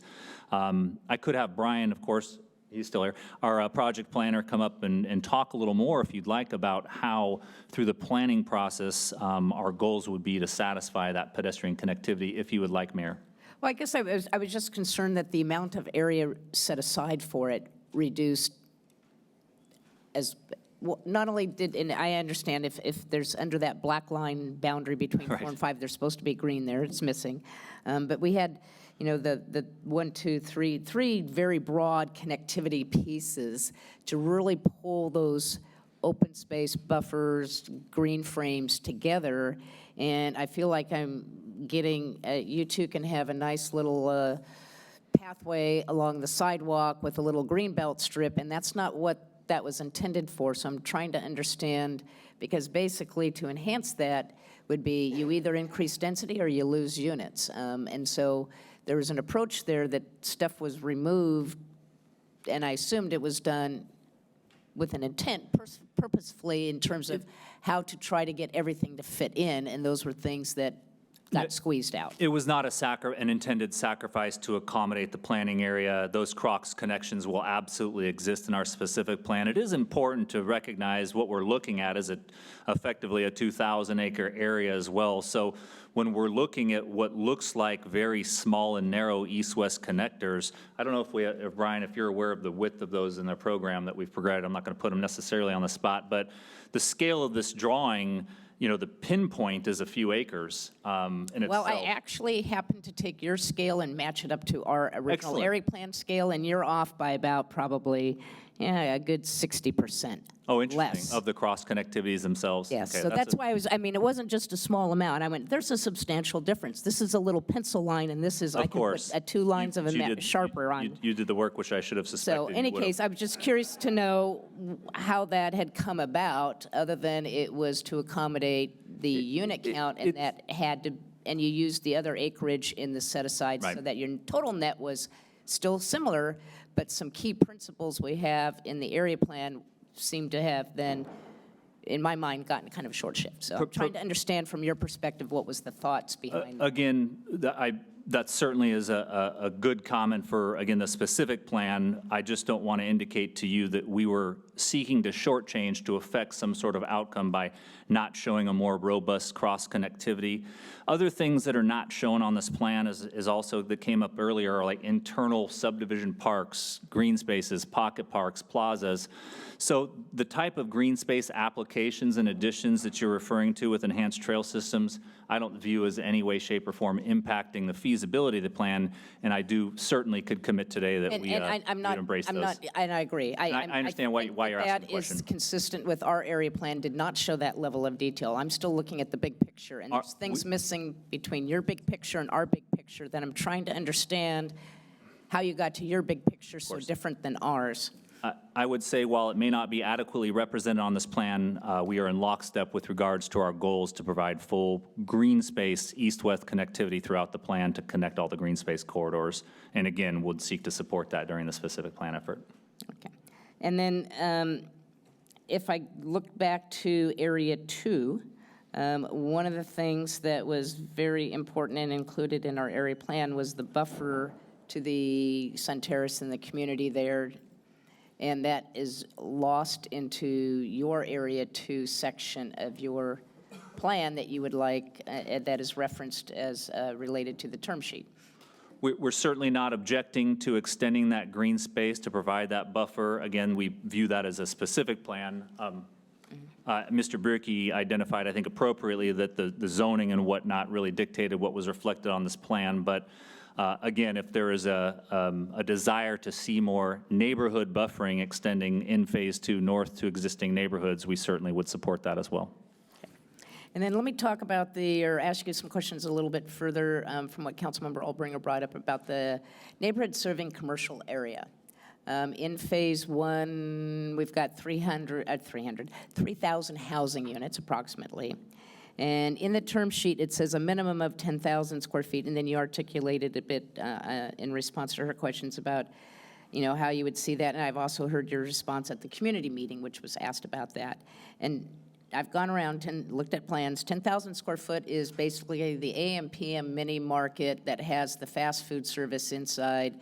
It's not what you're conveying here as a place where somebody can go and really buy groceries, get a meal, jobs that would be at least union wage jobs that might be, grocery store level versus a convenience market. 10,000 square foot, if you're talking, and you were talking in your response, or that you would see that as a grocery, something along those lines, and not maybe a full-service Safeway, but a smaller grocery outlet, something smaller, but still those footprints are like 50,000 square feet, nowhere near 10, and you're committing to 10 minimum. So I'm curious to know how you arrived at that number to achieve the objective we had in the requirements that 10,000 is going to meet that.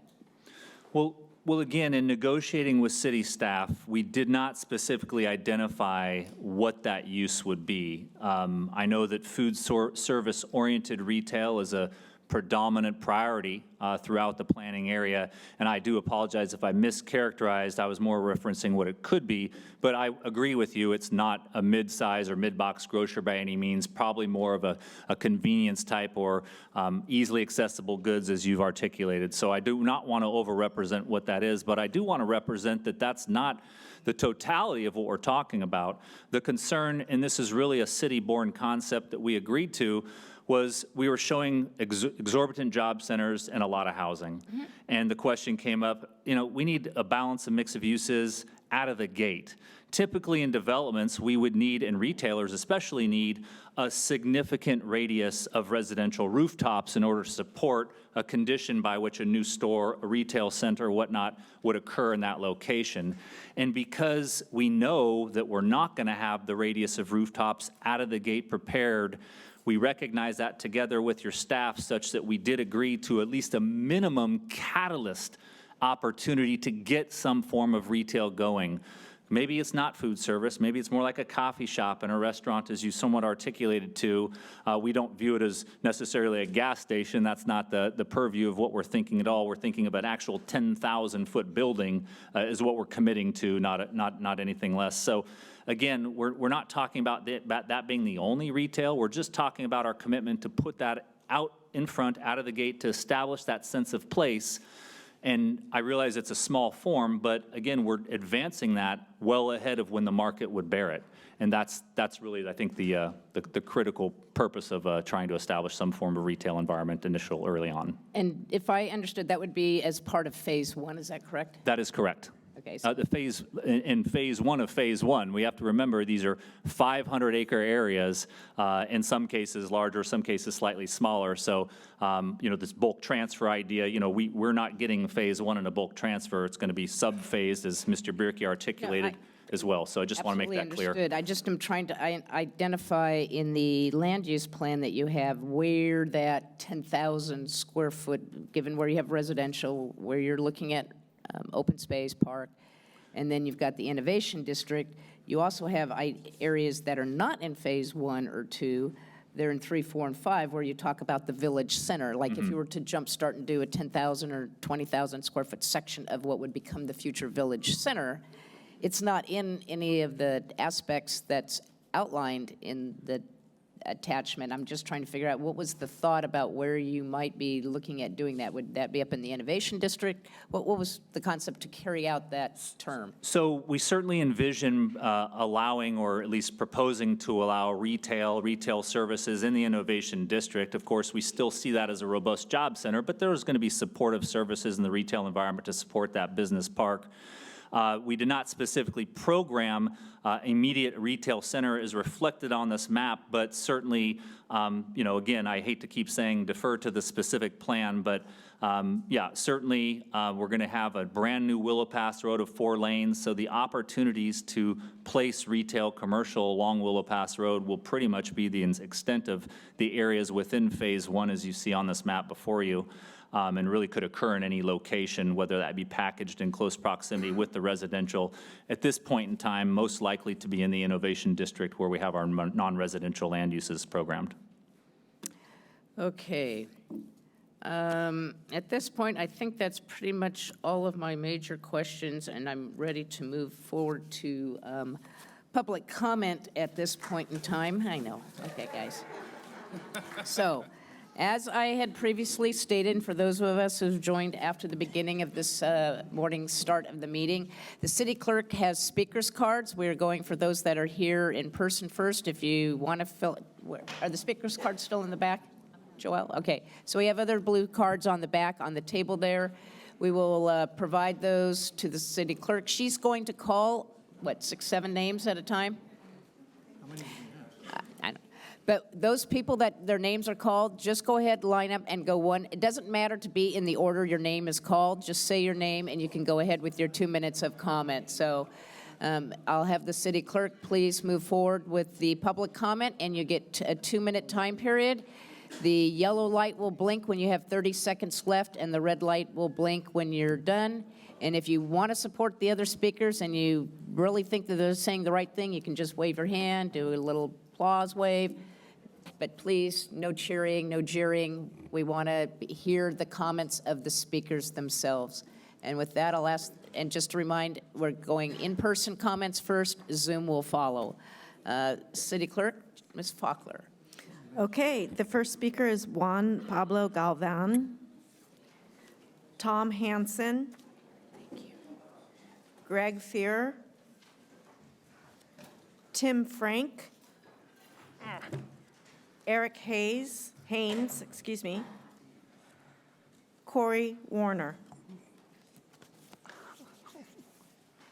And those that we don't have a card, if your name was called, you didn't come forward, we'll loop back and make sure that we didn't miss you at the end of the meeting too. Okay, go ahead. Just tell us your name and your comments. Good afternoon. My name is Juan Pablo Galvan Martinez, Senior Land Use Manager for Sebam Diablo. I stand here with more than 1,700 new petition signers, 1,200 of those being Concord residents, and several thousand others that have emailed you over the past 2 years, asking you to please let the exclusive negotiating agreement with CINO and their partners expire. Our review of the proposed term sheet confirms that our concern that the commitment to deliver the community benefits agreed upon in the area plan is hollow. The number of housing units proposed in the term sheet is almost 30% more than the number stated in the area plan.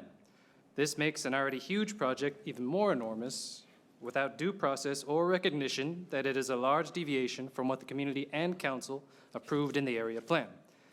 In addition, unlike the opportunities afforded other candidates, CINO and partners are asking the city to bend over backwards for the sake of their profits by granting them the whole 2,000+ acre reuse area instead of just one phase. Similar asks were made by previous candidates and they were denied. Why is the city considering this and the unit count increase when the term sheet does not propose a commensurate increase in community benefits? In fact, the term sheet offers even less community benefit than the area plan commits to. As it stands, Concord residents lose out on about 8 Todos Santos plazas worth of city green space, when they should be proposing even more. The proposed affordable housing has significant issues, and the term sheet also fails to capitalize on the BART station in Phase 1. Profits for CINO and their partners should not be put before the benefits to the Concord community. Aside from the term sheet, CINO and their partners have a long and well-documented history of cutting corners, destroying wildlife habitat, business fraud, intimidation, and being bad community partners. They were the wrong choice in August 2020, and they are the wrong choice now. We strongly encourage the City Council to let the exclusive negotiating agreement expire. Then the city can obtain a trustworthy partner capable of delivering what the community wants and what it deserves. Thank you very much. Okay. Go ahead. You can come forward. Next speaker. Hello, Madam Mayor, council members. Thank you for letting me speak. My name is Tom Hansen. I'm the business manager of IBEW Local 302 and also the president of the Contra Costa Building Trades. I'm here in support of the term sheet. A year ago, the council made a motion and passed to select a developer. It directed staff to begin negotiations of a term sheet, which they have, and I want to thank Mr. Bierke for doing an excellent job with his team to put together this document. We've talked with a lot of people that have a lot of history with these sort of documents. One of them is our attorney, Dan Cortozo, who's spoken here multiple times, and they all come to the same conclusion. This is a very good term sheet. This term sheet is probably better than you'll find any other developer will give you. You've given your staff direction. They followed it. They brought you back a very good term sheet. I encourage you to approve this term sheet because if you do not, there's very unlikely that you'll find another developer to give you anything close to this in the future. Think of what's best for Concord. This term sheet is the best. Please vote to agree with the term sheet. Thank you.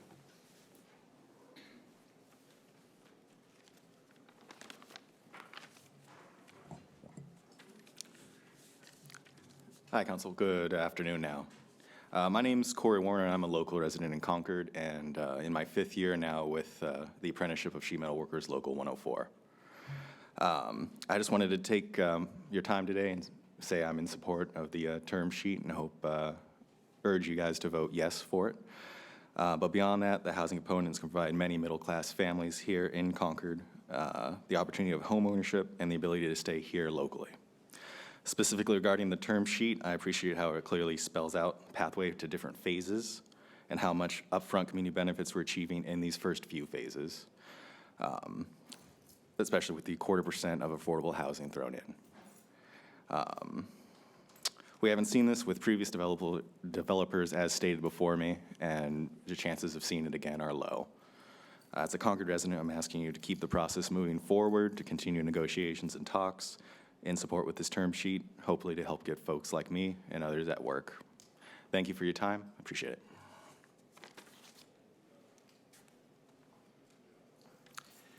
Well, good afternoon, council members. I'm Tim Frank, and I'm representing the Contra Costa Building Trades, and I would concur with the remarks you've heard from other building trades aligned speakers.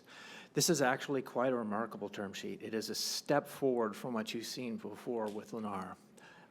And it is both a more viable product and provides a broader and deeper level of community benefit, which is really important. Starting with, I would note, a much more robust labor agreement, which we have learned from past practice is very important.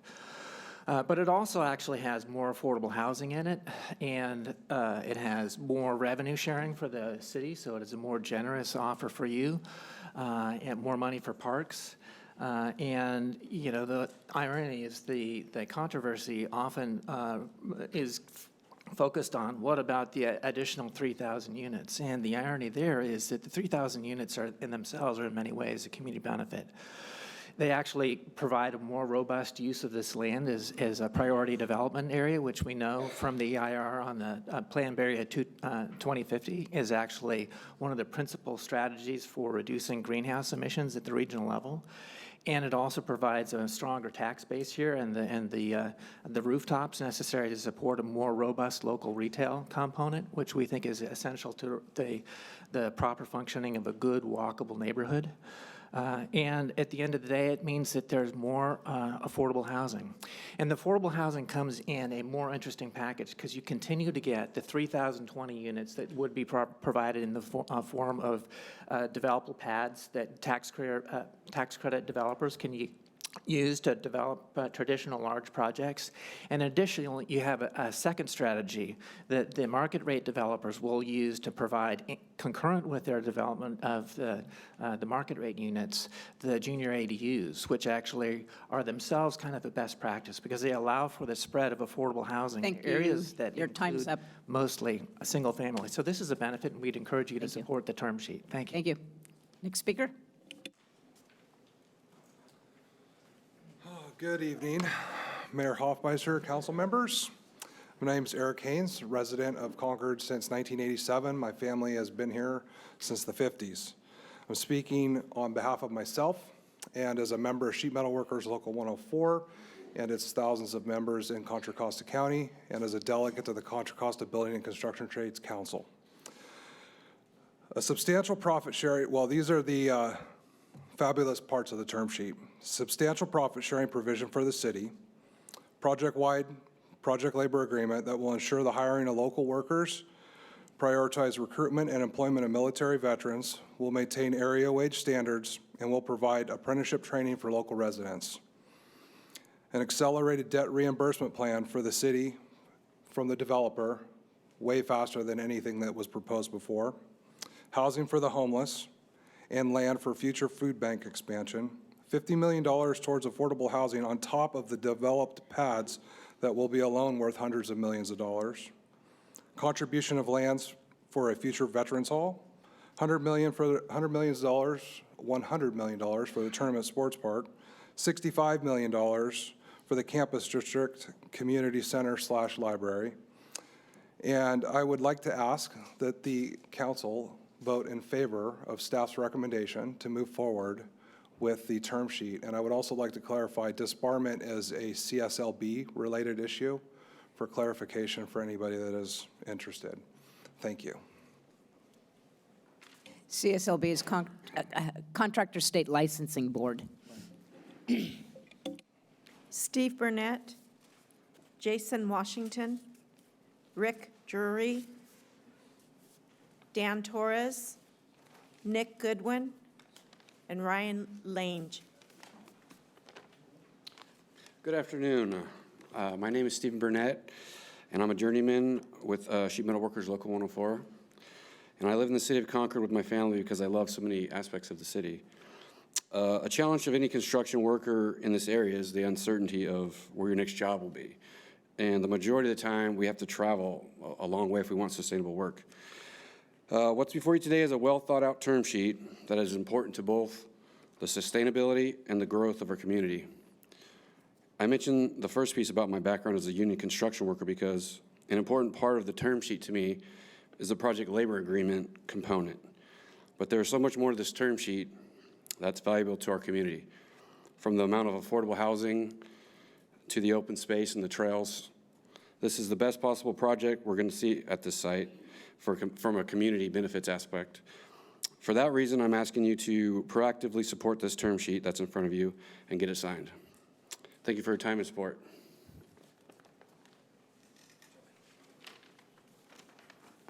Good afternoon, Mayor, council members. My name is E.A. Sire. Jason Washington had to step away for a family emergency, so he asked me to read his words on his behalf. If that's okay, I'd like to do that. Thank you. So again, good afternoon, Honorable Mayor, City Council. Jason Washington is a Concord resident. He's also a journeyman with Sheet Metal Workers Local Number 104. There are not a lot of opportunities for good middle-class jobs in Concord if you don't have a four-year degree. And even with a four-year degree, to make a living in this town, most folks have to travel several hours commuting each day, which we're all subject to pretty frequently. And that takes away time from families and communities. Being with Local 104 has given Jason the pathway to middle class, and he would like to see the opportunity expanded to other Concord residents with additional opportunities to help build the city that he lives in. Being with Local 104 is something that for him, he wants to see that continue to be more local as much as he can, and he wants to stay in Concord and help build his backyard. By signing the term sheet, you would be helping to create great opportunities in the unionized trades with apprenticeship requirements, prevailing wages, local hire, and affordable housing all encompassed in the agreement. Those are all valuable components that will help Concord residents who enter the trades afford to stay in Concord, work locally, and can raise a family here. He urges you to proudly support and sign this term sheet, and thanks you for your time. Thanks. Good afternoon, Mayor, council members. Nick Goodwin, Business Manager, Plumbers Steam Fitters, Local 159. Back in 2006, first time I ever heard of discussions about Concord Naval Weapons Station. And here we are, January 7th, 2023, and not one pebble of dirt has been moved. We come today to see whether or not you guys are going to vote and push forward this term sheet as to whether we're going to take a couple steps forward or whether we're going to take a couple steps backwards. I don't know about you guys, but I know my members are ready to go to work. The other affiliates within the building trades are ready to go to work.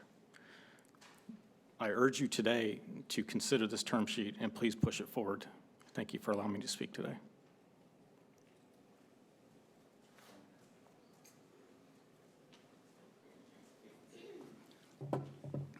Good evening, the Mayor, council members, city staff. My name is Dan Torres. I'm a business agent with Sprinkler Fitters, UA Local 483. So here we are again. You know, I've been involved with this project since the inception. I was on the Blue Ribbon Committee as an alternate. So I was on a bunch of the different meetings for that. I was on the negotiating committee for the Contra Costa Building Trades with the previous developer. The previous developer wanted to pay substandard wages and benefits to the community members that you all were elected to represent, okay? Just so their shareholders could make a profit.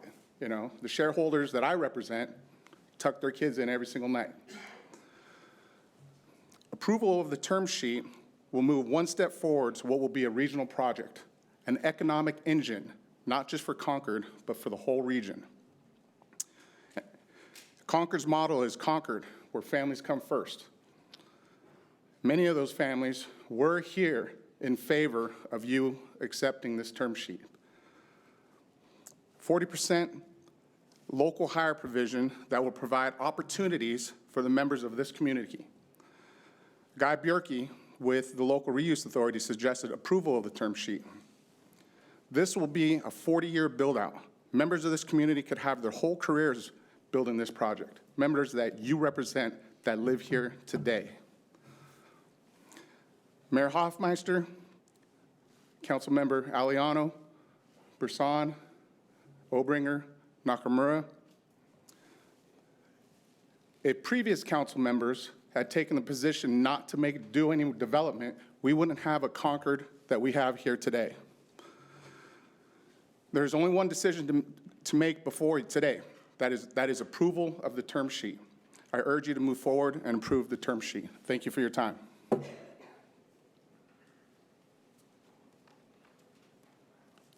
Mayor, council members, city staff, good afternoon. My name is Ryan Lang. I'm first a Concord resident. Secondly, I'm a business agent for the International Union of Elevator Constructors. We represent 1,500 members across the Bay Area. I was born and raised in Concord. I've coached youth sports and high school sports here in Concord. Both of my children graduated Concord High School. All the people that I've interacted with in this community are in favor of approving the term sheet, and most feel like we've had a carrot dangled in front of our faces for the last 15 years.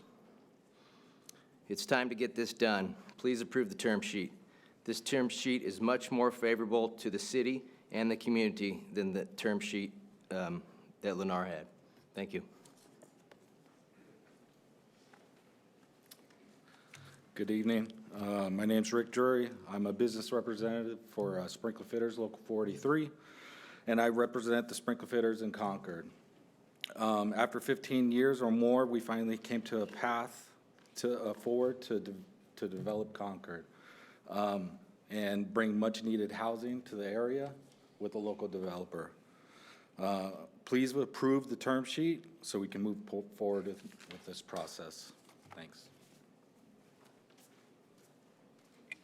Matt Russo, Tristan Scholl, Fernando Campos, Joshua Heffley, Glenn Lavelle, Robin Scher.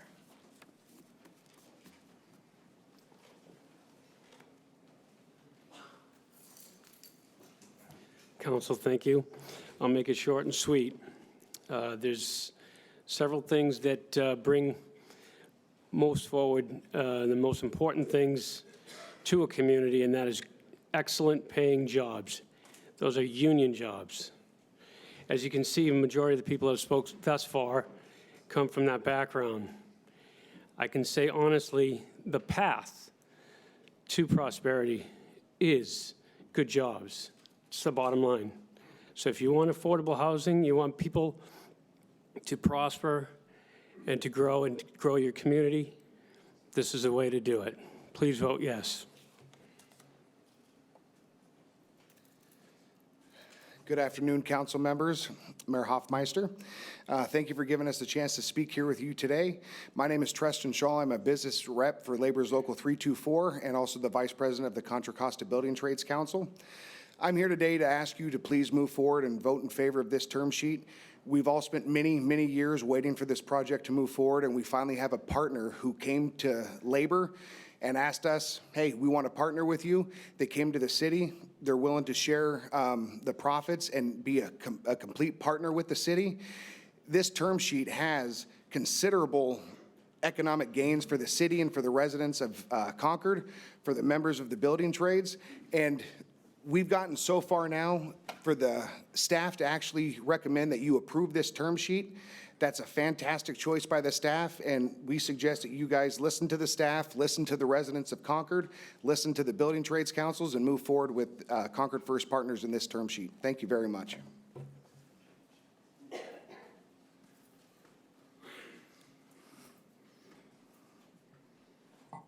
Good afternoon. Fernando Campos with Labor 324. I am also a 22-year resident of Concord. Mayor, city council members, staff, thank you for letting me speak today. I'm here to ask that you go ahead and move forward with the term sheet. I believe the Concord First Partners have been transparent. The term sheet's clear, and it's a benefit for all folks, all stakeholders, and I just ask that you move forward with it. Thank you. Good evening, council members. My name is Joshua Heffley. While I recently joined the Carpenters Union apprenticeship, I've been a resident of Concord for almost 30 years now. I graduated from Concord High. I have two great-grandfathers that worked at the Cowell concrete plant. I'm excited about my new venture, my new career venture. When I heard that Concord was going to get a chance to, well, not Concord, but the union was going to get a chance to work on the buildings in,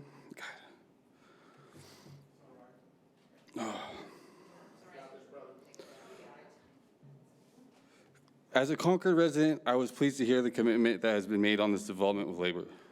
It's a chance to work locally and not have to go out of my way to get to work. So I'm a fourth generation Concord, and I'd really like the chance to help develop the city. Thank you very much.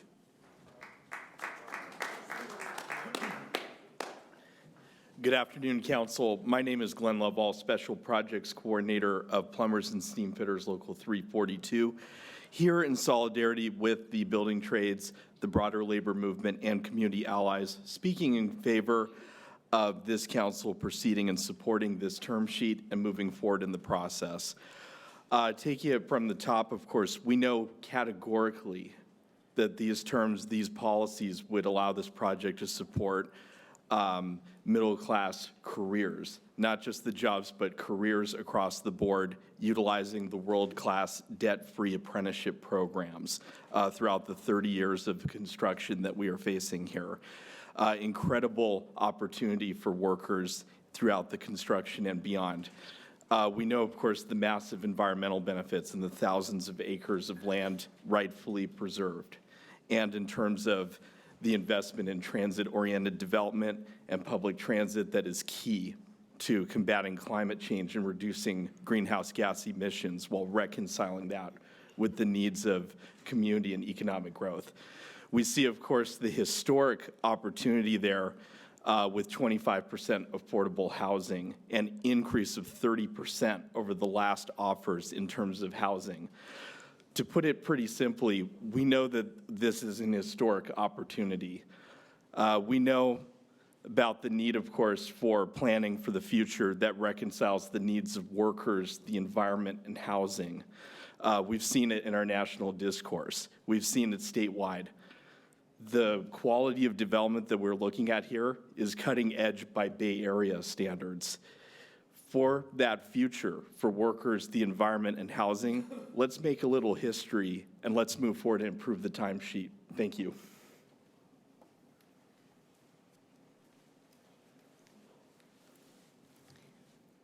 Mayor Hoffmeister, City Council, staff. My name is Robin Scher. I'm a Concord resident and a small business owner in Contra Costa County.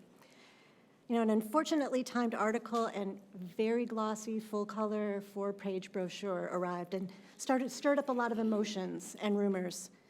Today's meeting and decision is about a term sheet.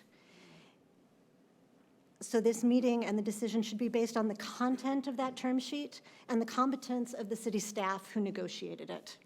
It shouldn't be based on personal vendettas, willful misunderstandings of the content of that term sheet, and sour grapes over a decision that was made months ago. Today's term sheet is a really good one. I've never seen anything like it, and I read the whole thing.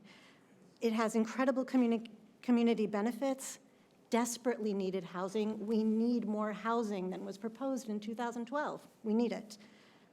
Please remember where you are in this process today. We can't move forward on this project until we move forward on this project. Please approve the term sheet. Thank you. Timothy Jeffries, Randy Thomas, Dave King, Rachel Schumack,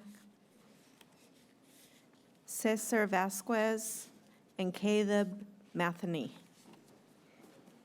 If your name was called, you can go ahead and start, so. Just go ahead and stand up. Go ahead. It doesn't have to be in the order that your name was called. Just go right on up. The other people that should have been before me, but. No. As long as your name was called, you get to go. Just go. We should say signs, please. Timothy Jeffries, International Brotherhood of Boilermakers, Madam Mayor, council members, I thank you. Keeping it brief, I'm standing in support of the building trades. I think it's a great term sheet, and there were 3 things that staff said when staff got up here, that there were 3 things they were asked to do. They could get rid of it, bring it back for another date, or accept it. I think everyone in the audience, I believe, believes that that's a good term sheet, and they expressed it to be a good term sheet, and not every building trades member, not every building trades affiliate that's going to be on that project will receive hours that are going to be out there. But as far as residents of this county and the city, we will receive benefit from that project that's been out there. So on behalf of the Boilermakers, we ask you to support the term sheet as is. Thank you. All right, go after the tall guy. Good afternoon, Mayor, City Council. Oh, hey, check that out. My name is Rachel Shoemake. I'm an assistant business manager with IBEW Local 302. I'm a woman in the trades. I've been an IBEW member for 19 years. I'm also an e-board member with the Central Labor Council. And I'm just here to remind everybody, we are in a housing crisis. This is something we talk about all the time. We need these houses. So when you refer to 2012 plan, it's really difficult because we are not in 2012, we are in 2023. We really need these houses that are there. And it's better for the environment to build a more dense community anyway. And the community that we're talking about here is actually something that we've been talking about in our climate caucuses, which is more dense, green space, walkable, bikeable. You know, this is something that we've been talking about for a long time, and it would be really great to be able to implement. And it sounds like, and I know we're not at specific plans, and we've talked a lot about specific plans today. We are at the term sheet. So we need to get past the term sheet so we can get to the specific plans so we can see what great things can come out of that, and that maybe we can actually implement this sustainable community that we've all been dreaming of for a long time. So I'm just here to thank you for your time. This has been a long day, and thank you for allowing us to speak. And please approve the term sheet so we can move forward and see what great things we can create out there at the Concord Naval Weapons Station. Thank you.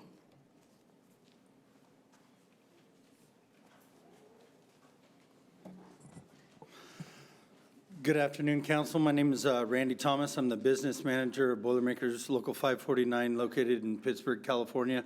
I'm a resident of Contra Costa, and we're here in order to support of the building trades to to get you to approve this, sign the term sheet. There's a lot of really good things that are in there. Affordable housing, most definitely, and local hire, which is always extremely important. We currently have over 100 apprentices. A lot of them are located in the area, and it gives them an opportunity to be able to learn the trade and one day be able to transition themselves out of affordable housing into home ownership. Today is an opportunity to do that for this community and all the communities around here. Thank you very much for your time. Good afternoon, Mayor, council members. My name is David King. I'm a North Concord resident and a 34-year member of International Brotherhood of Boilermakers. And I'll be honest, I initially had some reservations about the whole project, right? Because I live right up the street and I was worried about the impact. But after doing some research, I'm in favor of this project. As a Concord resident, I love this city. I love living here. I love my neighbors. And I welcome more of them, right? I think, as others have pointed out, we need more housing in the city of Concord. This is a good opportunity. This is a great opportunity. And it's a great term sheet. And I applaud Concord First Partners for reaching out to labor and going wall to wall and supporting union labor in this. So I'm just here to ask you to please approve this term sheet so we can move forward. Thank you.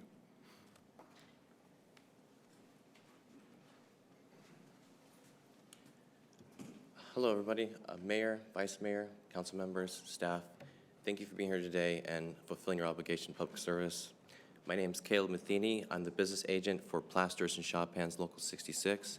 I'm here today on speaking on behalf of my membership on support of the term sheet put forth by Concord First Partners in regards to the Concord Weapons Naval Station project. Concord First Partners have made every good faith effort, and this is made evident by their cooperation with the city, as well as their engagement with the community by opening public comment, receiving criticism, and providing education on the project. Concord First Partners has become a great partner with Contra Costa Building Trades Council, of which my union is an affiliate. A signed project labor agreement would provide better, safer working conditions, good livable wages, as well as benefits, and would hire local residents to do the project and employ apprentices. I would like to comprehend the scope of this project and that young people can begin their apprenticeship on this project and eventually, by the end of the project, retire. I don't want to rob future generations from the opportunity to point and say, I made that, and that school you went to, I made that, and the hospital where you were born, that was made with union hands. So before us today is the passing of the term sheet. It's a beautiful term sheet. It's got a great scope. It's got schools, libraries, utility infrastructure, businesses can grow, and much, much needed housing. This project is going to be a well for the community to flourish and will provide a lot of economic velocity for businesses to grow. Thank you for your consideration. Please pass the term sheet. Please vote yes on people's livelihood. Thank you. Mark Plabell, Anthony Vasusko, Michael Anderson, Kevin Van Buskirk, and Colleen Garrity. Good afternoon, Mayor, City Council, staff. My name is Mark Plabell. I'm a representative of the Heat and Frost Insulators, Local 16, Northern California, Northwestern Nevada. We cover 57 counties, and I have never seen a term sheet like this before in all the places we've been. This is the best one. Everybody's understating what this term sheet is. I had a member, my apprentice, Stacy Jones Manning, who is a Concord resident. She had a trip to go on, so she couldn't stay, but she wanted to speak. She would like to work close to home. She's currently working in Fresno, driving to Fresno and back every day. Most of our members go to Santa Clara, San Mateo, if they're lucky, San Francisco or Oakland to work, and it's hard on them. I personally live in Brentwood now. I lived in Concord for almost 20 years. I raised my two daughters here. They went to Ignacio Valley High. I coached soccer here at MDSA for 10 years. And I believe the last park that was built was probably the Boatwright Fields, if I'm not mistaken. We need new fields here. I still feel like I'm part of this community, even though I'm not here anymore. But this is a great project. It's a great term sheet, and I really hope that you vote in favor of it. Thank you. Good afternoon, council members, staff, mayor. My name is Anthony Vescuso, and I'm also a business rep for the Local 16 Heat and Frost Insulators. We represent over 600 members that live in Contra Costa County, and many of which live here in Concord, that will be the direct beneficiaries of this project. The most revolutionary concept that jumps out of this term sheet at me is it's the wall-to-wall PLA that includes residential construction. In 2019, Lennar stood here and they told everybody that 100% union labor wouldn't pencil out. That's what every residential builder says across the country. Yet here we are with a developer that's going to make it happen. This will be the first domino to fall in a massive industry that thrives on exploiting the many for the benefit of the few. This is the door that gives millions of Americans in residential construction a pathway to join a union. Since this PLA came out, we have actually used this same template to administer to another mixed-use project over in Richmond, and it's already opened the gate. So Concord stood with its citizens against Lennar and has now achieved what was never before possible. Today, we're asking you to stand by that previous decision and make it a reality by approving the term sheet. Thank you for your time. Mayor, City Council, my name is Michael Anderson. I'm a resident of Concord. I'm a 20-some-odd year journeyman carpenter. I'm a veteran from the U.S. military. I don't know a lot about the rest of the term sheet. What I do know is that it's going to provide 40% of the jobs locally. I know that it's going to, out of all the housing, 25% is supposed to be low income. They're also supposed to have a VA center there. And for those reasons alone, I agree with this term sheet and ask you to approve it.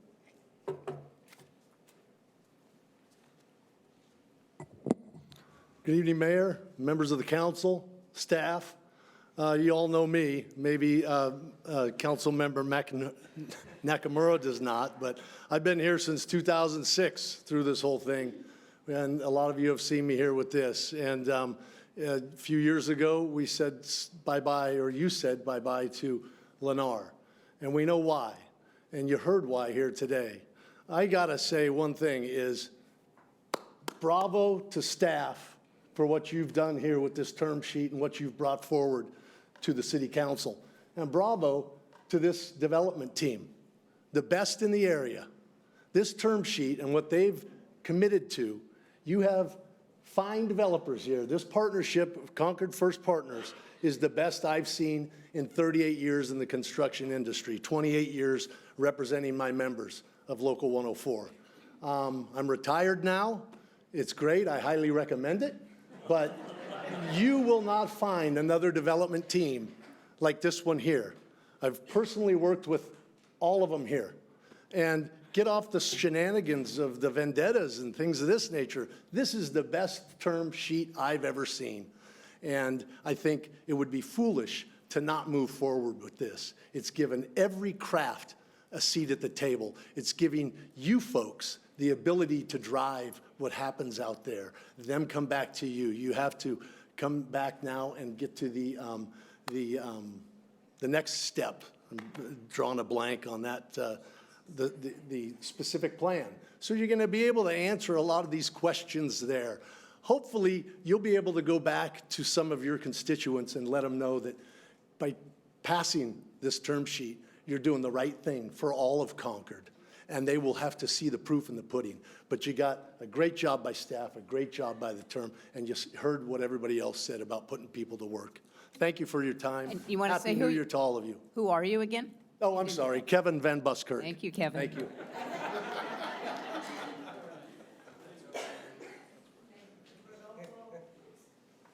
Rodolfo Castro, Ajit Kashal, Devlin Sewell, Josh Anahar, Wendy Hershey, Fro Schmidt.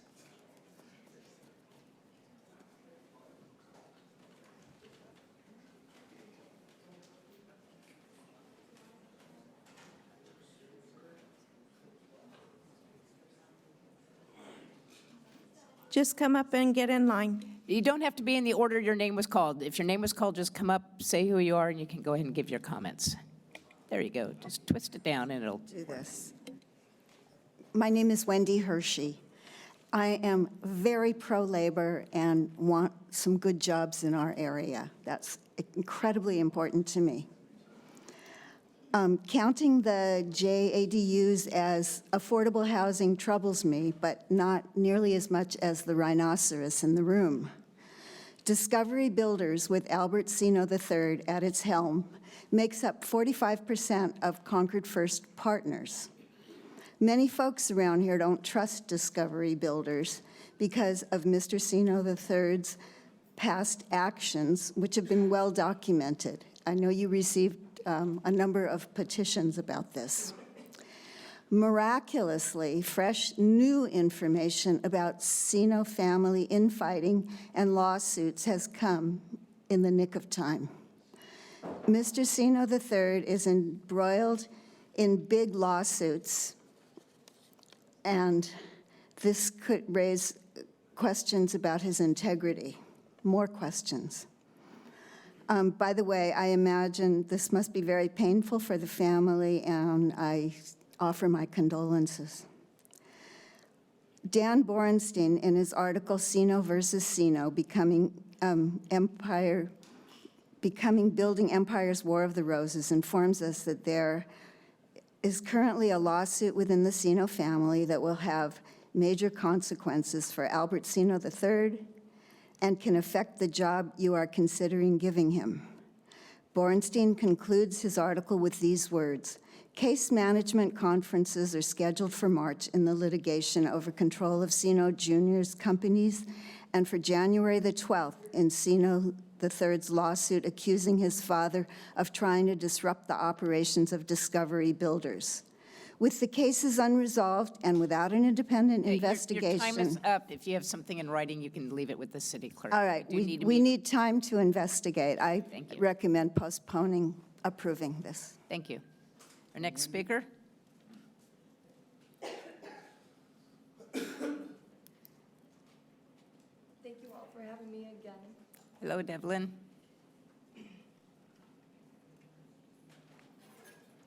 I'm here once again to support and ask you all to support the term sheet and the prevailing wages opportunities that are presented today. I'm not sure you understand the generational wealth opportunities that exist offering apprenticeship programs free for people to find higher levels of income, to raise themselves up out of lower income up to higher level of income. We're going to have a couple additional universities on site. There's more education opportunities there. The prevailing wages are just necessary. I was able to buy my home as a single mom here 30 years ago on IBW wages. They changed my life. I would hope that opportunity exists for every young person who is not academic inclined, who is good with their hands, who wants to build something, say I built that. So I'm excited for that opportunity for folks. I want them to understand the opportunities available to save time by working in their own backyard, better quality of life, better quality of relationships with their family, children. There's so many perks for this community benefit here. It's an opportunity to elevate our city, our residents, higher education, providing prevailing wages, higher incomes. It's just amazing opportunity. So I hope you can see that and will act accordingly. We need the affordable housing. My children has left the area because they can't find homes. They can't find wages to support the demands of this economy. It's heartbreaking for parents who are left behind. Thank you.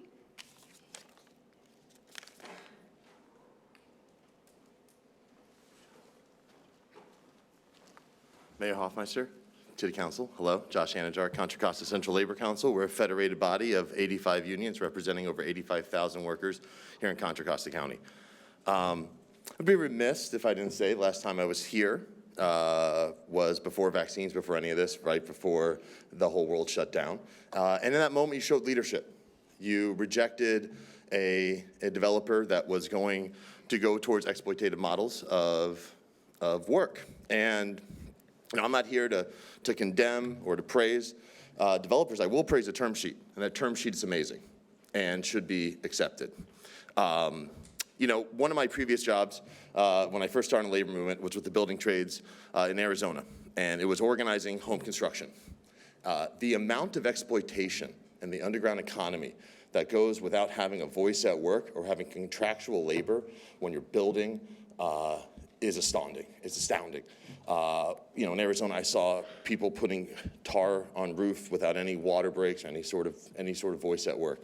What you have here is generate not only skilled and trained workforces that live here in Contra Costa, that will build their communities, that will live in their communities afterwards, but you're also providing generational wealth for the next group. When we think about how do families prosper moving forward, this is how, through good jobs, through having a living wage. And really right now, you're really kind of in this perfect storm of we have a housing crisis and a good jobs crisis. This term sheet solves that. So I hope you have the same leadership like you did in the past, where you see something good, you accept it. When you see something bad, you don't. This time, it's great. Please accept this. The labor movement stands side by side with the building and construction trades here. We want good jobs for Concord. We want to make sure that the people that live in Concord build Concord, and we hope that you can accept this term sheet today. Thank you all so much.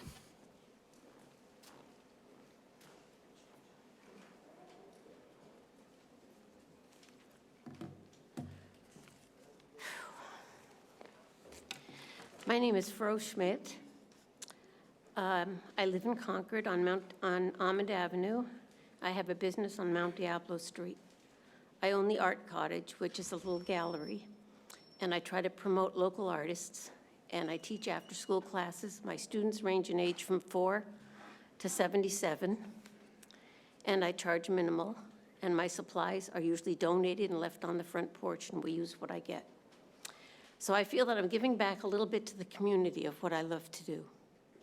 I don't see anything really wrong with the term sheet, but I do see something wrong with the builder in particular. You all know who I'm talking about. I'm talking about Sino. And I'm not one who is into politics. I'm not one who is pointing fingers, but I know how to read. And I know if each one of you turn your cell phone on and just Google Sino, you will find 45 things in a list that I read last night that will turn your stomach. So it's out there. I'm not going to talk about it, and I'm not going to point fingers, but it's there. And I didn't quite know how to handle this because I'm also have been involved in my neighborhood for the last 12 years as neighborhood watch person, which I keep saying I'm not the captain. But there's one person who is Sister Mary Grace, who I have befriended from the neighborhood. And when I sent this out to the neighborhood, asking my neighbors to come to this meeting and say no to this term sheet, the one who responded with peace and love was Sister Mary Grace. She said, Fro, peace and all good. All uppercase letters, no, Sino. Concord cannot hand over such a promising, prominent project to a company or group with a long history of tainted integrity and mistrust. The word integrity has come up over and over. Fro, your time is up. So there I am. I'm with Sister Mary Grace. Thank you. Next speaker. Hey, Council. My name is Rodolfo Castro. I'm with the NorCal Carpenters. I've been a resident of Concord almost 19 years. Been in the union 23 years. And this term sheet, I'd like for it to be pushed forward. Like, it would help with not only to our community, with our members. I've been traveling to jobs everywhere. Never really worked in Concord because nothing this big has come up. But now that we have a chance to push this term sheet, it would be good for the community, working with the Contra Costa labor trades and stuff. getting us moved. I live actually right by the place, and just getting to Highway 4, be living here on my own, it's horrible, that Highway 4 little stretch, and it's just open land that could be developed into something more promising, something better for the city, for the community, for kids, for our future, for my kids growing up. So I'm in support of the term sheet. If you guys can help us out with the labor trade, we're all for it. Thank you.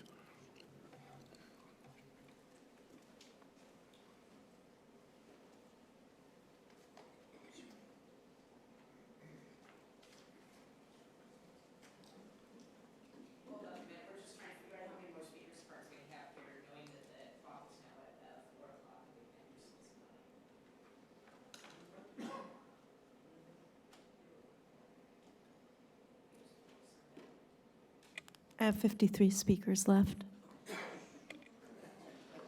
What about on Zoom? That includes the Zoom.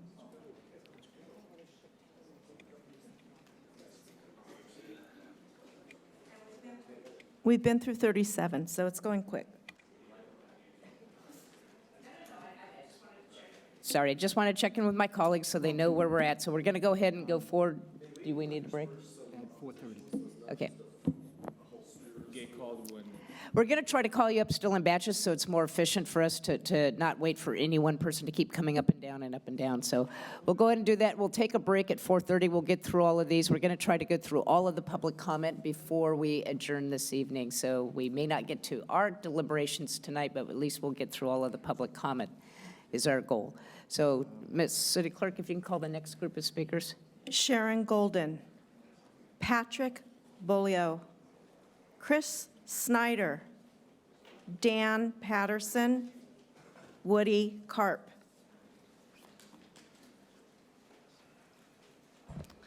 So Patrick Boileau, I'm the Deputy Political Director with the Operating Engineers Local 3. Since 2012, when this process started, I've completed a enlistment in the United States Navy. I started a career with the Operating Engineers. And by the time this project is done, I'm going to be long since retired.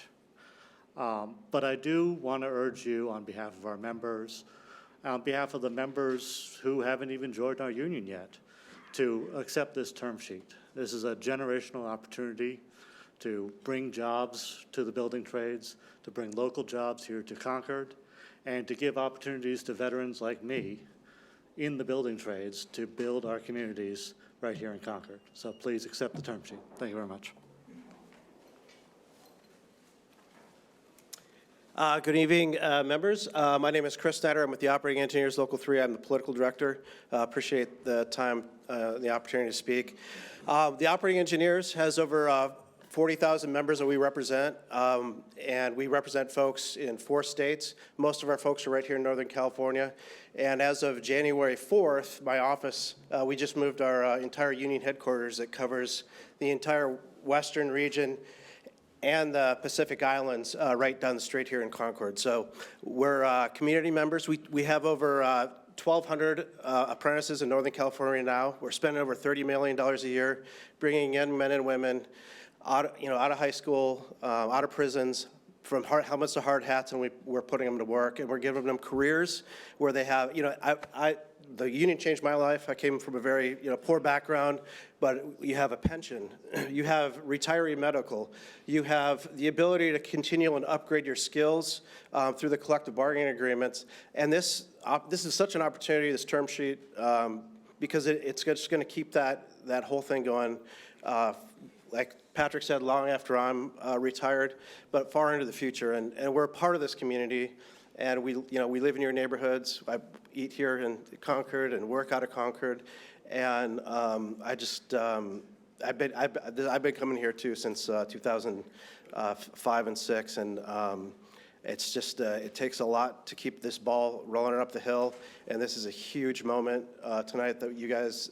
We all have this opportunity, and I urge you, on behalf of our 38,000 members in our region, and we represent another 70,000 households that are attached to our collective bargaining agreements, to pass this. And it's just going to transform the community and our union too. So thank you for your time. And we did have about 200 or 300 trade unionists out here this morning. Most of them went home, but we had a good showing this morning, but it's been a long day. Thanks.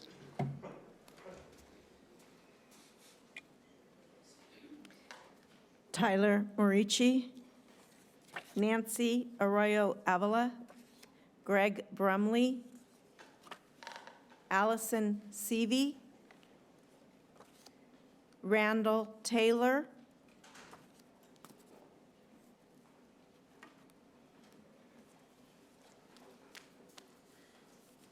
Hello, I'm Greg Brumley. I am a lifelong resident of Concord. I've owned businesses and owned property in town since 1979. And I'm speaking today to urge you to reject the term sheet. In addition to that, I would like to see the E&A expire and further terminate any further consideration of Concord First Partners. I am in favor of the development of the property, and I'm eager to see the labor jobs and the additional housing that we're hearing a lot about. But I'm strongly opposed to any public-private partnership that includes any entity affiliated with the Sino companies. The Sino family companies have a long and publicly documented history of illegal activity, disregard for environmental rules and regulations, litigation with public agencies and customers, and utilizing their political power to gain improper favor from local elected officials that are responsible for decisions about their company's developments. It was a grave mistake to select this group as the master developer, and this is an opportunity to correct course. I suggest that any future master developer that's under consideration should be properly vetted by city staff before they're eligible for consideration. Having FBI raids of their offices, having senior management plead guilty to serious crimes and pay millions in fines ought to be a disqualifier. The development of the Naval Weapons Station property will take decades to complete. A delay now to find a good master developer will avoid many, many additional years of delays when Concord First Partners fails to perform. The city must partner with an entity that has earned a good reputation and a track record that reflects high probability of success. The only thing that is highly probable with Concord First Partners is broken promises. Mr. Brumley, your time's up. Lengthy litigation. Integrity matters. Thank you, Mr. Brumley. Hello, Mayor and council members and staff.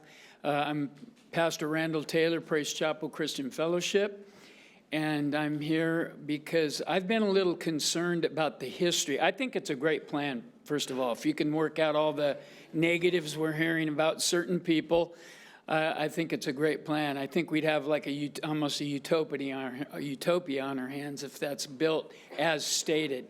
But I'm a little concerned about the lack of discussion on the history of the Naval Weapons Station. You know, it served our country for many, many decades.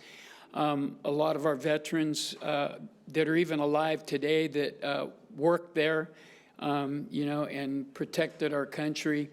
It served an incredible, you know, thing for our nation.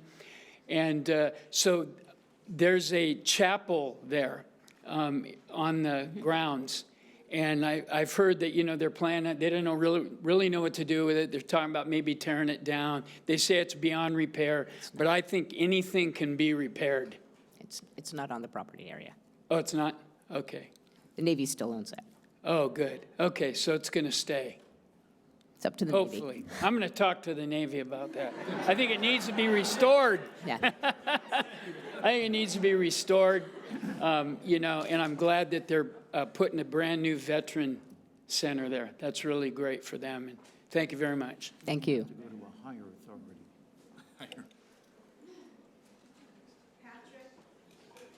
Patrick McLaughlin, Lynn Denler, Maura Torkliksen, Eric Antonik, and Elias Perez.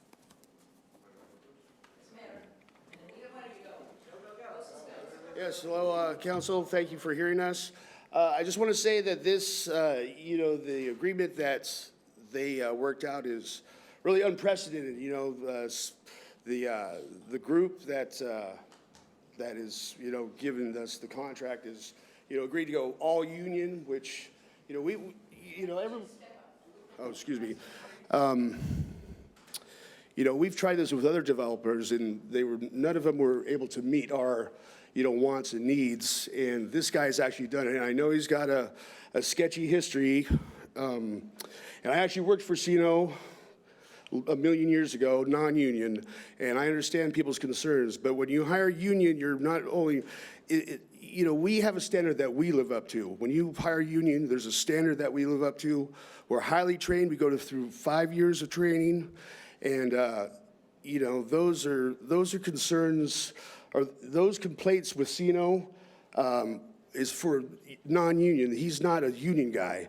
And so this is pretty unprecedented and a great opportunity for us. And, I know some people don't like CNO, but we've tried this with other developers, but they didn't want to go union. So I think this is a good opportunity. We should jump on it. I'm a lifelong resident of Concord. I love this town.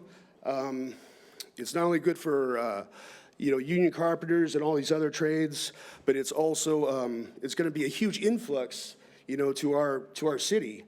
It's 3,400 acres. That's huge. And I think it would be a wasted opportunity if we let this one slide by. Thank you. And I voted for all you guys.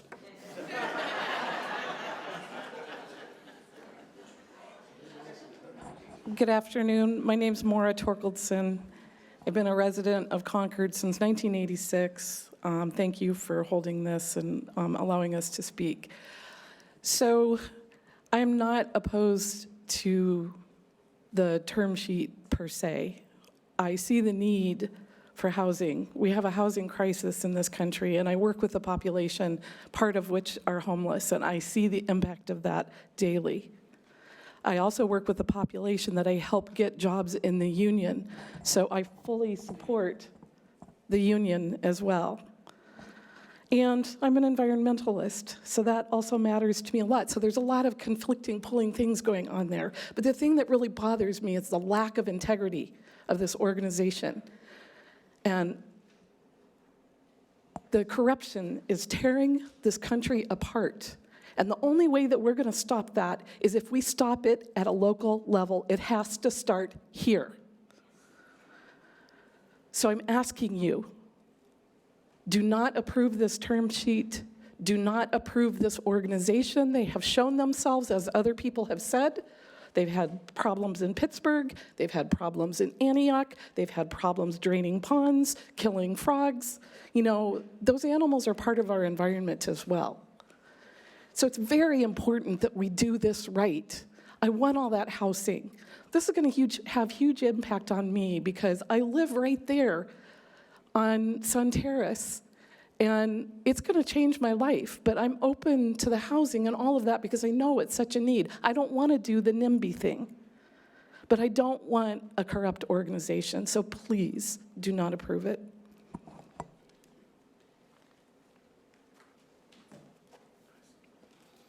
Good afternoon, Madam Mayor, council members. My name is Linus Farias.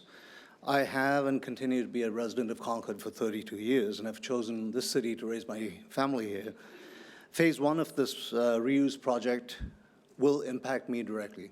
It's in my backyard.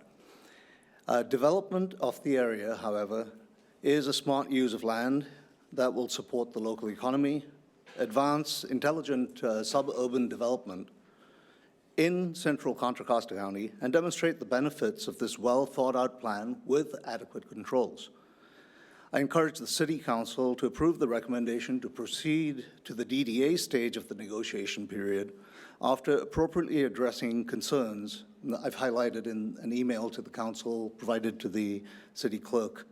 I believe this project will offer affordable housing opportunities, reduce urban sprawl, develop south of Mount Diablo Creek to limit the environmental impacts to the watershed and the ecosystem, leverage the existing regional backbone infrastructure we have in the area, and offer the participation model as a community benefit to the development area and the city of Concord.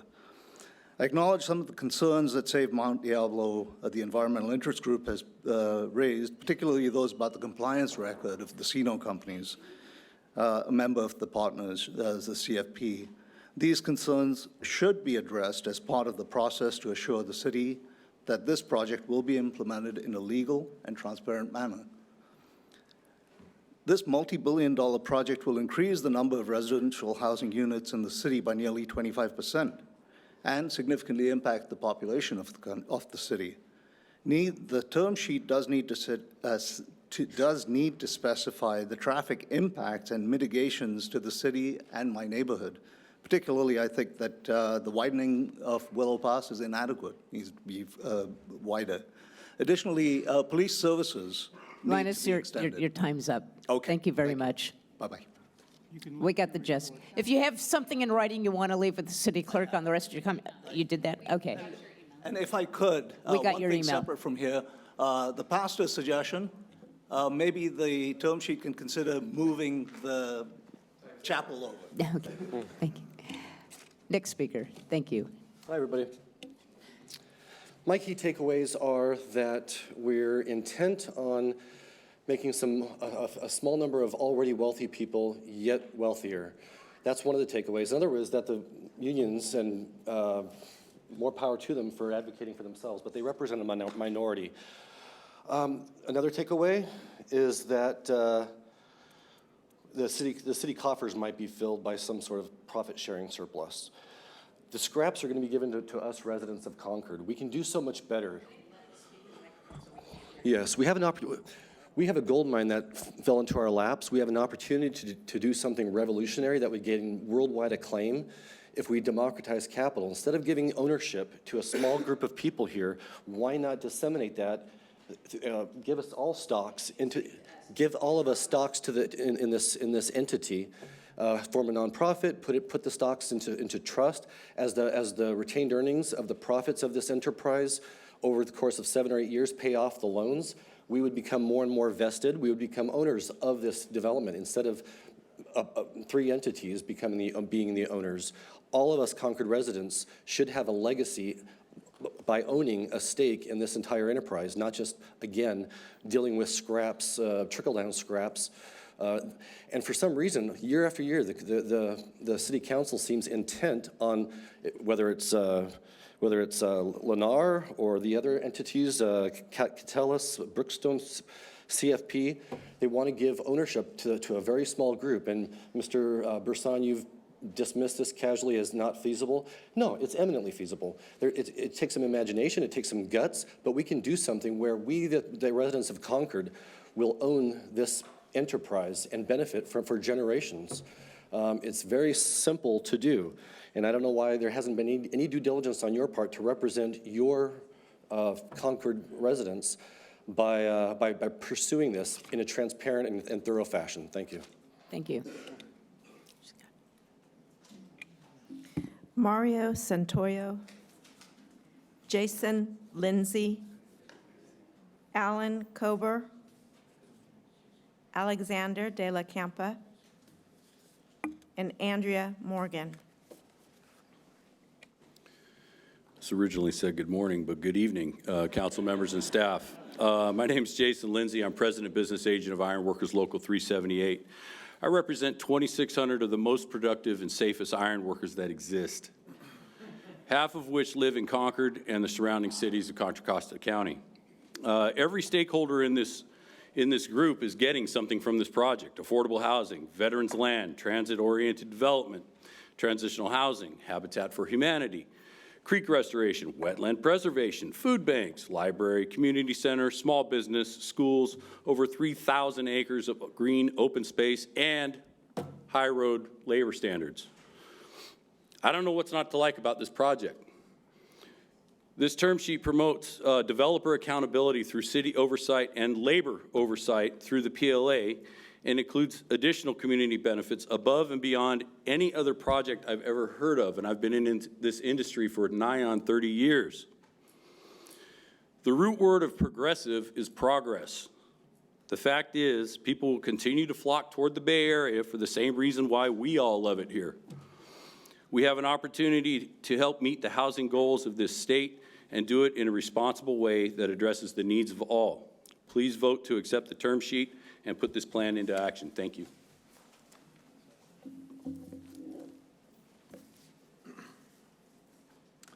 Good evening. My name is Alex De La Campa. I'm a local resident, been here my entirety of my life.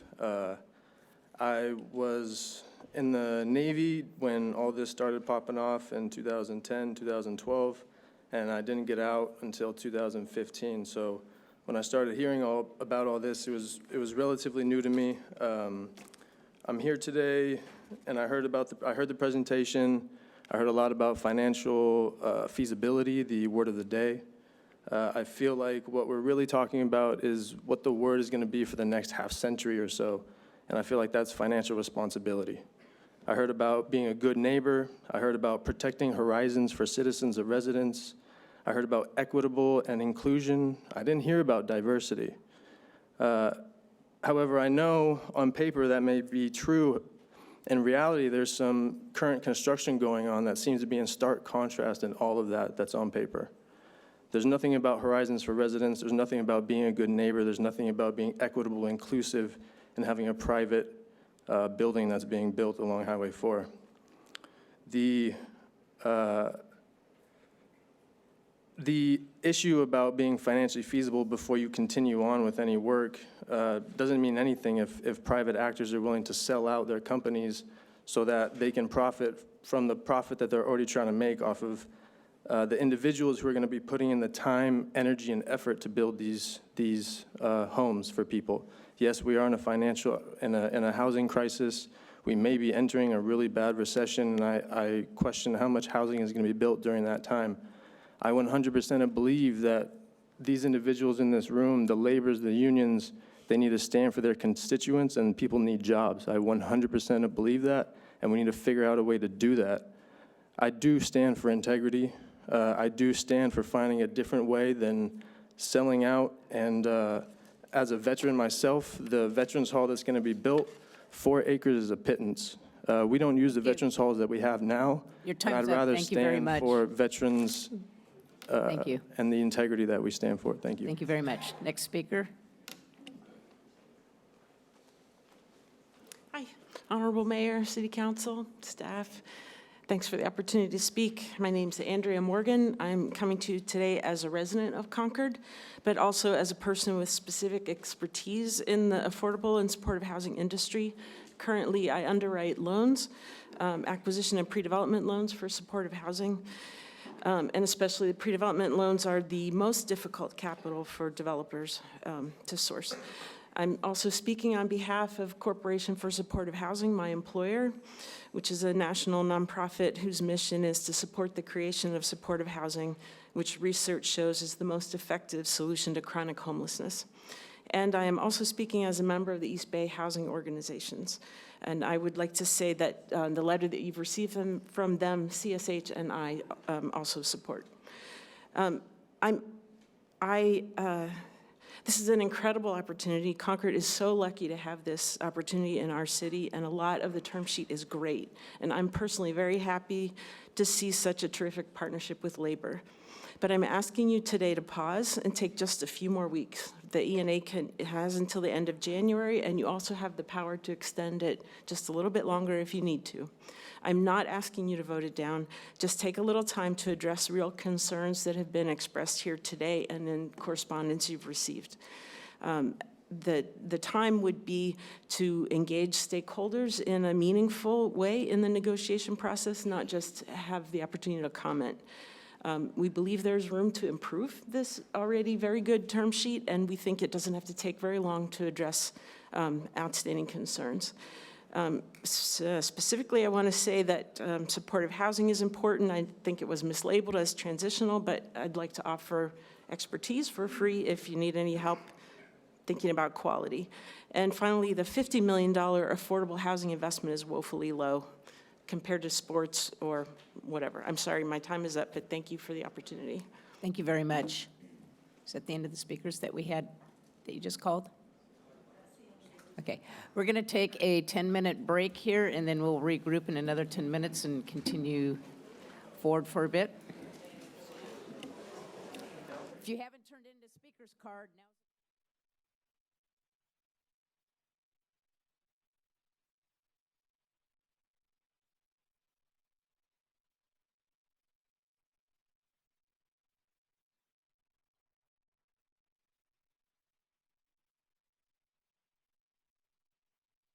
Break. And again, this is the Council, Concord City Council and Local Reuse Authority's consideration of a term sheet for the Concord First Partners as master developer for the Concord Naval Weapons Station. We've been meeting since 9 o'clock. We're in the middle of still public comment.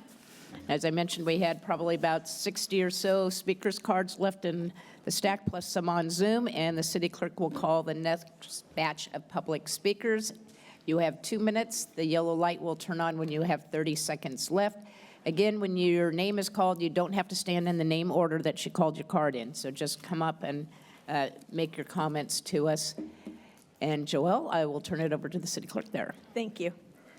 Mark Van Landy, Victor Flores, Noel Bermudez, Alejandro Escobar, Doc Whittington. Wishing all of you a happy new year. My name is Mark Van Landuit. I'm with Mount Diablo Sierra Club, and I want to say that the Concord Naval Weapons Station Reuse Project is extremely important for Concord's future in terms of jobs, in terms of housing. I want to praise a lot of the efforts put into this terms sheet for this project. Has a lot of laudable elements that can be built on and improved. But the concern of the people of Concord remains the same, and that is the issue that's not going to go away, and that's CINO, Discovery, Builders. And the involvement of CINO puts our community at risk. CINO companies have a long history of contract violations, a history of violation of regulatory standards, a history of internal instability, even coming under FBI investigation, a history of suing communities that they're working in, and a history of creating irreparable damage to our lands, our water, and our air. This is not the history or future that Concord wants. Half of our community is upset. The other half of the community is nervous.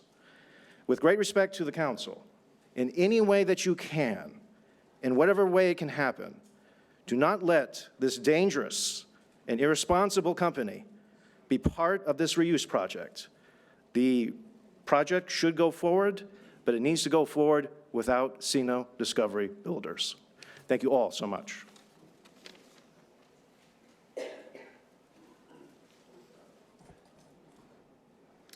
Thank you, Mayor, City Council, and staff for meeting on a Sunday, or Saturday, excuse me, to hear from stakeholders. It feels like a Sunday, right? At least we're not in DC. My name is Victor Flores, East Bay Resilience Manager for Greenbelt Alliance. We're an advocacy nonprofit that for 64 years has fought to protect open space and the environment, and we've been engaged in this project since the beginning. We all know that infill housing and better transportation creates more vibrant and resilient communities and creates less greenhouse gas emissions. We appreciate the work that this term it took to develop this term sheet. It's not getting any easier to build housing with the rise of inflation and interest rates. We can appreciate the increased number of housing units, which are desperately needed, and I definitely appreciate that this project has a strong PLA and strong local hire commitments because hardworking people deserve the fruits of their labor. We believe that this term sheet is almost there, and we can move this process forward, but at this moment, we're asking the City Council not to approve the term sheet without some amendments. We ask that you direct staff and Concord First Partners to accept the following recommendations. Readjust the phasing to build transit-oriented jobs and housing first, increasing transit opportunities to the Innovation District, Because failure to capitalize on North Concord BART Station in Phase 1 or the reuse project construction impedes financing to affordable housing, negatively impacts sustainability and environmental goals by increasing car-dependent travel. Next, we're concerned about the JDUs and either don't use them at all or, as a last resort alternative, develop a program to track the rental status of these units and increase the amount of JDUs to account for the units that will likely be taken off the market for private non-market use. We also ask that the city have Concord First Partners meet its green space commitment from its area plan. Thank you for your time. We look forward to working with you all on this long-term process that has been going on for the last couple of years. Thank you.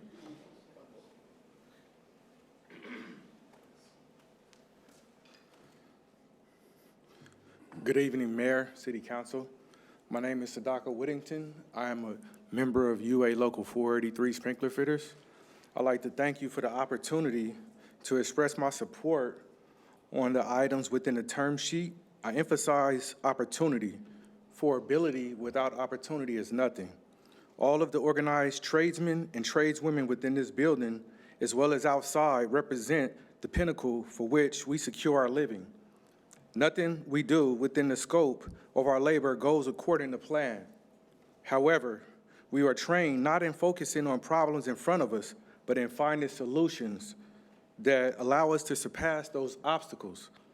This project will not only provide economic boosts, including needed housing and merchant opportunity for Concord, but also continuing and hiring apprentices who will become contributing skilled laborers. I am sure with our skill set, the developmental team's insight and knowledge, and with your discernment for what's best for this city, that we'll be able to find a solution to make this happen and bring the building project into fruition. Thank you for this opportunity, and I ask that you vote in favor. Thank you. Next group of speakers. Heather Peters, Josh Christopher, Mary Holmes, Nick Fisher, and Mike Hayes. Hi, my name is Heather Peters. My husband and I own a home that's 2 blocks from stage 4 of this project, and we're really excited about it. The opportunities are endless. However, the devil is in the details. I am a mediator by trade, and at this stage of negotiation, there are 2 things that are very important. One is your opening offer, this term sheet, you negotiate from there down. So if it's important, it needs to be in this term sheet. Second, false deadlines lead to unnecessary concessions. You have the power to run this timeline. Please use it wisely. I don't know if I'm for or against this detailed term sheet because it's only been out for a couple of weeks. We've had Christmas, we've had New Year's, we've had a bomb cyclone. I haven't had time to talk about it. So please, just take the time that's necessary. We waited a long time. Another few weeks isn't going to kill us to get it right. I also have 13 years of experience working in government at the state, the regional, and the local level in affordable housing. And I urge you to consult affordable housing developers to understand what is feasible and whether you're opening with the right number. I urge you that 80% AMI in this area is a 6-figure income for a family of 4, and this term sheet does not require, it hopes that we get better than that, but it doesn't require better than 80% for the multifamily. So please talk to the stakeholders, take the time to understand ADU experts are everywhere. You can get the data that you requested earlier about who rents them, who's in them. It's out there, just ask for it. Also, please talk to state and regional agencies about funding for affordable housing that doesn't have to come out of the developer's bottom line. There's a $10 billion regional housing bond that's coming in 2024. There's a regional priority sites grant program. Please look into them. Thank you very much. Hello, my name is Josh. I've been a resident of Concord since 2005. I'm just here because I just don't like the Encino company, just to be honest. You know, I've ever since I heard about the Concord Naval Project, I've been actually really excited about it because, you know, Concord's been in a stasis for a long time. Like, you've been here, it looks all the same. Nothing's really changed. I mean, some new stores and whatnot, but Concord Naval Project will be a great benefit to the whole Bay Area because there's not a lot of housing. It's kind of hard to travel around. This will allow people to, like, have a better life and what we call it. Sorry, I'm not really good at this. This is the first time I'm here. But to be honest, I just don't like corruption. Infrastructure is hard. It's, you know, this is, someone said this is like a $1.5 billion project, and this will take 40 years to build. I just want, what do you call that? I just want something to, I just don't want corruption, to be honest. I want a clear process, and I don't want this company that has a bad history like Sino taking advantage of our community. Thank you.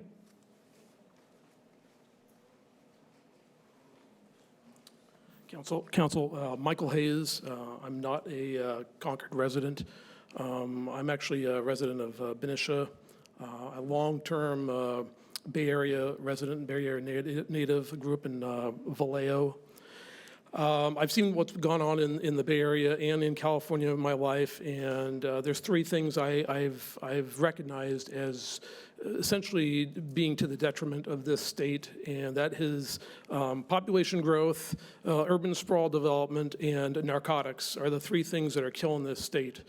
Having been a union member in the past, I have to say I'm very upset with the union leadership and union membership because this project at its core is potentially going to add anywhere from 10 to 50,000 more residents to the Concord area. And I'm going to tell you right now, the key thing to keep in mind is that everything in life is based on competition. Everybody's competing for everybody for everything. And so when these labor unions come up here and say this is a great project, I don't know what they're thinking, because what they're really going to be doing is they're going to be having to compete at a later date with a greater population for an X number of jobs, which may or may not happen. Especially if there's a recession, a depression, you're going to have 50,000 more residents, and everybody's going to be looking at each other and asking, why did we approve all these projects? I live in a very tiny house, 800 square foot, 100-year-old home. It was built, when I look at the tax assessment, the actual way it's written, it's a working man's cottage. It's essentially low-income house that I live in, but it's $1 million property. So it's a 700 square foot piece of property that's $1 million because I live in Benicia. So the issue of real estate and affordable housing shows you how wacky everything has gotten. House flipping, foreign investment, corporate investment of real estate. There's no reason why, I mean, it's completely understandable. Like, first, families cannot get housing. Thank you very much. Joel? Cora Mitchell, Linus Farias, Robert Ring, Ken Miller, and James Ashcraft. Joelle, Linus already spoke. Okey doke. Good evening, Council. I am a 17-year resident of Concord. My name is Cora Mitchell. You all know me. And I am here as a fourth-generation union member. My great-grandfather, my grandfather, my father, and now my husband were all members of the building trades right here in Contra Costa County, and I myself am a member of SEIU. And I am asking you to please reject the term sheet and allow the ENA to expire. I've spoken about this many times before. This is not the developer for this project. There are issues with the term sheet. This ADU business is questionable. You basically have to know somebody who can purchase a home upwards of $1 million in order to have access to them. That's not really publicly accessible, affordable housing. There's other things that I could go into, but really I want to make a statement to my union brothers and sisters who are here. You don't have to hitch yourself to this wagon so squarely. Historically, our community has a lot of faith in you, which is why the PLA was a must as far as our community was concerned. In fact, I stood in the cold with many of you until 3 in the morning when this was Lennar. So to say that I'm a casual union supporter isn't true. It's really a part of my family culture. I feel fairly confident in saying if Councilmember Brisson put out a survey on his People Pulse, or if it were put to ballot, asking people if they would keep CINO if honoring the commitment to labor was contingent upon it, or if they'd scrap labor to go with a different developer, labor is likely to lose. Please do not take the support of Concord for granted. The future of the labor movement beyond this project relies on it. If you don't believe me, look no further than Tim McGallion, who was backed heavily both financially and with manpower, who lost in a landslide and is today watching this meeting somewhere as a resident instead of at the dais. The PLA will be a requirement without Concord First Partners. Please ask yourself if this is really worth it. Do not squander the reputation and the faith that was built by the generations before you. We can do better than this. Thank you.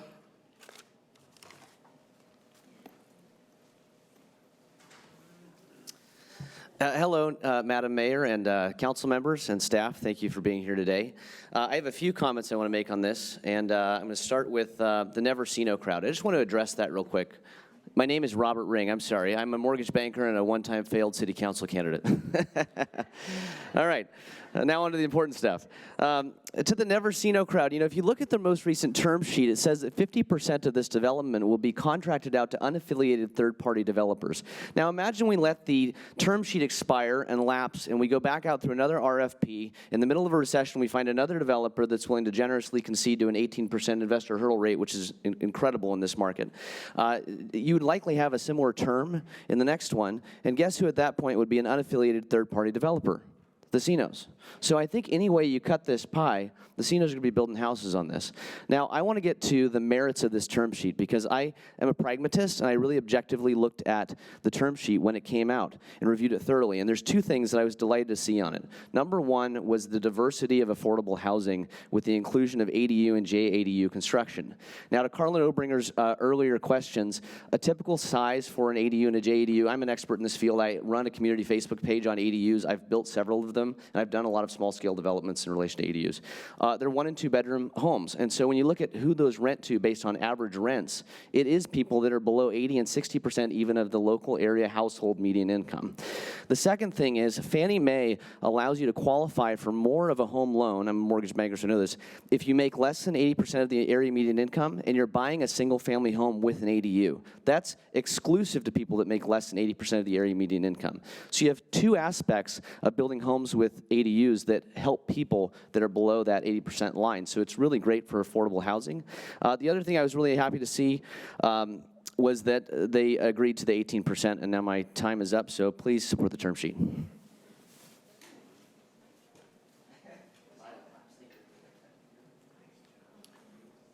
Good evening, Madam Mayor and City Council and staff. My name is James Ashcroft. I'm a business agent for Local 378, Oakland. We have several hundred members that live right here in Concord, and we represent 2,600 members in the surrounding counties. I'm hoping that you guys are going to move forward with approving this term sheet. It seems like it's a really solid term sheet, and they worked really hard on putting this through. Our members are looking forward to working on this project, especially the members out in Antioch, Pittsburgh, and Concord, because they're traveling over Highway 4, which you know is not the greatest commute, and then they have to get out to 80 or 680 to get into Oakland and the surrounding areas where we dispatch our workers. So with the housing market in need of medium and low income housing, I think this is going to be a great project, and it's going to boost Concord's taxable economy, and I think this is going to be a good project. Please think about it and go forward with the term sheet. Thank you for your time.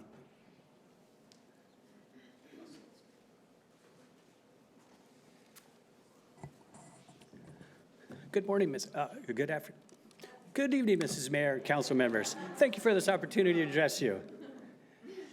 Ken Miller, business agent, organizer for Ironworkers Local 378.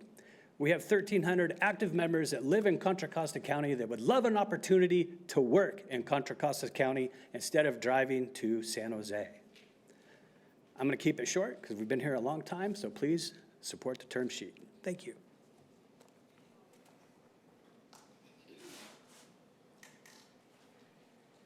Jeff Kortzen, Natalie, Frank Kappenhurst, Daniel Whitmore, and Tom Thorson, and then Seth Adams.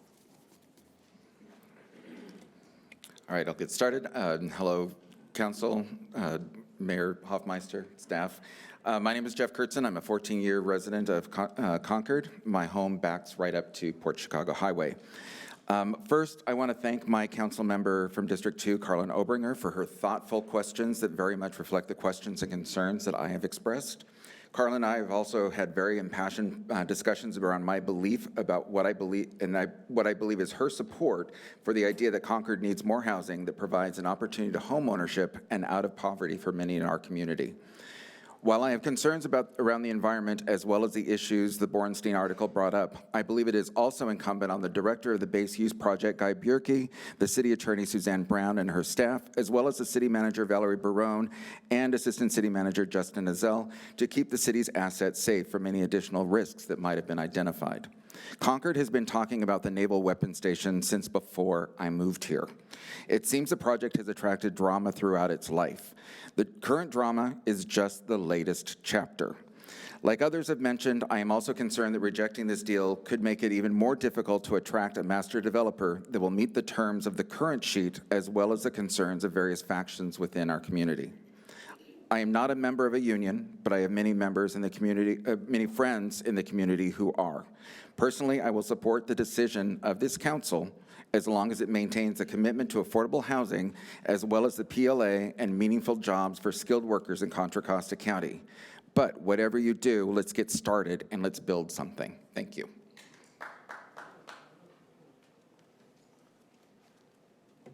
How are you doing today? My name's Tom Thorson. I'm a voting member here in Concord, California. I came here not supporting this. I didn't know anything that was going on.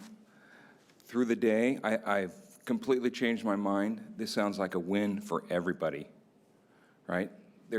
Very few people are losing this. I think you should go ahead and vote yes on this. Thank you.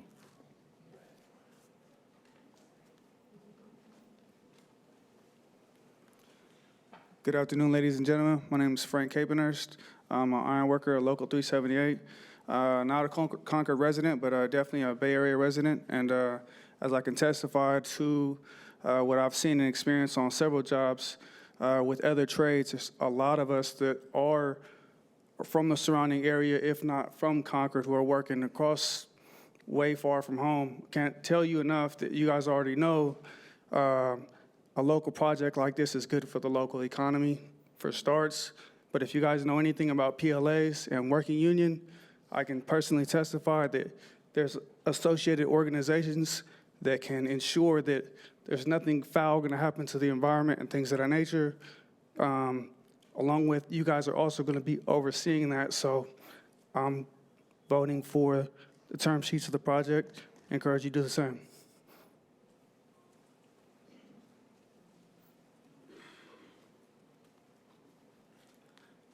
Good evening, Mayor, Council.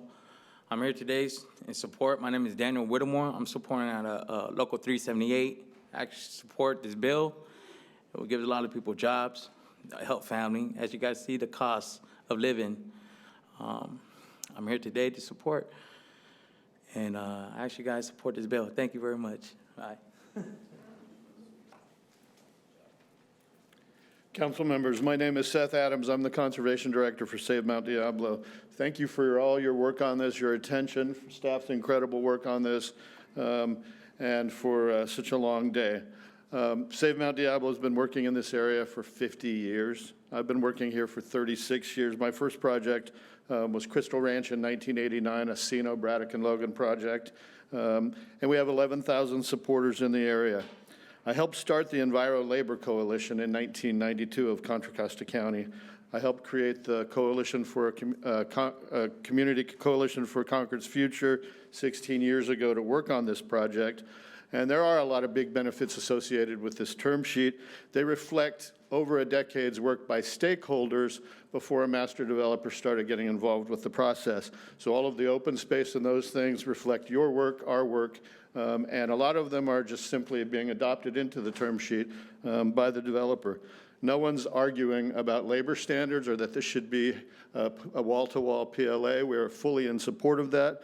Nobody's arguing about the houses in a significant way, except that it's a big jump. We went for the cluster development alternative over the environmentally sensitive alternative to make it pencil out. And we were told at the time of the adoption of the area plan, that's what was necessary to make the project pencil out.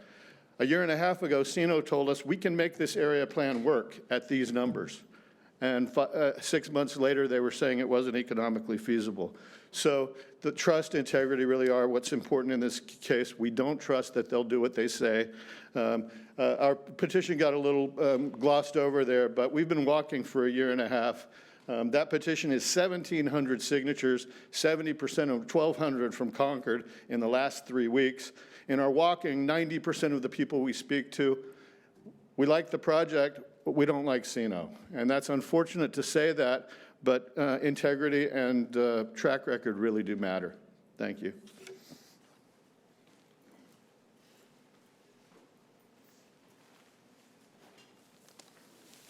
Hi there. Oh, yeah. Okay, so the JADUs should be on top of a requirement for affordable housing. It should not be a portion of it. That should be an extra product as a gift, but don't make it part of the requirement because they're often not used for affordable people. You know, the labor leaders used to love it when I came in the room when I was fighting against Lennar. Now, if you were to ask them, I'm the devil incarnate. You know, the same people that helped them fight Lennar raised issues about the environmental stuff with CINO, and the labor leaders won't talk to the community that has those concerns. So this is something that has just divided the community at its very heart and soul. You know, residents raise concerns about the criminal history against the environment. There's also this new article about, you know, the legal entanglements within the organization itself and the family itself. And it sounds like this is a company that's on the brink of absolute collapse. And they would have you believe that they're going to build in Concord, build in Pittsburgh, and build in Oakley all at the same time, while their financial situation still isn't transparent. Do you really believe they can pull that off? As for the people saying, well, they're providing jobs for housing. You know, in Nevada, they've been sitting on a property for 10 years. They haven't built a single house. So those workers over there aren't building housing. They're not building a community. They're not getting paid for building homes. So my concern is that the Nevada situation happens here, where for 10 years, they're just sitting on this land and it's not being built. You know, I know the labor people don't like me, and that's fine. You know, that's just the way it is. But I implore them to look into their history of lying to workers, lying to communities, and not actually building things.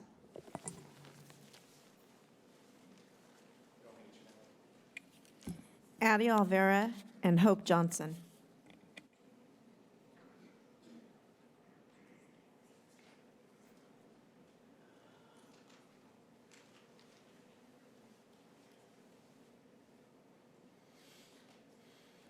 And just for those watching at home, once we conclude with these two speakers, we will move to the Zoom speakers.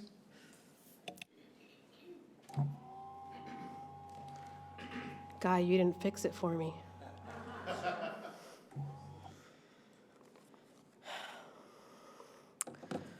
Council members, Adi Olvera. I'm really heard some amazing, heartfelt testimony from labor today. Those individuals who need jobs, who have issues commuting everywhere, traveling far for work, and need more time with their family. I've also heard really critical comments made about growing with a developer that has integrity. I know you're in a very difficult decision. Both of these things are crucial and important to the future of Concord and how we will reside in harmony with a new development. Growing up, I've heard no developer is a friend of the community. They're here for profits.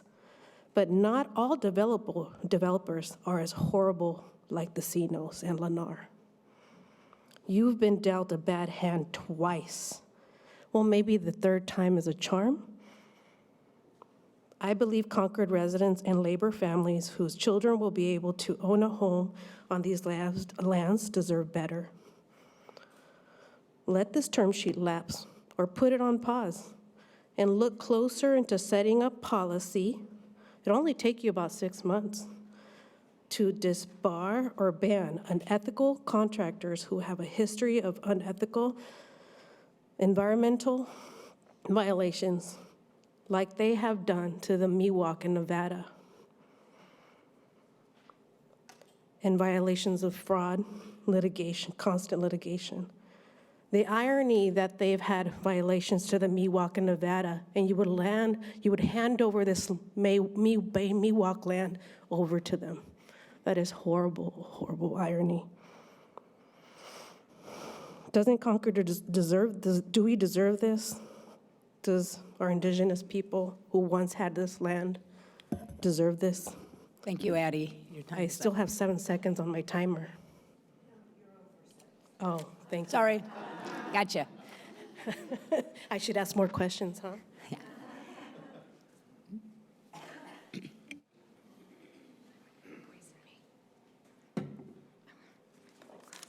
can see my notes. It's been so long, I can't remember what I was going to say. I'm Hope Johnson. I grew up in Concord. I still live in Concord. My parents bought the house that I live in 1967. My mom passed away this year, and now that house is mine.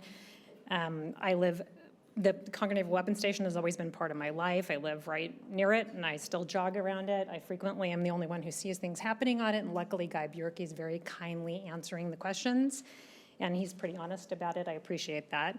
I'm here to say let this ENA expire. I'm disappointed that not one single one of you used the name Sino when you were talking about the lawsuit, even though we all know it's Sino against Sino, and that's a huge disservice to the people who have been concerned about Sino being involved.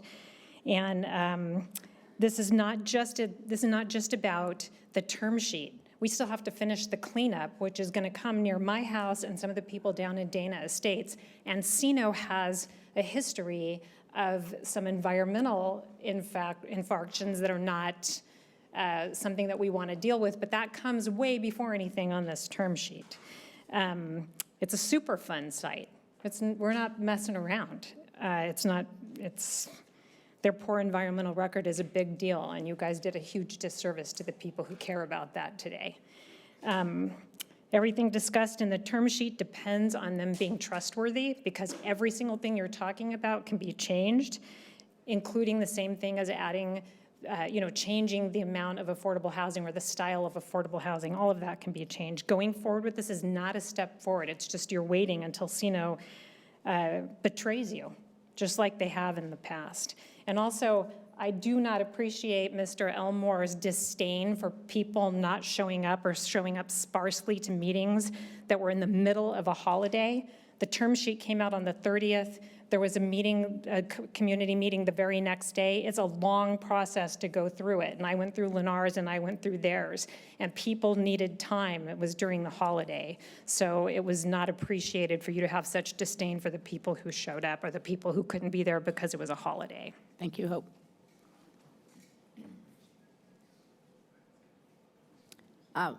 One more speaker. Thank you.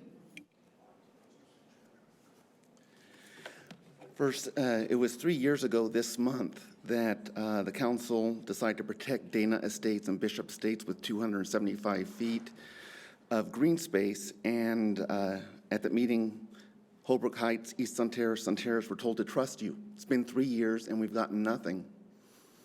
And I spoke to Guy about this in October, and he said that we aren't getting anything because the legislature keeps changing rules regarding BART, which BART does on their property. And, but to be fair, at the same time, he did tell Dana Estates they may not get their 275 feet at all. They may get nothing. So I'd like to know when you intend on giving the North Concord neighborhoods green space.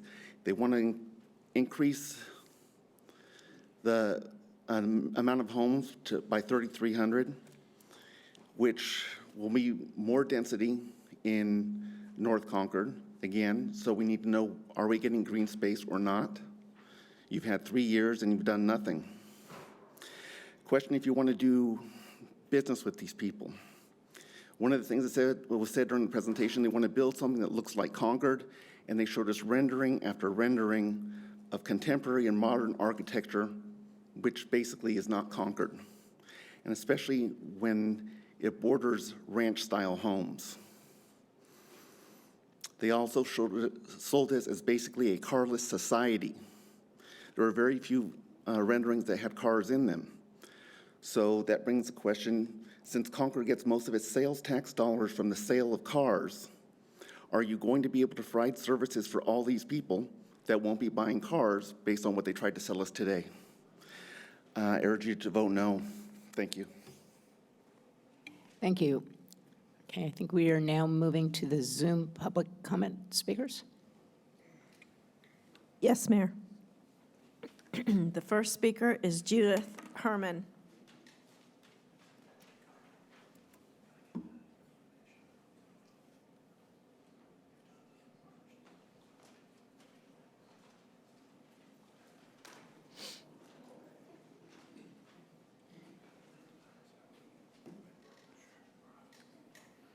Judy, please unmute yourself and you can speak. There, all right. Okay, can you hear me now? Yes, we can. Okay. All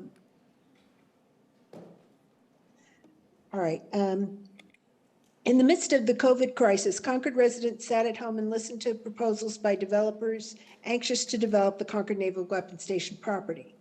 While a few speakers did support Concord First Partnership, the majority asked the council to consider one of the other two developers instead. All three developers did have project labor agreements with the unions, but the city council ignored the wishes of their constituents and instead gave an exclusive negotiation agreement to CINO and CINO's partners. A few months ago, Concord First Partners came back to the council and said, we can't make this work. Instead of moving on at that time, Concord First Partners was given an extension. Well, now here we are again. The term sheet does not reflect the 2012 area plan as developed in conjunction with Concord residents.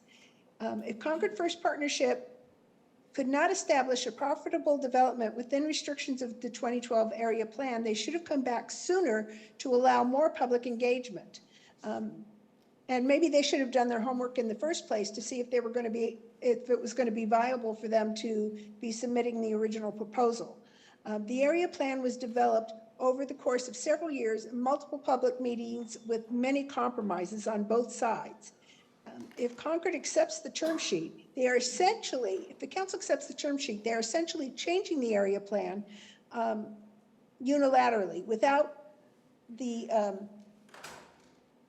input from the community. It's disrespectful to the community to do so without input. So I ask that the council reject the term sheet without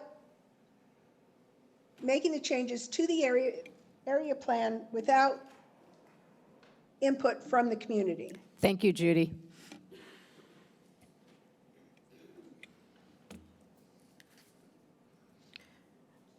Mahmoud Ahmed.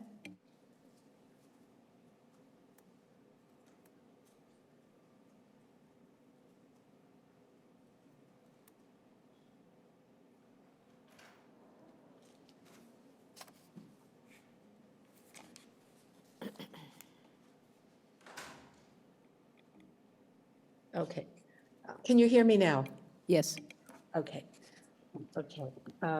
Mayor Hoffmeister, Concord City Council members and staff. I have been a Concord resident since 1977, and this is the most important decision that is being made regarding our city going far into the future. I am a retired California State Certified General Real Estate Appraiser with 26 years experience appraising vacant land, commercial and residential properties. I have some questions to ask.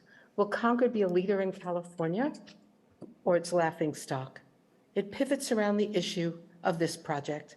This massive project will permanently impact everything that happens here: property values, quality of life, attracting new businesses, a possible higher education campus, so much more. and it will impact the future reputation and character of the city. Will young families want to move here or not? I strongly urge you to drop Sino and their partners as the master developer of this project. Their reputation and their past actions, as well as the current lawsuits that have been referenced earlier today, strongly suggest the city is about to go over a cliff if you don't immediately change course and reject any further association with this group of companies. Historical facts of the Sino, quote, business empire raise serious red flags. Per the, not just the East Bay Times article of January 5th, 2023, but going back several years. And it points to Sino's record such that the city could find itself in a lawsuit in the future. And quoting from a recent email from Save Mount Diablo organization, quote, in 2022, the company's representatives tried to eliminate the city's leverage on the project and even admitted that they couldn't make the project work, end quote. And what if the city needs to back out of this deal in the future? Also, where are the detailed exit ramps in the term sheet to protect Concord? For instance, if the general economy sinks. In the case of a lawsuit, our tax dollars. Okay, we need to cut you off. Your time is up right now. Oh, I'm sorry. Yeah. DeMarco Anthony.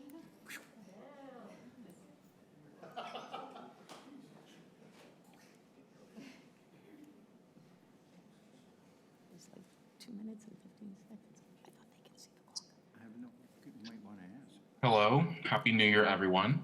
Let's be clear, this Concord City Council owes Concord First Partners absolutely nothing. You do not have to accept their terms, and you do not have to give them as many chances as Lennar was given. This council answers to the people of Concord, not CFP. The vast majority of your constituents are strongly opposed to and appalled with Sino, and we will continue to oppose CFP until the very end, regardless of what is in the term sheet, because we have respect for the environment, respect for Indigenous people, respect for women, and so on. Nonetheless, the current plan that is being proposed is not satisfactory. Equity, feasibility, transparency, and affordable housing are just some of the concerns members of the public have raised with this term sheet. As I said before, this is not a world-class project. I urge the council to reject this dog and pony show term sheet. Thank you. Concerned citizen.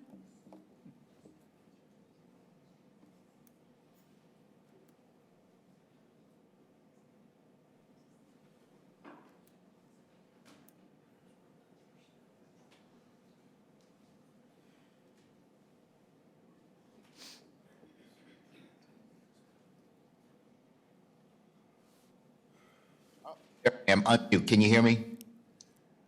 I'm Yes. not seeing. Yes, there we you- can hear you. Okay, thank you.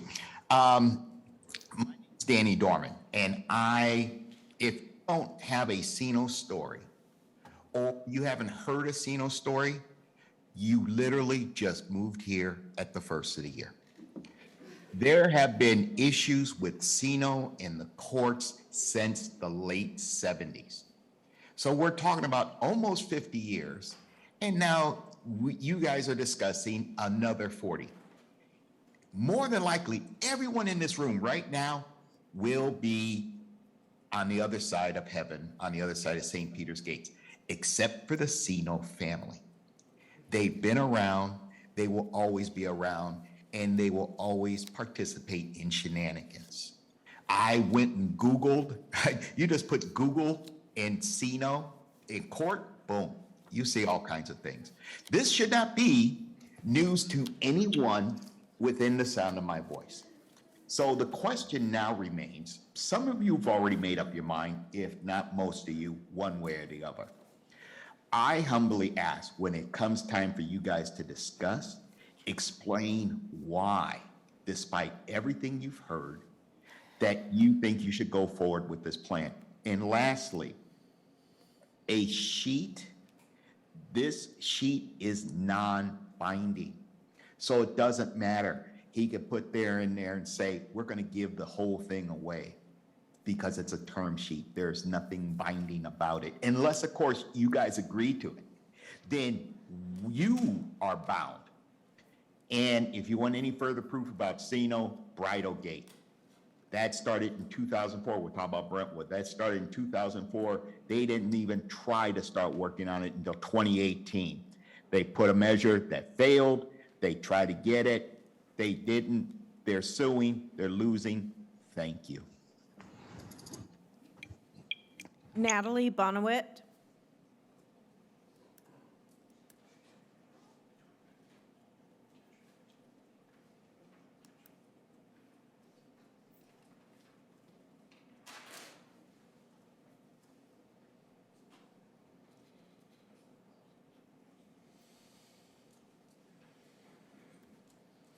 Please unmute yourself so we can hear you.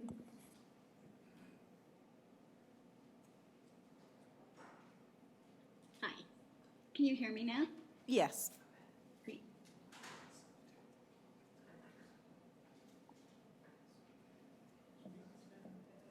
Go ahead. Sorry.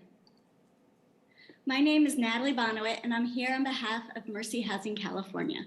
Mercy's participated in the Concord neighborhood weapon station development process via both the Contra Costa County Homeless Collaborative and the East Bay Housing Organization Concord Committee since 2007.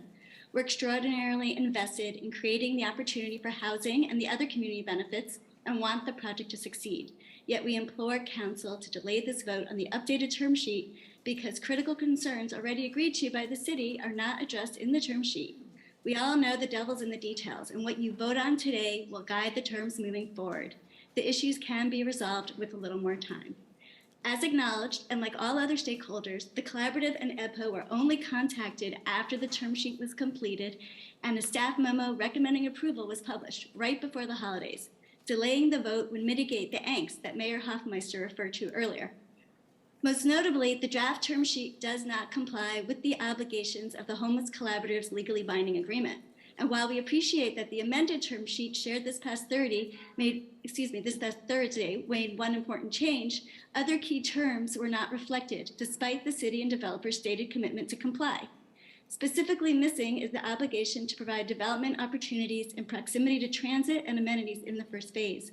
The Barbell Phasing Plan, or equivalent, which includes the North Concord BART Station and was discussed by Mr. Bierke this morning, would help the city comply with both its legally binding agreement obligations and accommodate the need for affordable housing to be near high-quality transit in order to be competitive for funding. In contrast, delaying the TOD phase means there will be no realistic access to the existing BART station for anyone, which is especially difficult for low-income workers and residents and will ensure more reliance on cars.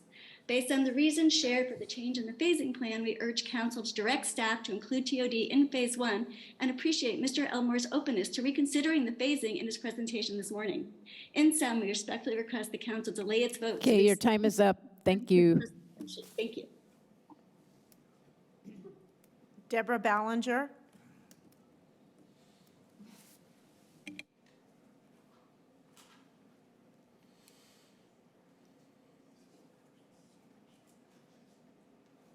Good evening, Mayor and Council members. My name is Deborah Ballinger. I'm a Concord resident and serve as Interim Executive Director of East Bay Housing Organizations and a Senior Advisor to Monument Impact. EBHO and Monument Impact have been involved in this project for years, and we appreciate the work that's gone into this term sheet. We support both union jobs and the development of more housing of all kinds. But the communities our organizations serve are low income, and they really need the affordable housing. We oppose the use of JADUs to close the gap to the 25% affordable housing. Let's be clear, the term sheet outlines 3,020 affordable units, which is 19%, not 25%. You are asking private homeowners to take on the gap in the city's agreement with 879 deed-restricted JADUs. Also, construction near the BART station is not included in phase 1. This project may turn out to be fully auto-dependent for years, and the phasing does not align with the legally binding agreement for the permanently supportive housing. We also think placing administration of 75% of the affordable housing program in the hands of a single for-profit developer is problematic and create a conflict of interest. This term sheet is a lot to digest. So I have to ask, why is this process being rushed over the holidays? We need a pause to fix some of the issues stakeholders are raising. This project will shape our city for 50+ years and will have regional significance. If the city enters into DDA negotiations about resolving these issues, we're setting ourselves up for years of controversy and conflict. Pushing this project forward with so many issues is unnecessary. The term sheet was being amended as late as a few days ago, so more amendments can be considered in partnership with stakeholders. We ask you to postpone this vote. Thank you. Abho?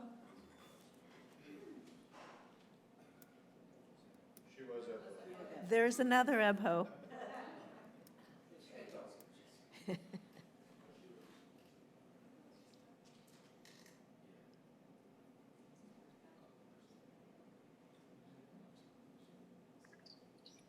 Good evening. My name is Aaron Tiedemann, and I am the policy manager at the East Bay Housing Organizations. I would just like to echo everything my superior Deborah said and ask you all to hopefully read our in-depth letter where you can read more about our objections and suggested action.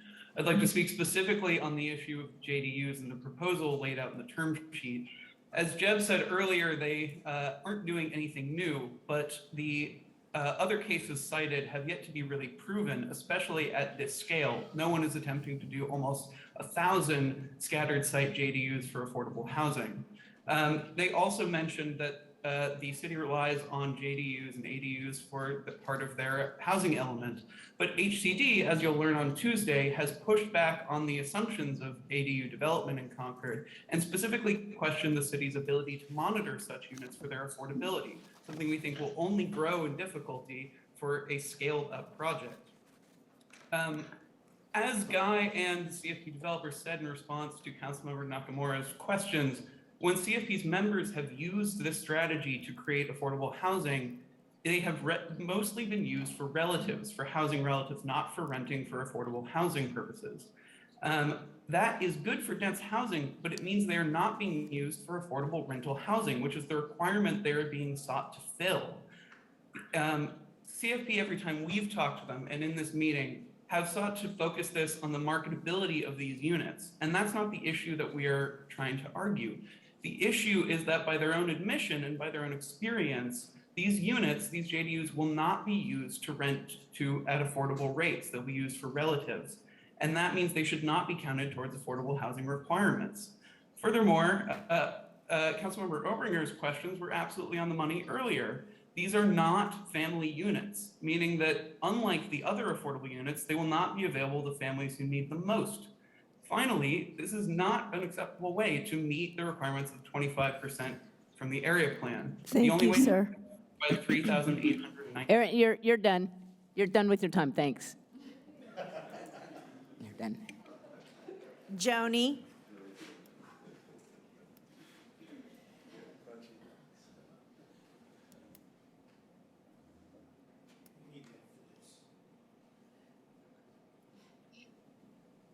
Good evening. Thank you, Concord City Council and staff. I'm a Concord homeowner, a Concord Public School graduate, a small business owner, a 60-year resident, and the daughter and granddaughter of union members. I am a union supporter and an advocate for equity and environmental sustainability and for ethical business dealings. We need a both-and development solution.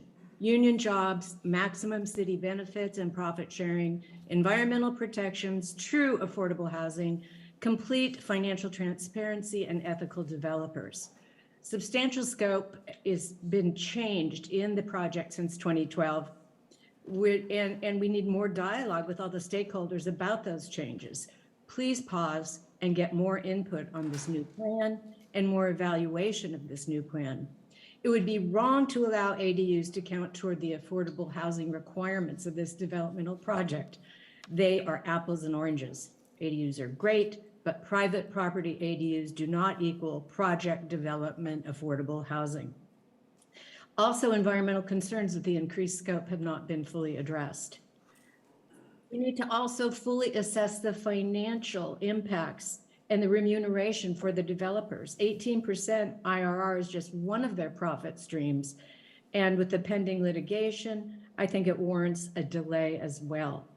So please pause, take the time to hold the public hearings and seek input from all stakeholders to fully evaluate all the changes in this project and ensure that we have good jobs, ethical developers, and a safe environment. Thank you.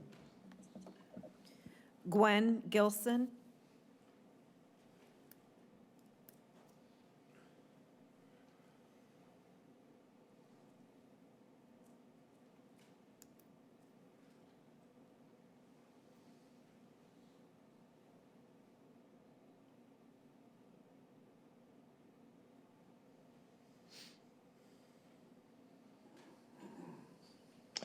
Hi, I am a Concord resident and a homeowner. Past behavior is the best predictor of future behavior.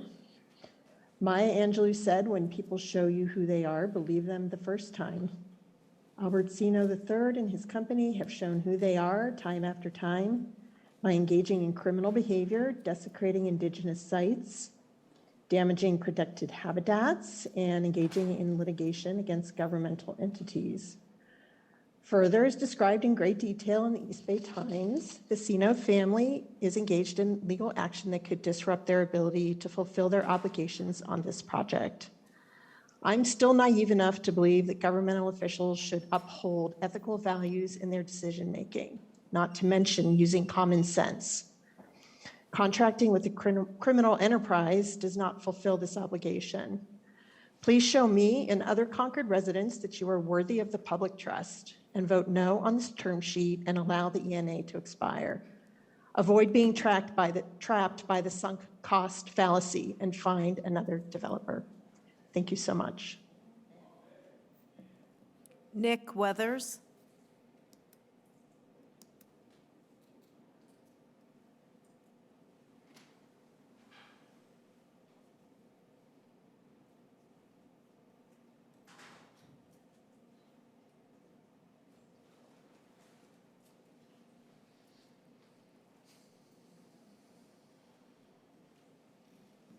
Good evening, members of the council, everybody there. I appreciate your time.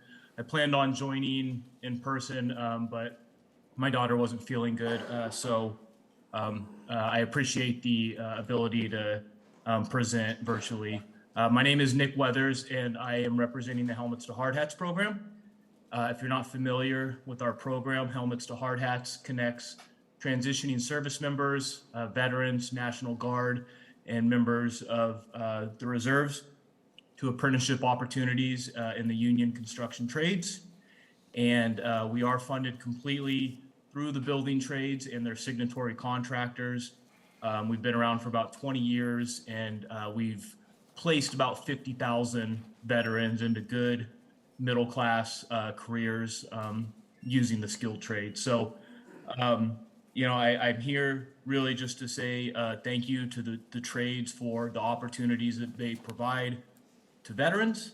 And the one thing I wanted to mention is that, you know, while these apprenticeships are world-class and life-changing, there is no apprenticeship without the job that connects at the end of it. And a project of this magnitude would provide jobs for decades. And that is the difference between a veteran who's recently returned to the Concord area, you know, having to travel for several hours each day, or just working in the community in which they live. So it's very important to them, it's very important to their families, and it gives them a sense of pride and allows them to build the community in which they live. So thank you very much for your time, and have a good night.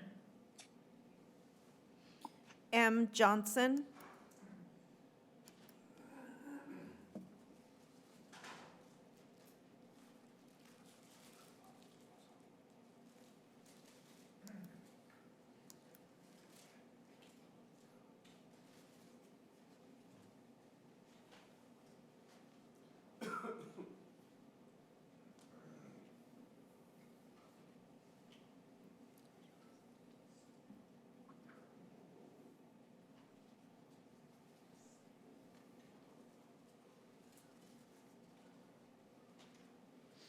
Go ahead and take yourself off of mute and you can talk.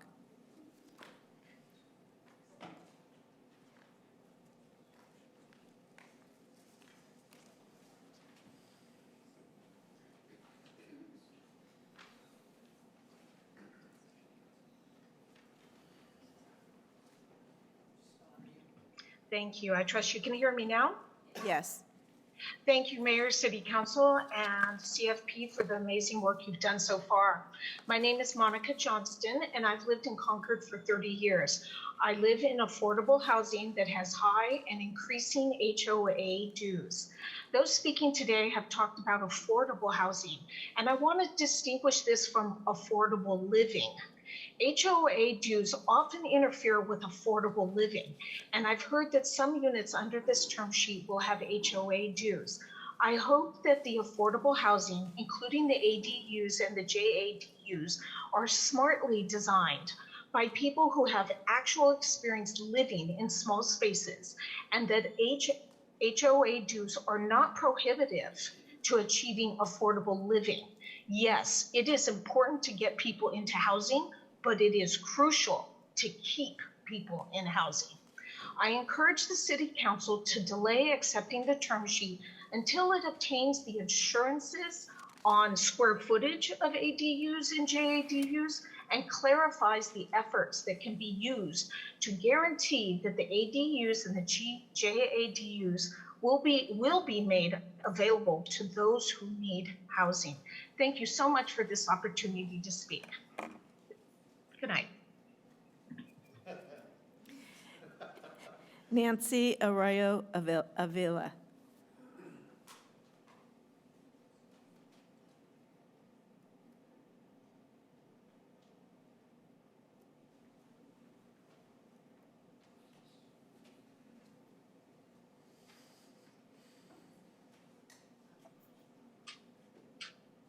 Hello, my name is Nancy Arroyo Avila. Thank you for this opportunity. I just wanted to say that I am one of those people that didn't know anything about Sino family or Sino construction. And when I found out about this project, I did my homework.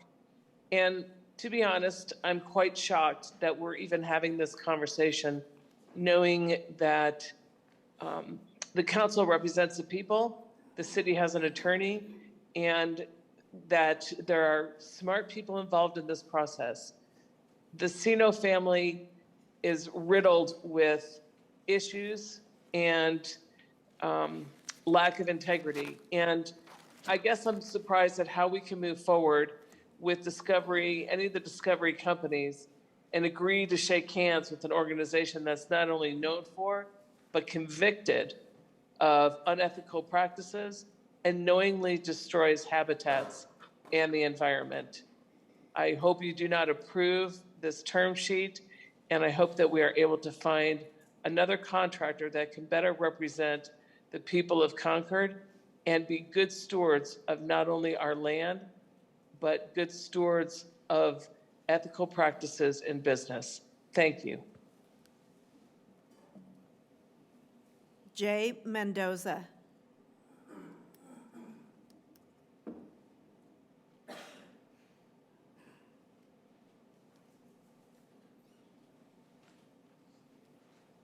Hello, can you hear me okay? Yes. Hello? Yes. Perfect. So I am here today as a signer of the Our Neighborhood Voices initiative, where we believe that residents, not Sacramento, decide land use and zoning decisions, and that we need more affordable housing, not just medium income housing. The salesperson, and I wasn't going to speak today, but the salesperson at the beginning of the meeting mentioned the ADU bill. The bill does not say it will create affordable housing. It only hopes it does. And currently there is no data that shows it does. HCD is allowing to have cities use it towards your number, but you can choose what level of affordable housing you want for your residents. Affordable income housing is intended to create home ownership for minorities, to create diversity for people of color, for people of lower incomes. And the ADUs do not create the opportunity for your community. They are a great design option for multi-generational families, but do not guarantee real affordable housing, as they can be rented off the market and also at market rate. If you're serious about affordable housing, they should be deed restricted units. In regards to the parking, people continue to think that we can take affordable transit for everything. I come from a family where we had construction workers, housekeepers, gardeners. All of those people have to have cars. So please be careful when you're taking away parking spaces for low-income people. We cannot take our equipment on a bus or on a BART train. And again, you've all claimed that you want to help people in need with affordable housing. So please make sure that you look at that with all of your projects, not just this one. And again, I'm with Our Neighborhood Voices, and you can reach us at ourneighborhoodvoices.com and on social media. Good luck tonight. Alan Kober.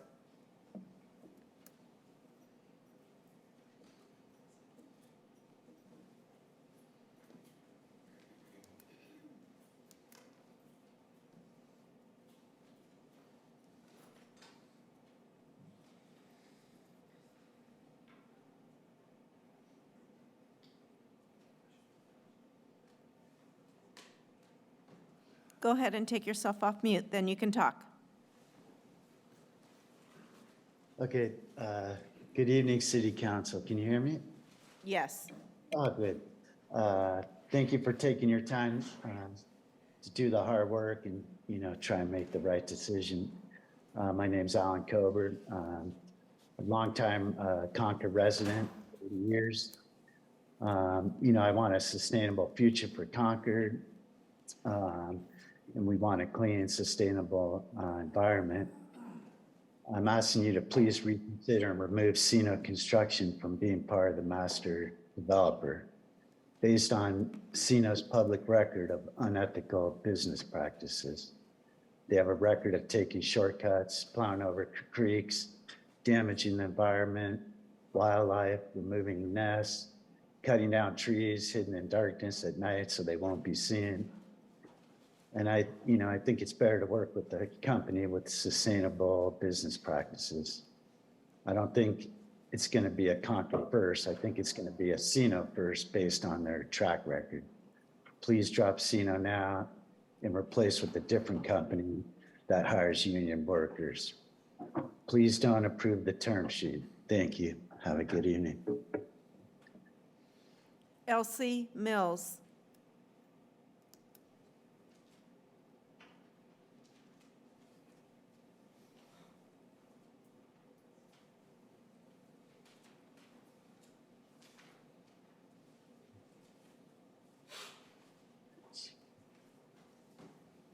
So I'm confused. Concord City Council has a once-in-a-lifetime opportunity to develop a huge area to showcase Concord's commitment to the environment, our own concerns for affordable housing, to showcase our focus on transparency and trust of our elected officials.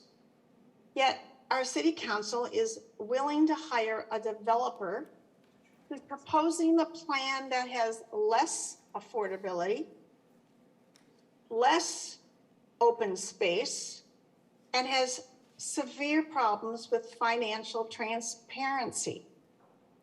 We've heard, we've seen, Cino can't be trusted, and I hope we can trust our elected officials to do the right thing. I certainly hope so. So please reject the term sheet. Thank you. Bruce Olson.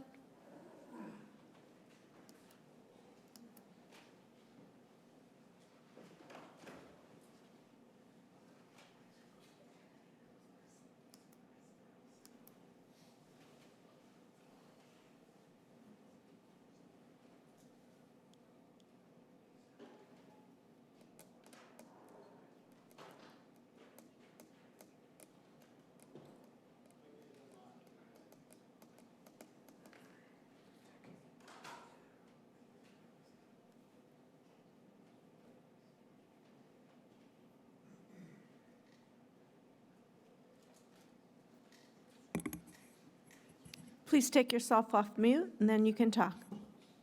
Good evening. This is Bruce Olson. I'm a resident of Pittsburgh. I am Mr. Bicycle throughout East Contra Costa County. I have looked at and studied a lot of transportation plans over the years. I request that you think about making Willow Pass Road into 4 lanes. Think strongly about that. It will become an arrow pointed at the heart of Concord. Whenever Highway 4 and Highway 242 are clogged up, commuters from East County will cut through. And when Highway 4 is not clogged up, people are going to experiment with cutting through. You think things are tight in downtown Concord right now for traffic? Wait till you make Willow Pass Road into 4 lanes. Think strongly about that. Thank you very much. You guys are doing a great job. Keep working hard.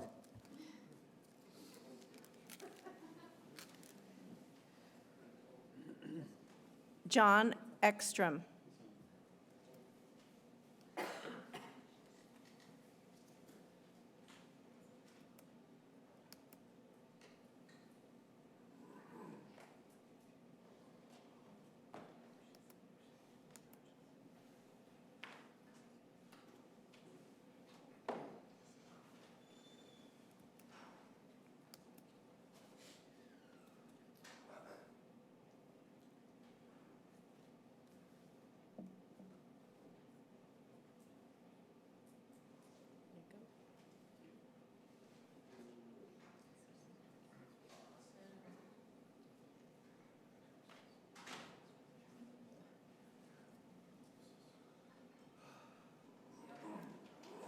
Let's try again. Mr. Ekstrom, let me promote you to panelist, and then you can talk.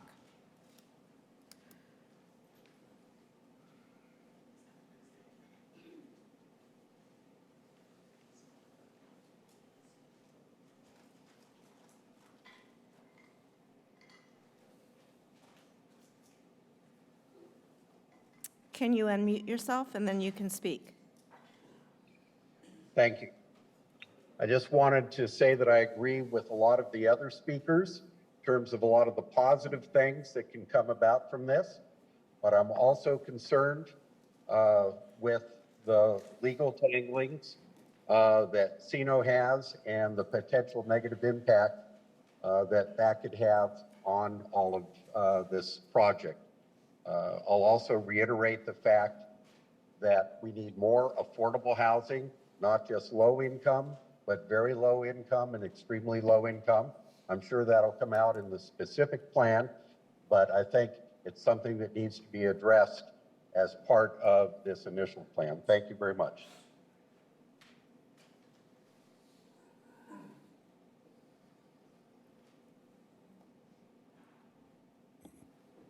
Mayor, that's all the hands I have.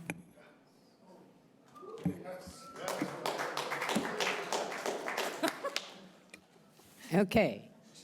Last chance for public comment. Is there any other public comment to move forward on this? Okay. I just want to make sure because we have one in Zoom land. Is there anybody in the audience? Okay. Go ahead, Joelle. Okay, Colleen.